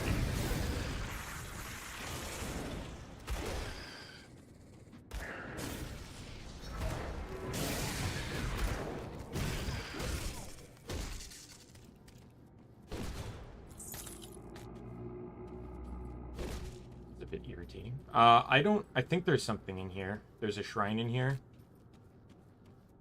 So we will investigate either way.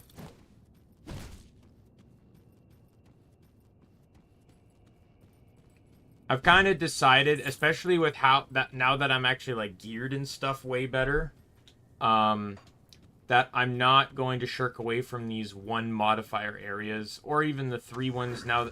Granted, I've gone to all. Well, I've not gone to all the 3 ones. There's one I haven't gone to, but I don't know. Maybe it might lead me back there one day. But the difficult parts of the 3 ones that I knew of are actually like walled off. So it's not like I can just stumble across them by accident. I can access one of... I don't know if I can do the port right away. I don't know if I need special permission for that, but I can access the was it the tower or whatever?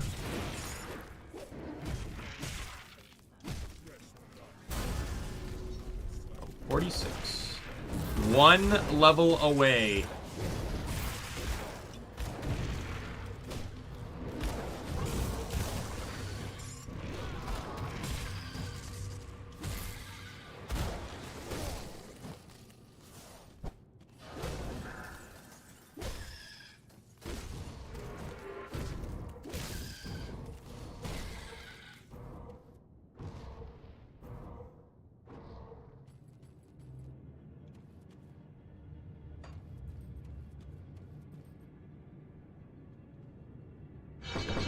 Demolitionist is now maxed.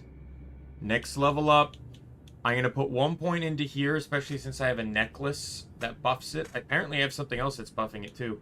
And then 1 point into Brimstone. Oh yeah, no, the other point is the +1 into everything. So yeah, 1 point into this and it's automatically going to be at rank 5. And then, oh, and then that's at, yeah, that'll go to rank 2. Right? So I'll put 2 points into this and 1 point into this.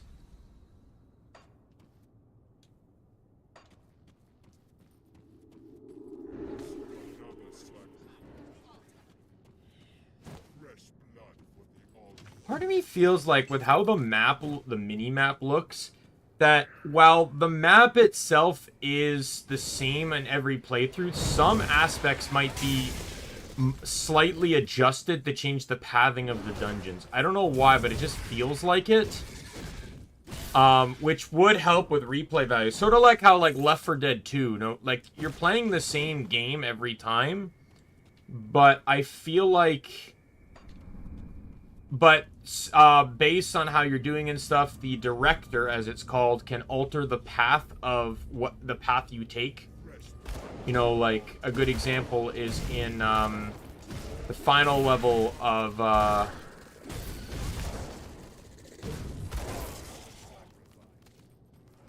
Left 4 Dead 2. The one that's actually in New Orleans. That one has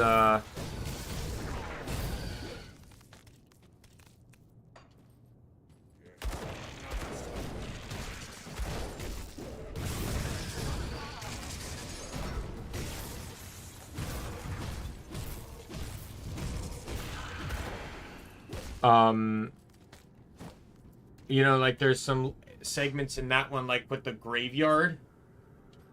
The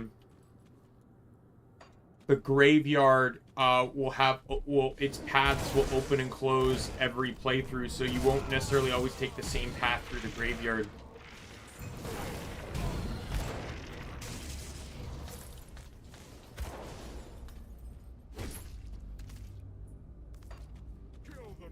One thing that always upsets me about Left 4 Dead 2 is people don't really know how to strategically play it. I know it doesn't seem like a strategy game, but it's not necessarily a strategy, and it's about the director, which is it's the name for the AI and how it makes decisions throughout the game.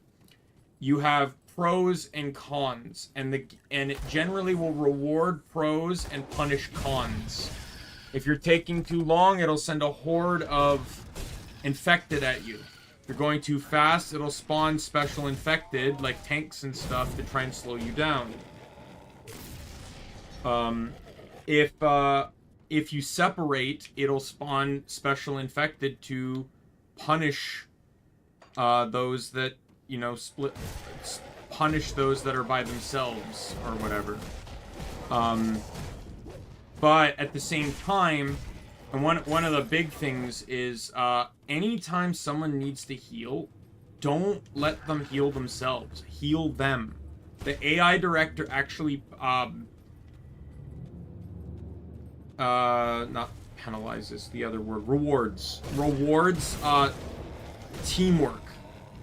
And in that case, it makes the director more likely to spawn more medical supplies. Same with pills and adrenaline. If you pass them to an ally, the director is more likely to have to spawn more throughout the playthrough. People don't realize this though, and they keep healing themselves. Like, even if you're in a safe room, don't heal yourself. You heal someone else, let them heal you, right? Never heal yourself, unless you absolutely have no choice.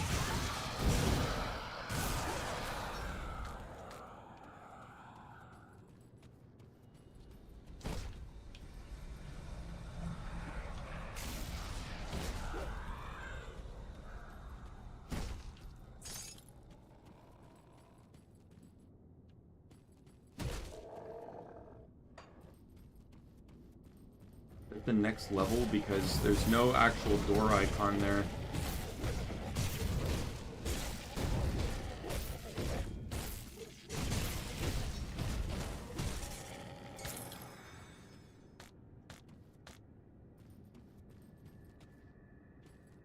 Well, yeah, but that's in Guild Wars. I'm talking about Left 4 Dead. In Left 4 Dead 2, a completely different game, the AI director that spawns the infected and stuff, basically the AI that's behind how you can progress through the game. I can't carry anymore. My inventory is Fuck off!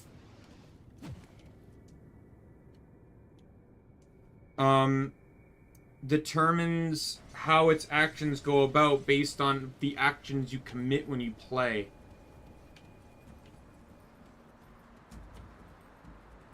See anything you like?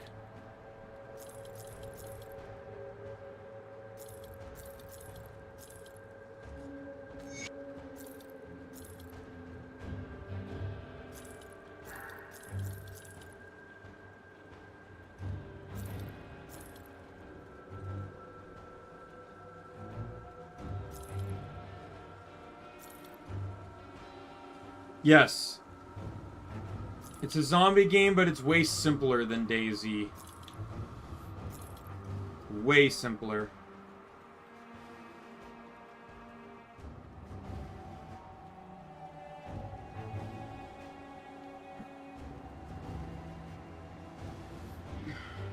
I can't equip this. I'd lose so much. I'd love to equip it. But, like, in all honesty, I really want to get rid of this piece of equipment. Just, like, I want to stop relying on the physique, cunning, and spirit that I need. I'm fine on... If I drop this, I'm fine on physique outside of this.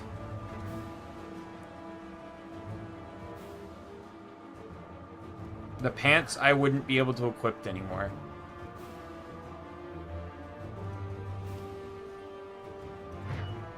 And I'm fine on this, too. Like, I have 100, so I can... Briefly, yes. I played it a long time ago with a friend. I didn't really enjoy it, to be honest. I've definitely... If that friend didn't ask me to play with him, I wouldn't have played at all.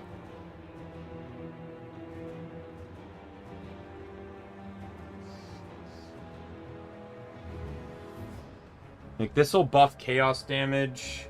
The real reason I also want it to is the elemental resistance. So this will get my frost resistance back to max. It also gives me more armor. It'll buff chaos damage, which is nice considering next level up I'll start dishing it. But just in general, it's better than what I have on in a lot of cases.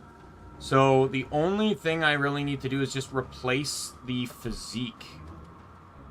So I need to go get the component that's in that and slot it into this. I can't even equip... Why, oh, it's a level 50. Okay, well, we're not going to worry about it right now, but I do plan to equip it later.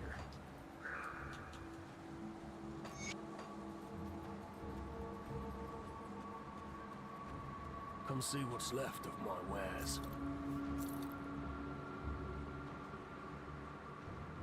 Oh, dear. So, I did just find something that is actually more defensive on shoulders. Found two things.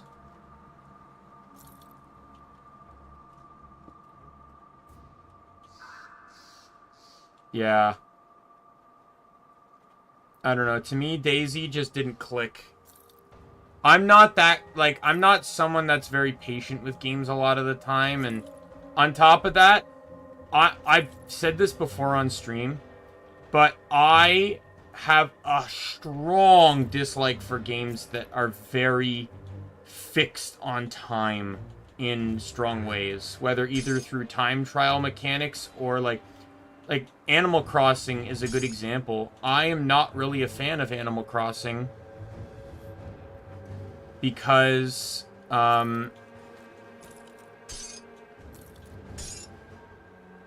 just simply because of how much it restricts you.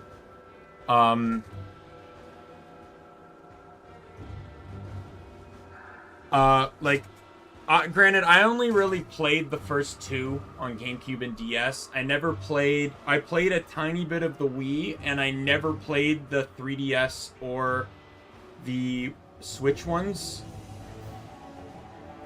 But, yeah, I just really don't like... When I play a game, I want to play the game, and that's a game that can literally lock you out of being able to play it.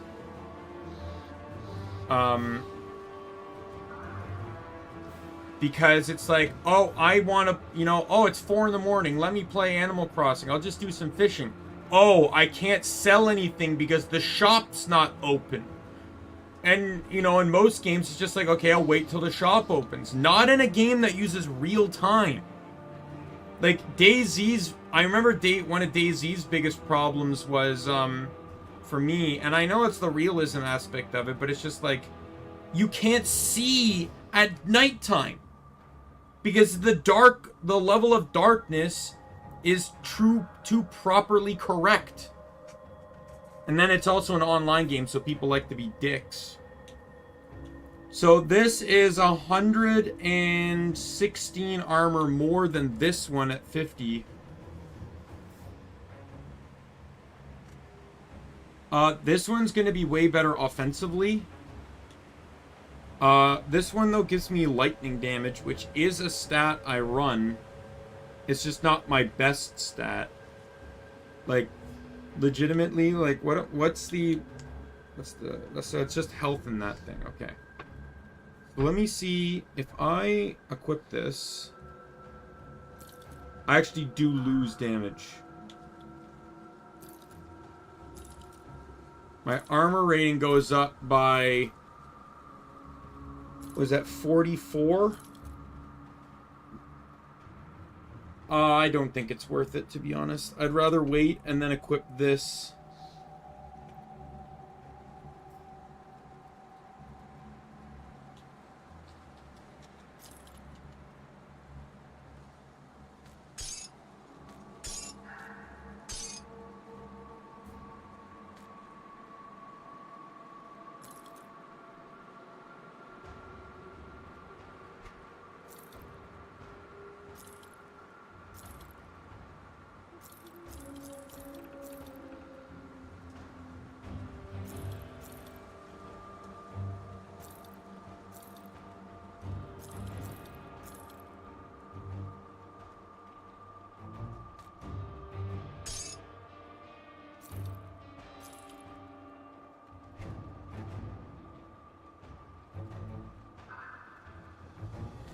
I will absolutely keep that, because if I want to make an Oathkeeper soldier combo, that is literally +1 to all of their stats.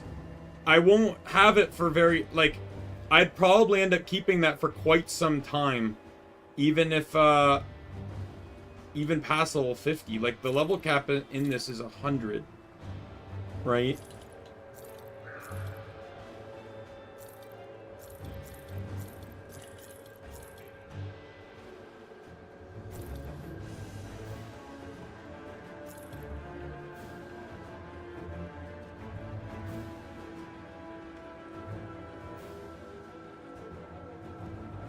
Plus, like, look at that. 310% physical damage, 111% fire damage. Oh my god, like, that's an insane piece of equipment.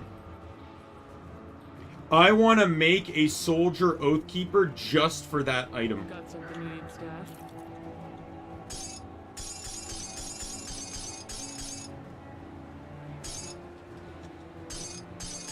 It's safe with me. Promise.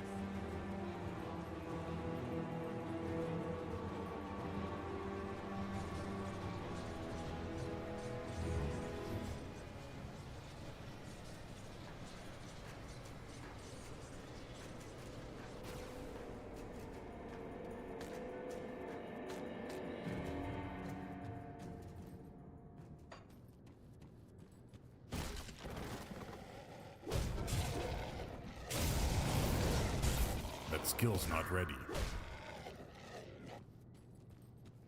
I'm so excited about today after stream. I'm gonna log into Guild Wars 2 to do my dailies. And I swear to God, when I do, so in the new, you know, like all those heart events, Lou, that you, like all the hearts you have to do in the main game and some of the expansions? Well, Janthier has them too, but, to keep players on the map, I guess, they had this really fun idea, a la, Living Story Season 3's Draconis Mons, that effectively needs players to come back and complete the hearts, all 6 hearts from the 2 maps, 14 times. Since you can only complete a heart once a day, like once per account, like you can do it once per character, but credit is only once a day per account. So you effectively have to do this for 14 days.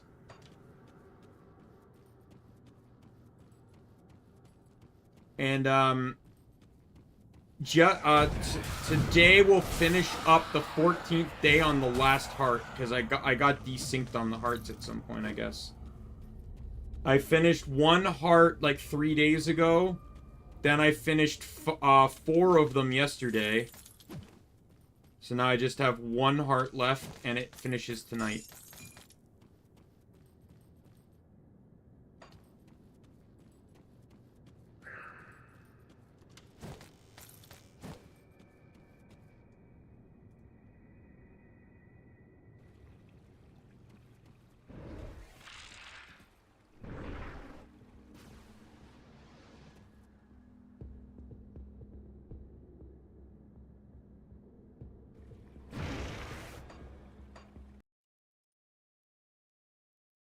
One second.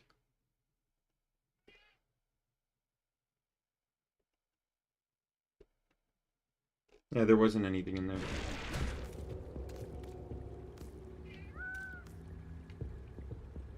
Wait a minute. Did this thing just take me out where I re-entered from?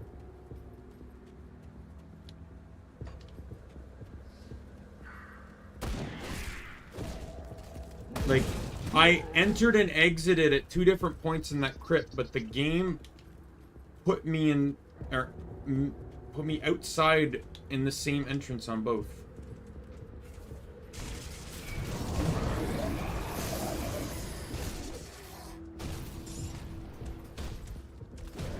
Yeah, I see the portal.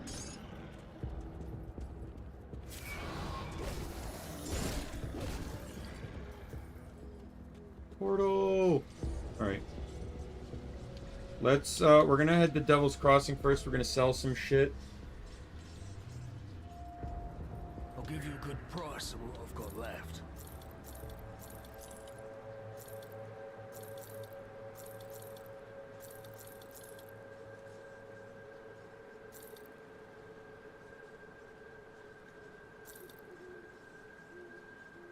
See you around. Okay, so now we need to go to...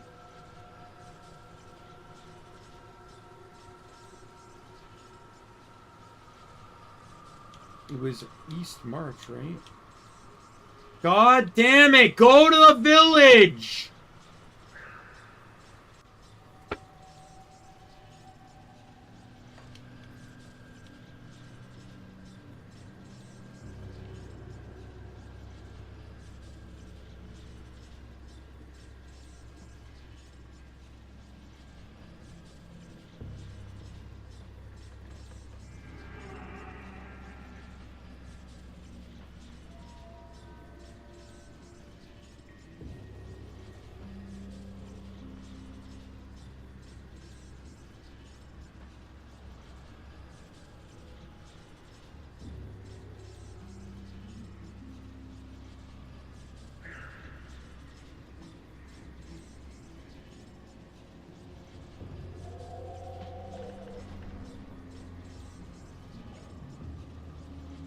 I need the marked stone location here. Oh, great. It had the picture someone used had to be on a map someone didn't fully open.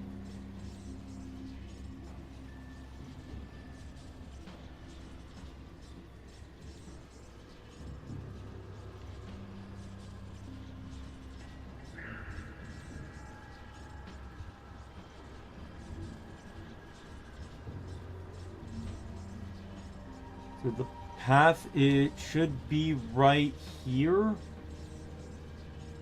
here, can I set a marker there or something?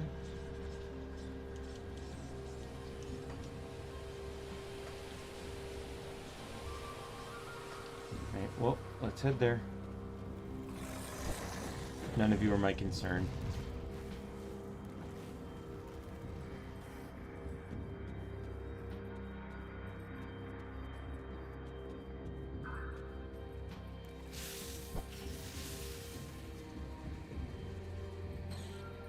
What's the domain effect this time? Attack speed, casting speed, movement speed.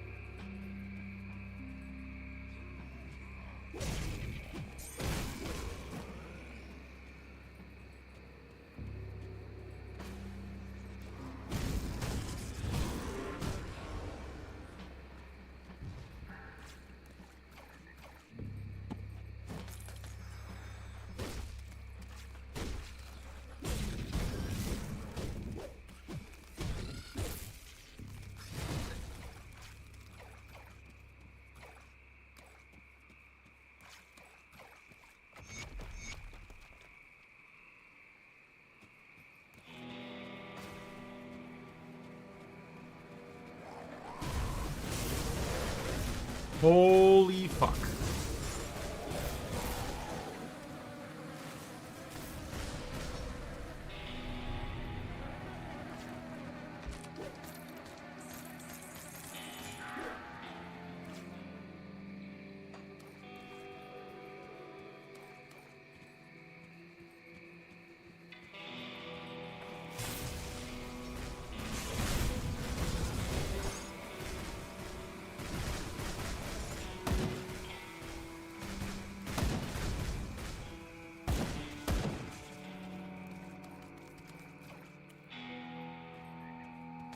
Yeah, I don't like the poison enemies.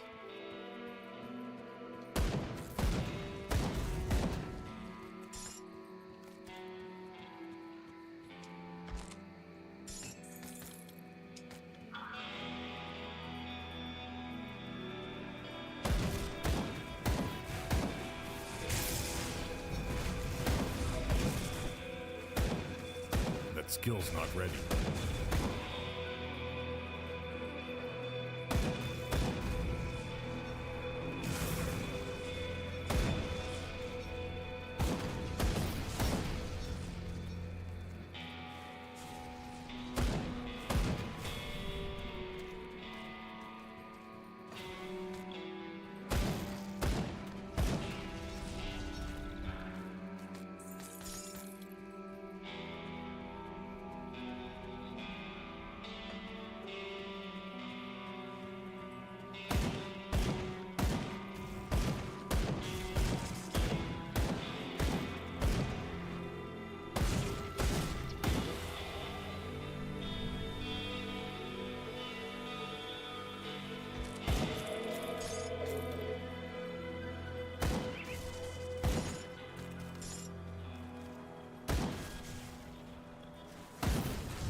Oh, like, fucking trying to strat dodge the goddamn poison enemies is...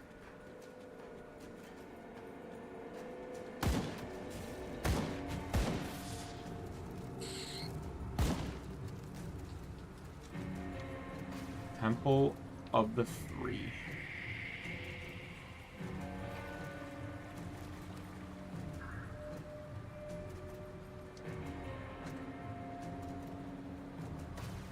Alright, so this is a three movement speed, max movement... Oh, players move faster, so that's a good effect. Enemies at faster attack speed, monster attacks slow opponents. How does that... Okay, fuck off, Lego Fortnite. I don't need you.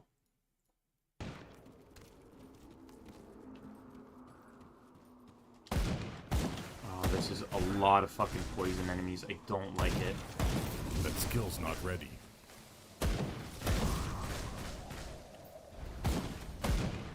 Like, I would prefer to use my melee weapon, but if they're all gonna die into these toxic clouds of poison, I can't use it.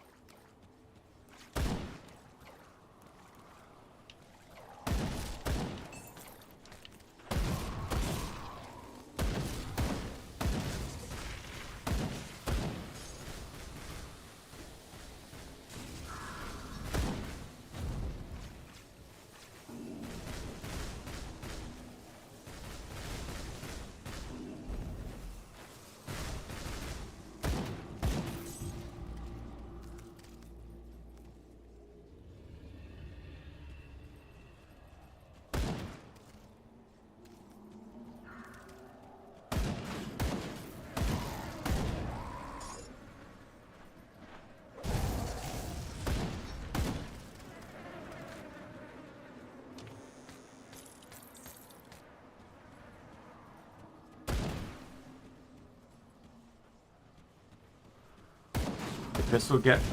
Finishing up here will get me the last Act 1 shrine. And then all the shrines are entirely at Act 3.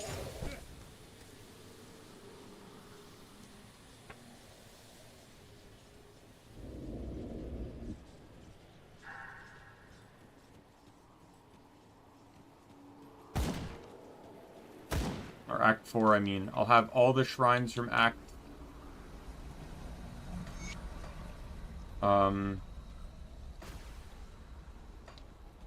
all the shrines from Act 1 to 3.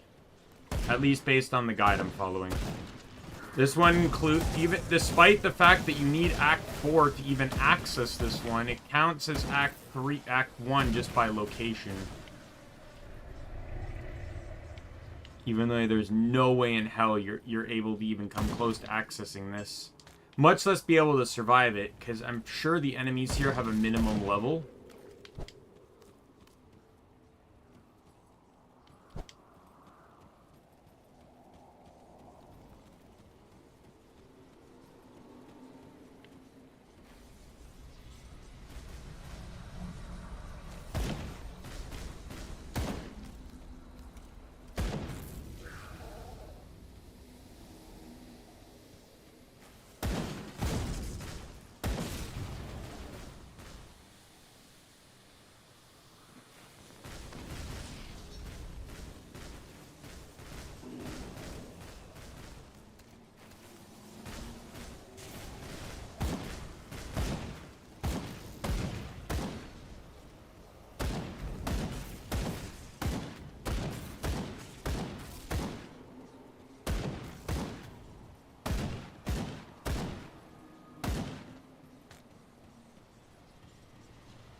Once these enemies vanish, like if we're moving on from these enemies, I can drop the fucking gun and go back to the stronger hitting two-handed weapon, but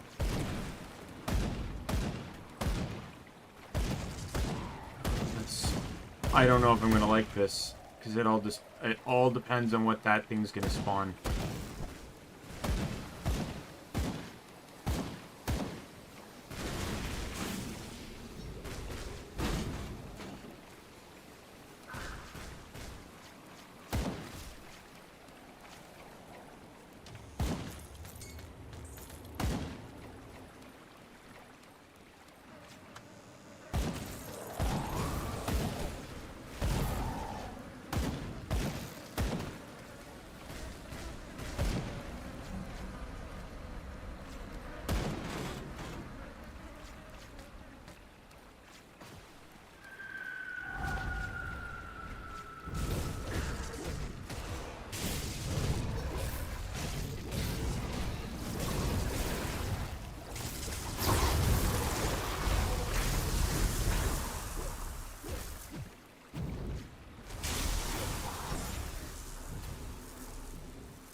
Got it. Some bugs came in at the last minute there, but for the most part, there wasn't really a challenge there.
Those were 2 star bosses that just fucking spawned out of nowhere.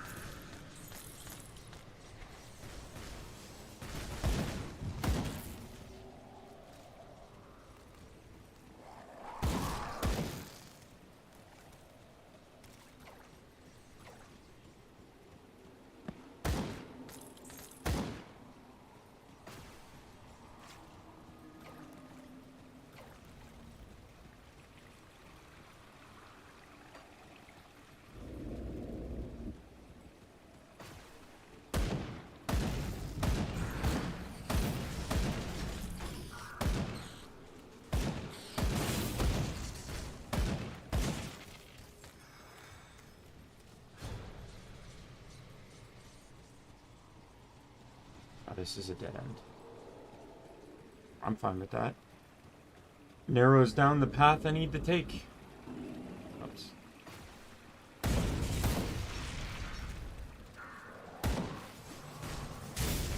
That skill's not ready.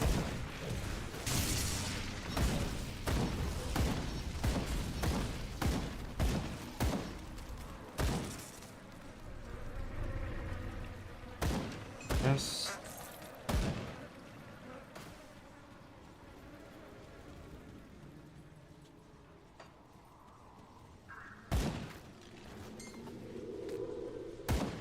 That skill's not ready.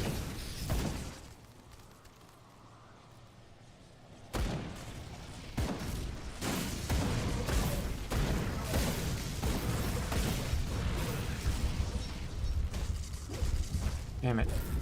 I meant to hit potion, I hit portal, and then for some reason, despite being in combat, it allowed me to interact with the portal, which as you know, causes the map to open.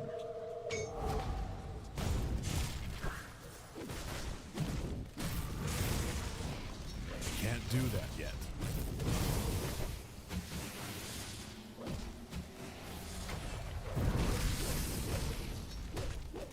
There we go. That is the last shrine of Act 1. Let me just mark it on my...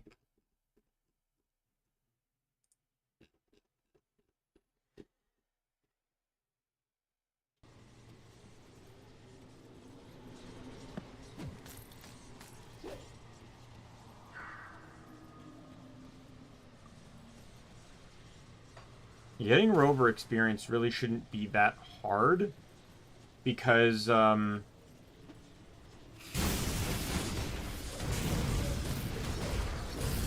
can just do bounties and stuff.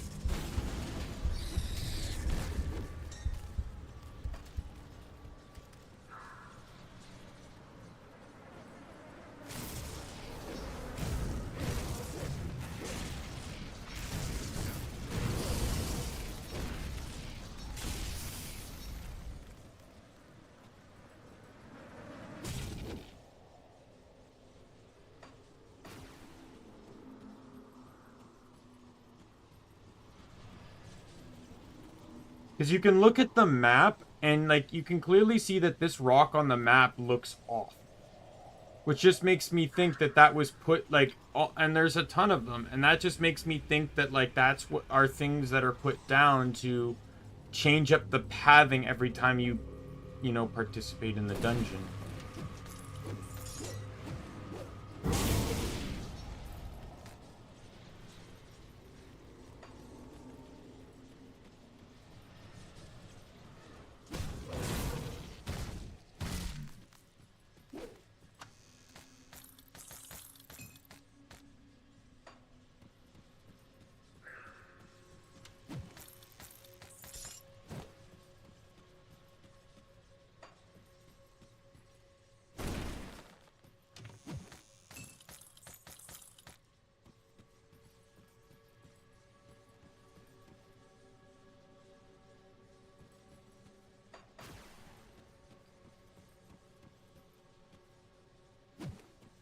Boss time.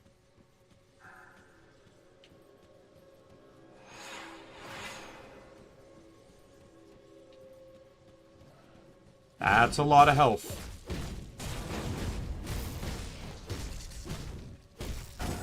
I can't do that yet.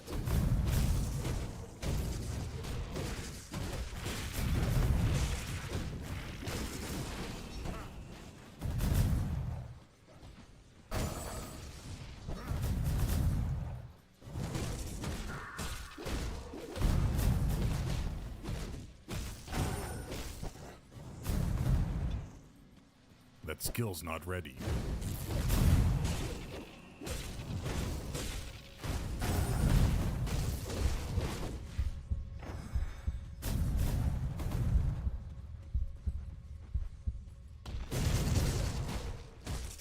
Had to use up a lot of my constitution there, but...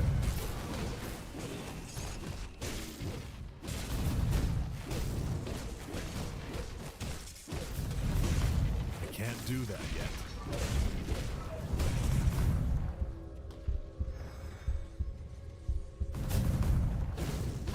I win.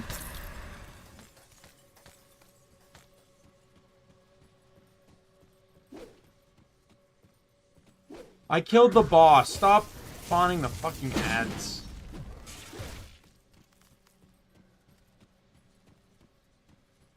Enter the sanctum of the witch gods.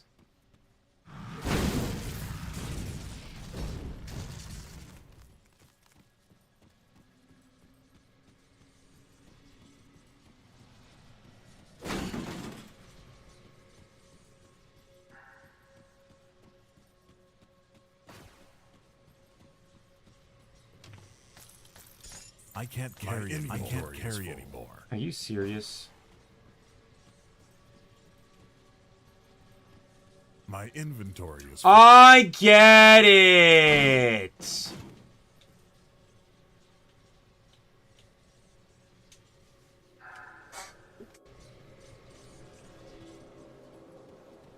See anything you like?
Put it to good use.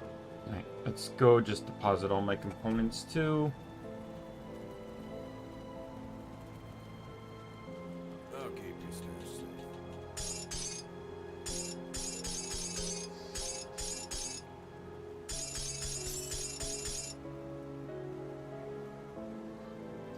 I'll hold on to that for you.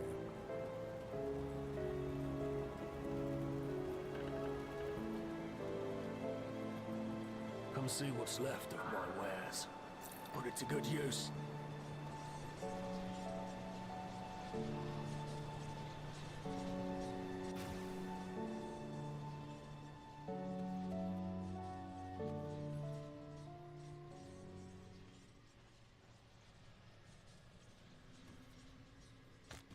Alright, we'll hit this chest here and the hidden wall. You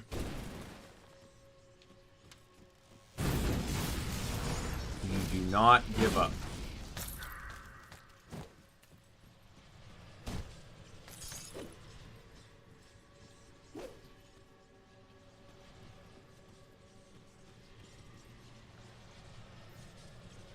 You carry the markings of the three Seeker. Long has it been since one such as you has traveled these halls. To learn of the witch gods. You are wise to seek them out.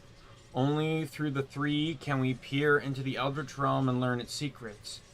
It is a place of incredible power, rivaling even the ether the arcanists so cherish.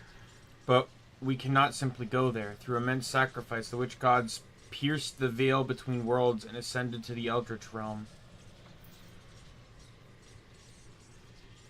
Throughout their teachings, we can harness a mere fragment of its power, summon eldritch beings to serve us, and rise from the falsehoods imposed upon us by the fallen empire. I learn it from the three. That is an honor few can rightfully claim, but your dedication to seeking them out will not go unnoticed. I have witnessed the powers of the Eldritch realm, and many of its secrets have been revealed to me.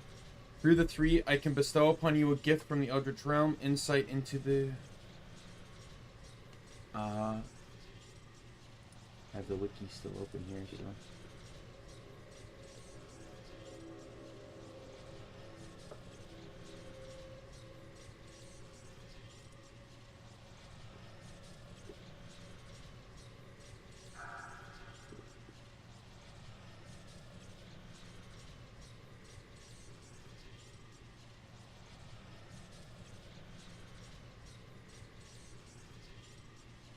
Receive this gift. 1 skill point.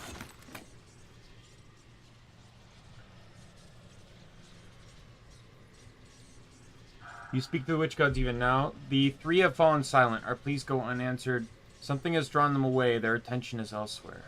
And where are they? I have called out to them across the veil many times, but there is no response. I cannot sense their foreboding presence. Only the gods know. Tell me about the witch gods. Bismiel. The Weaver, Schemer, Lady of Whispers. These are all names by which the goddess Bismiel has been known. Though the cataclysmic events of recent history have crippled her web, Bismiel still commands a formidable network of informants and spies. None for certain know how she came upon her powers. Some jokingly say that she heard it whisper in her into her ear by a spider. What we do know is that she and Soleil were lovers in their mortal day, intertwined in their fates, but their hunger for power was greater than their lust. Unwilling to allow the other to rise above them, they would sabotage each other's efforts, all while maintaining the facade of a loving relationship. Ultimately, both achieved their goals, but the schemes forever soured their relationship and sparked conflicts that ravaged the world. It was not until the Covenant that the gods set aside their differences. Tensions remain high to this day between the followers of Daimien and Soleil. What about the other gods? Drieg. Only once have I witnessed the true form of Drieg. He is a creature of nightmares. 1,000 lidless eyes stared through you, and spines of bone pierce his divine flesh. Acid drips from the festering wounds and singes the earth so that nothing ever grows again. His voice drives lesser beings to madness. It is said that he speaks prophecy foretelling events not yet transpired, but to hear him overwhelms the senses. If you have capacity to withstand him, fewer still can interpret the mad ramblings of those that did. Whatever Drieg has done to ascend, I am not certain that it was worth the price he had to pay. Well, the Dark One's very presence inspires dread. He saps those around him of joy, of emotion, of the will to live. Of the three, Soleil is the only one who regularly demands living sacrifices in exchange for his wisdom. Why he hungers for the vitality of the living, I do not know. For none are privy to the personal matters of the gods. Perhaps he misses what it felt like to be mortal, to live knowing that you could extinguish it at any moment. Despite that, many risk it all to stand in his presence and bask in the knowledge of the Eldritch. Ages ago, when the three still quarreled among themselves, I was just a young fool, eager for power and willing to do anything to attain it. I joined the cult of Soleil and offered myself to him. My cutthroat nature and desperation drew the attention of the Dark One, who took favor of me. I became his prize student, taught the secrets no others were permitted or even willing to learn.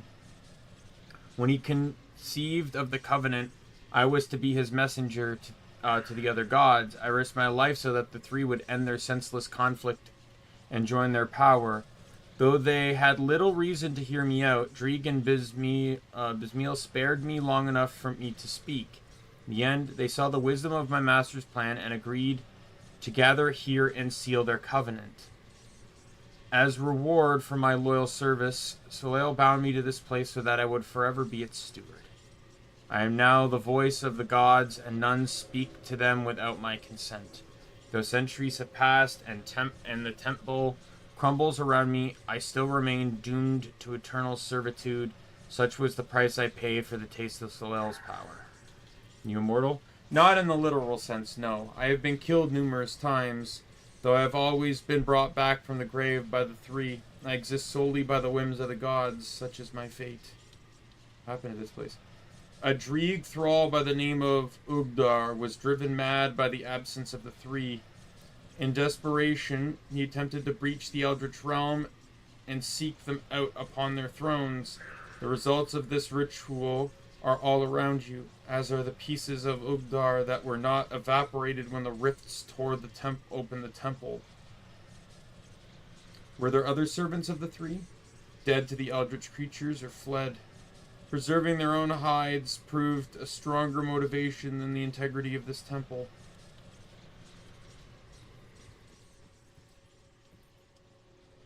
Oh, that's kind of cool. I got 1 skill point.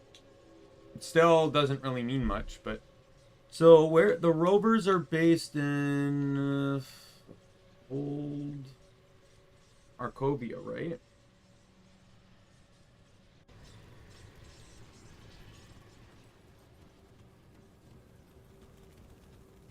I'll give you a good price on what Yeah. I've got left.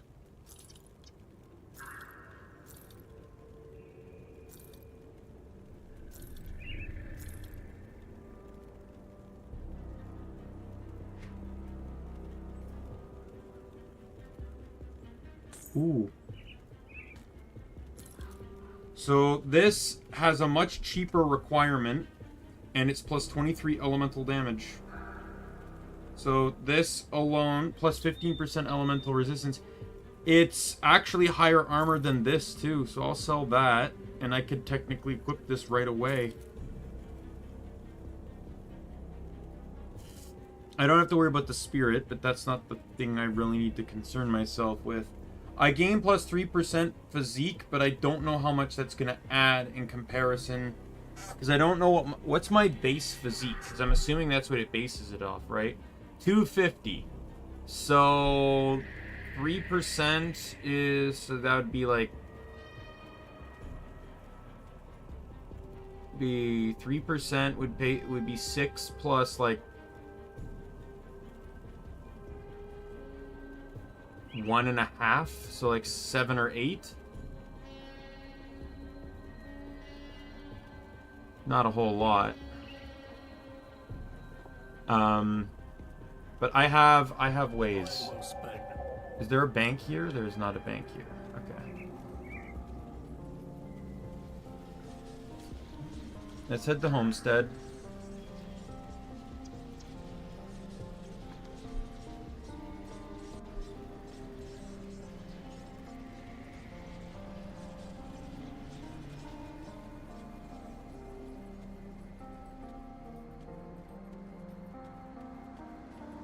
I'll keep your stash safe.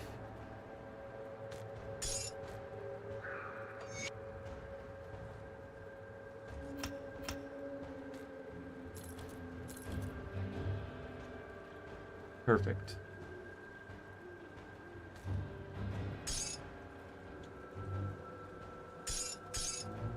Right, so I can go...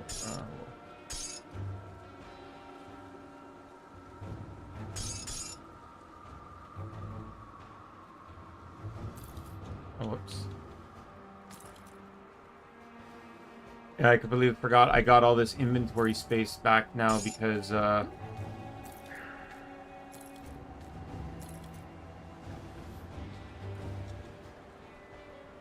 keep an eye because on I'm not carrying the runes anymore. Oh, there is a blacksmith here. Come see what's left of my wares. Iron well spent.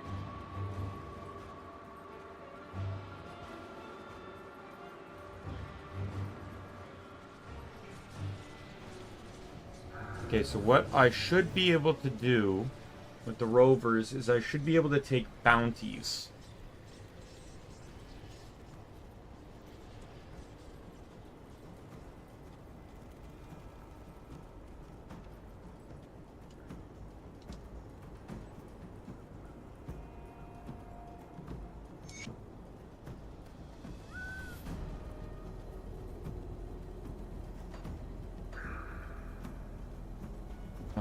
This one's actually going to be super easy.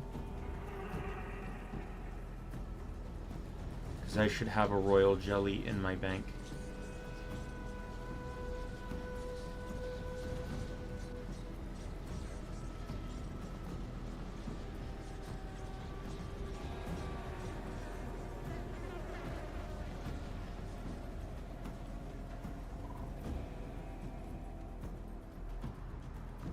Got something you need stashed?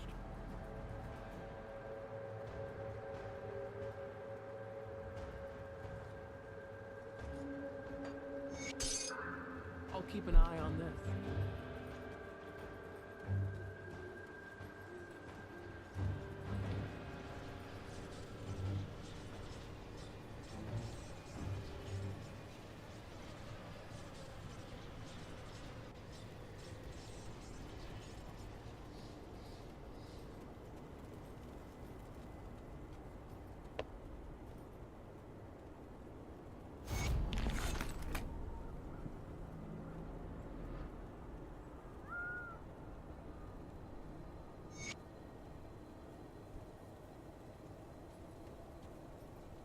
Play the High Priest Rotharisant.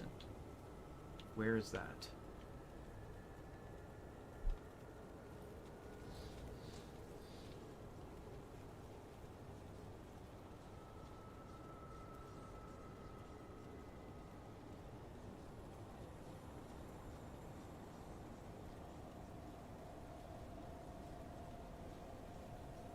Flooded caravan system out in the foggy bank.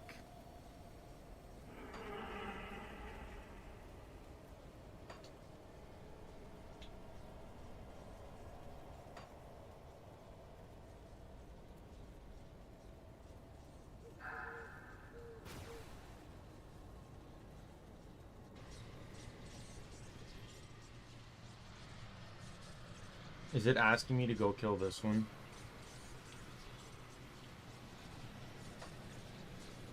The one that I needed the dynamite to unlock? Great. I was kind of avoiding this one because this is another 3-1, but like I said, I kind of knew it was going to send me back here eventually.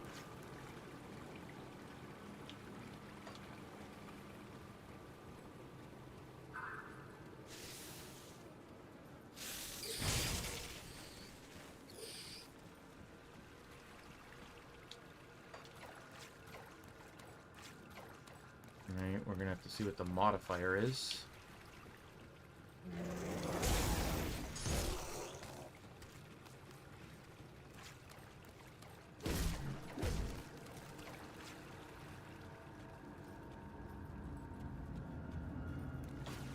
Alright, there's a green one.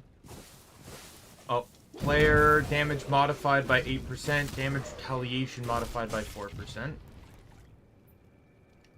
Enemies deal bonus ether damage and 400. So if they hurt me, they'll regen. Great.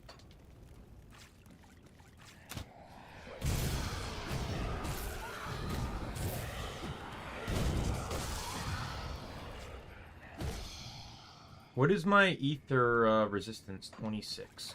Couldn't have been like fire or something, you know, something I actually have good resistance in. Oh, at least it's not fucking poison.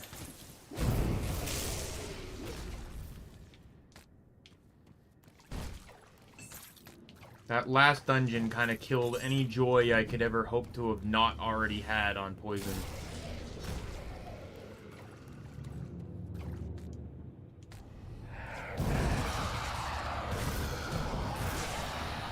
To be perfectly honest, though, I do so much damage that the only enemies that actually concern myself with that heal are pretty much the bosses. Or someone like this.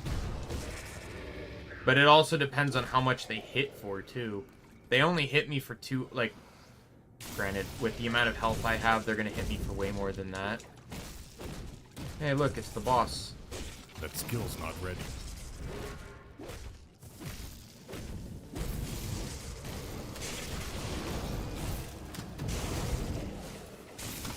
The healing mechanic is not making it easy to kill him.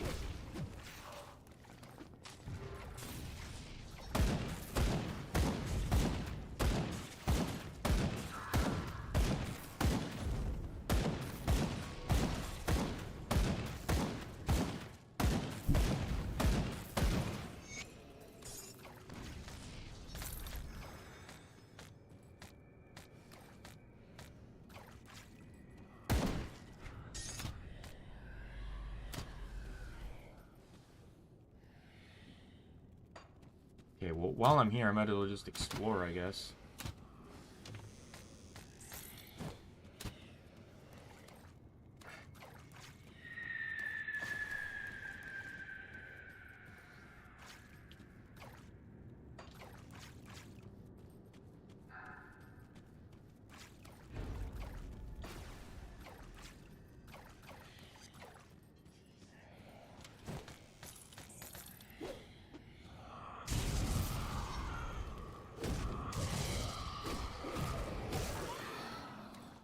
See, like, you know, someone that's a min-maxer at this game would probably look at my build and go, like, it's a mess. And I know it's a mess. But it's working, and I have an idea what I'm doing. Like, basically, the type of build I'm running wouldn't really run cunning, but I want a ranged weapon. And a situation like that really goes to show you as to why I want a ranged weapon.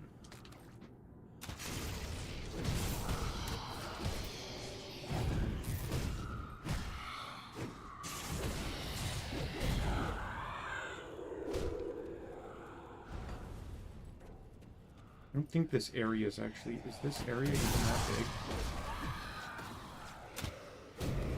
No, it's not.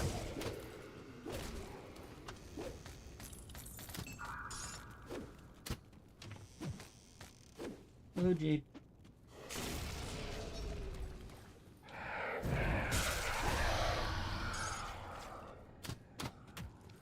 Another boss.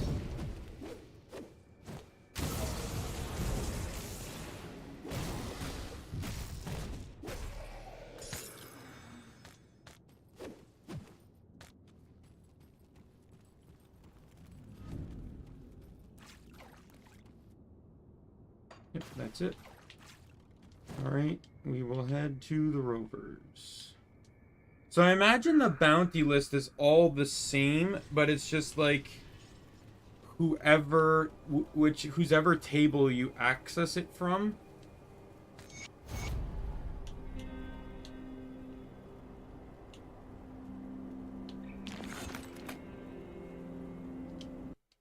Okay, so how far away am I from this next? I am about 2,000 away.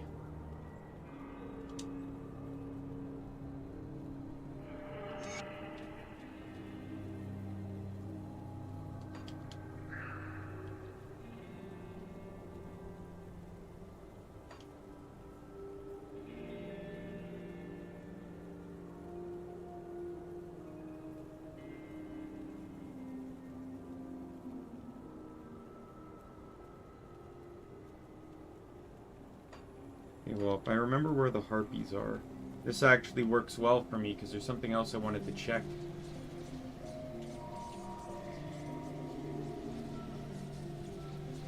We're gonna go to here, and we're gonna head south.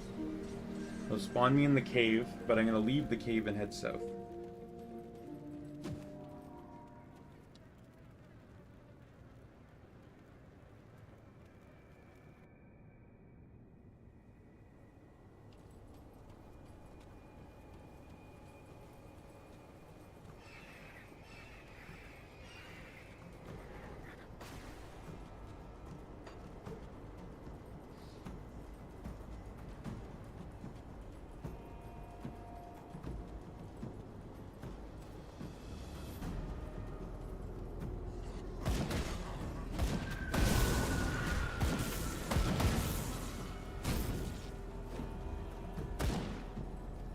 Oh, these guys leveled with me.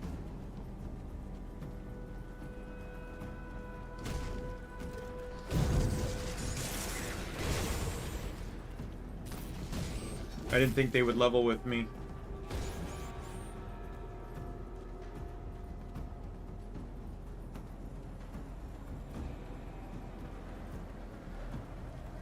Oh, she's gone.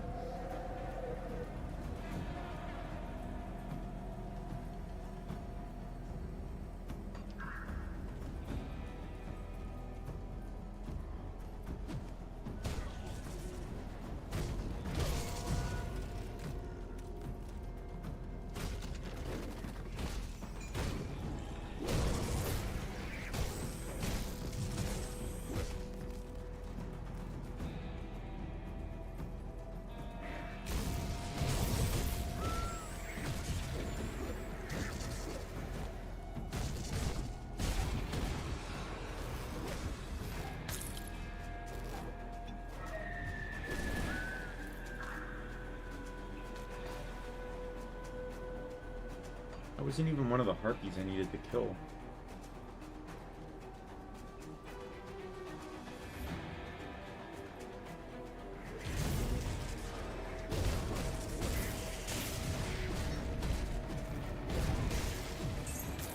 Nor was that.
So she counted as one of the oracles.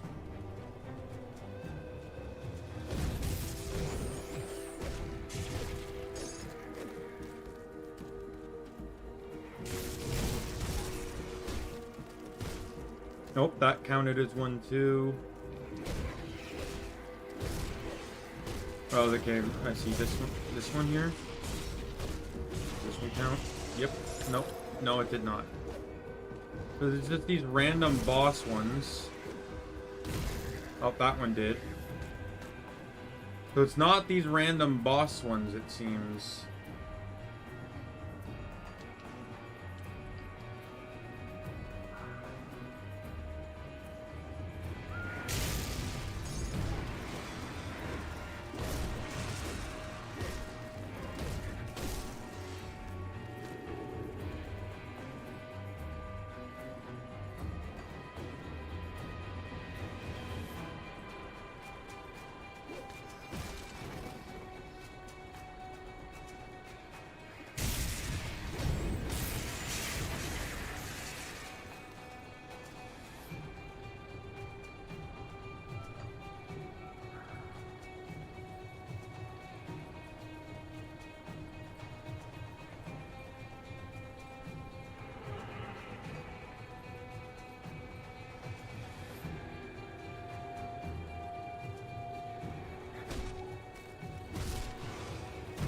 By the way, there it is. I was about to comment on that.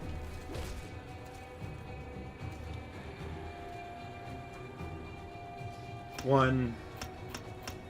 There we go. Let's go.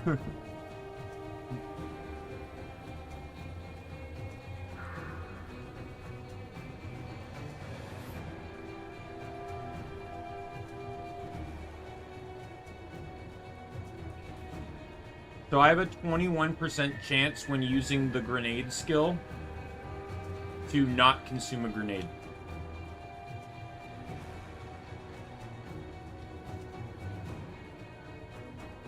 So now I have more, and I have more fire damage and now additionally chaos damage on my main attack.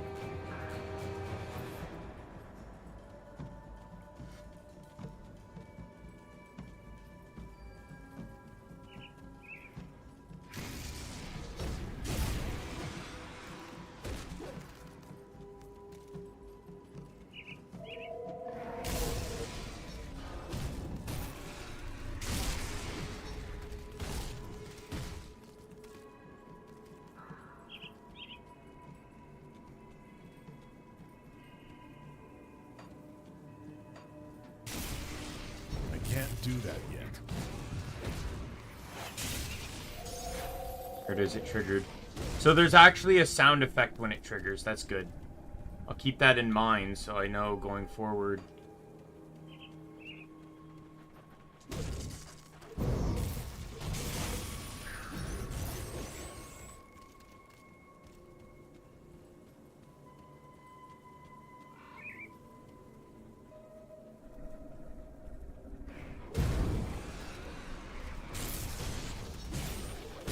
Oh, got it. I don't know where it was, but...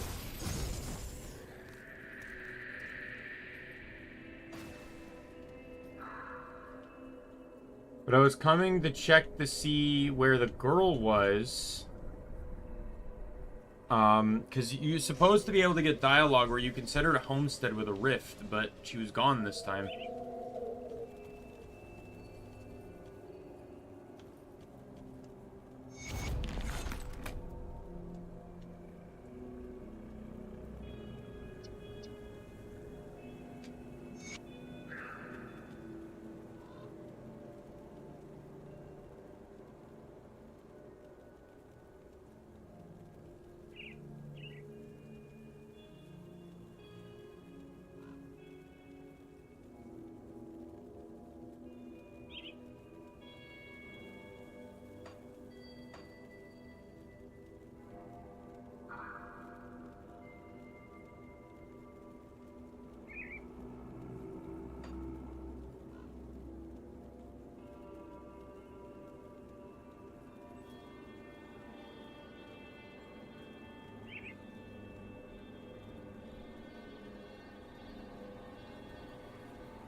Skeletal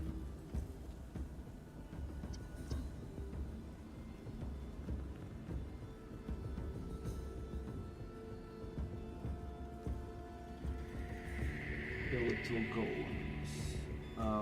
Arcovian Undercity Steps of Torment.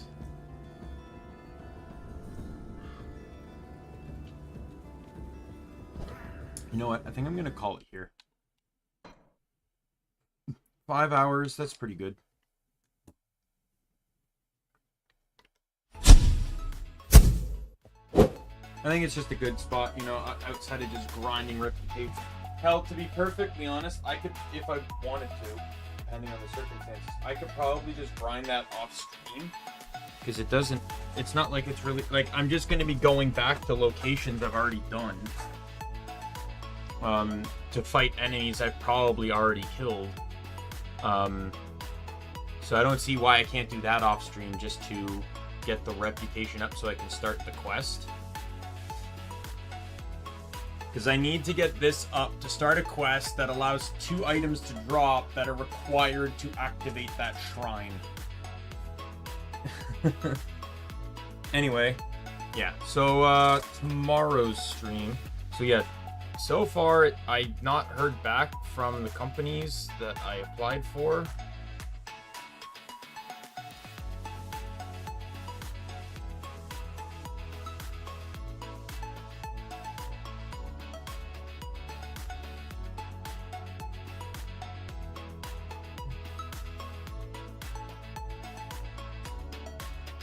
Sweet.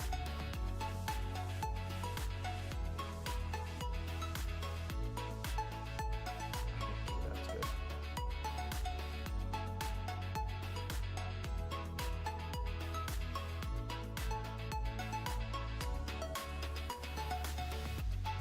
Oh, that wasn't job related, by the way, that comment. That comment was on something else. Yeah, I've not seen any jobs. I've not gotten any emails about the jobs that I want, so I will be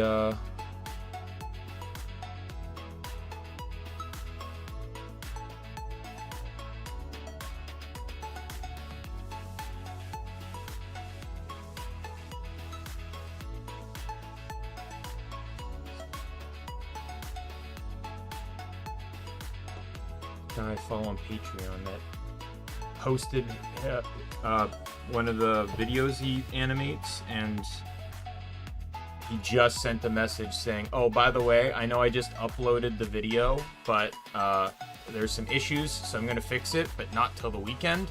So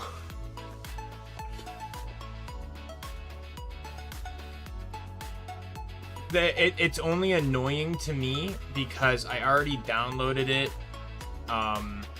And to save space, I handbrake them too. I was actually, after the stream, I was just going to, like, name it according to how I like to have my stuff organized. And then just go forward from there. But now I can't. I'm just going to delete it, wait till he re-updates stuff.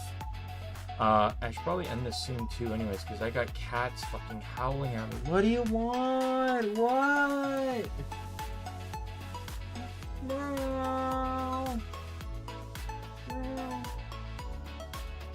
That's the cat that never meows at people, that is meowing at me, so probably want food.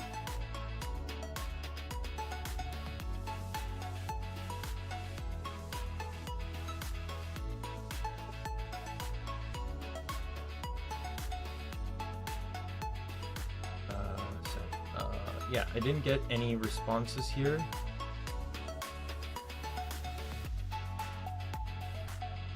Yeah, my Guild Wars 2 thing got resolved, though. I bought the expedition contract, not realizing it came with the supply drop.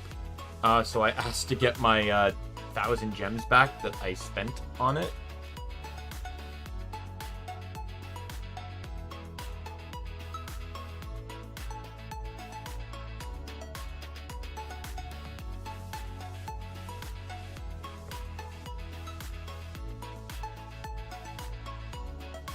But yeah, so I guess that means tonight I am applying for fast food. I'll wait. I'll give it until I, like, I'm about to go to sleep. So, like, I won't do it until then, but...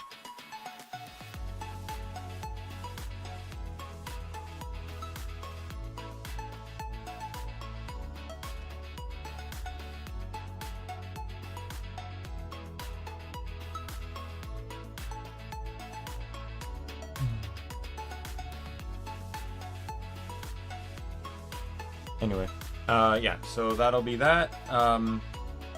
Tomorrow's stream, do we do more Halo? It would be Halo ODST, right?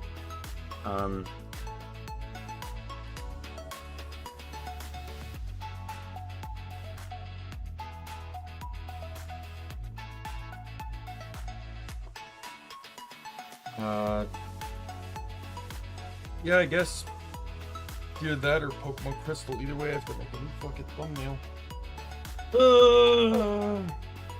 Anyway, yeah, so we'll call it here. Yeah, I still log in for Guild Wars 2. I was just talking about it earlier, where I'm logging in right now to get all the Janthier stuff. I just don't have any particular reason to stream right now. Maybe a few things, but for the most part, all I'm doing when I log on is just running around on my LE to get it map completed. I've already map completed the towns, the starting zones, and I think I just have Brisbane left to map complete, and then I've done the secondary zones. Like, I've done Kessex, Dasa, and Snowdon. And then from there, I go to Fields of Ruin. And then I do Gandharan. And then Harathi. I generally go by level.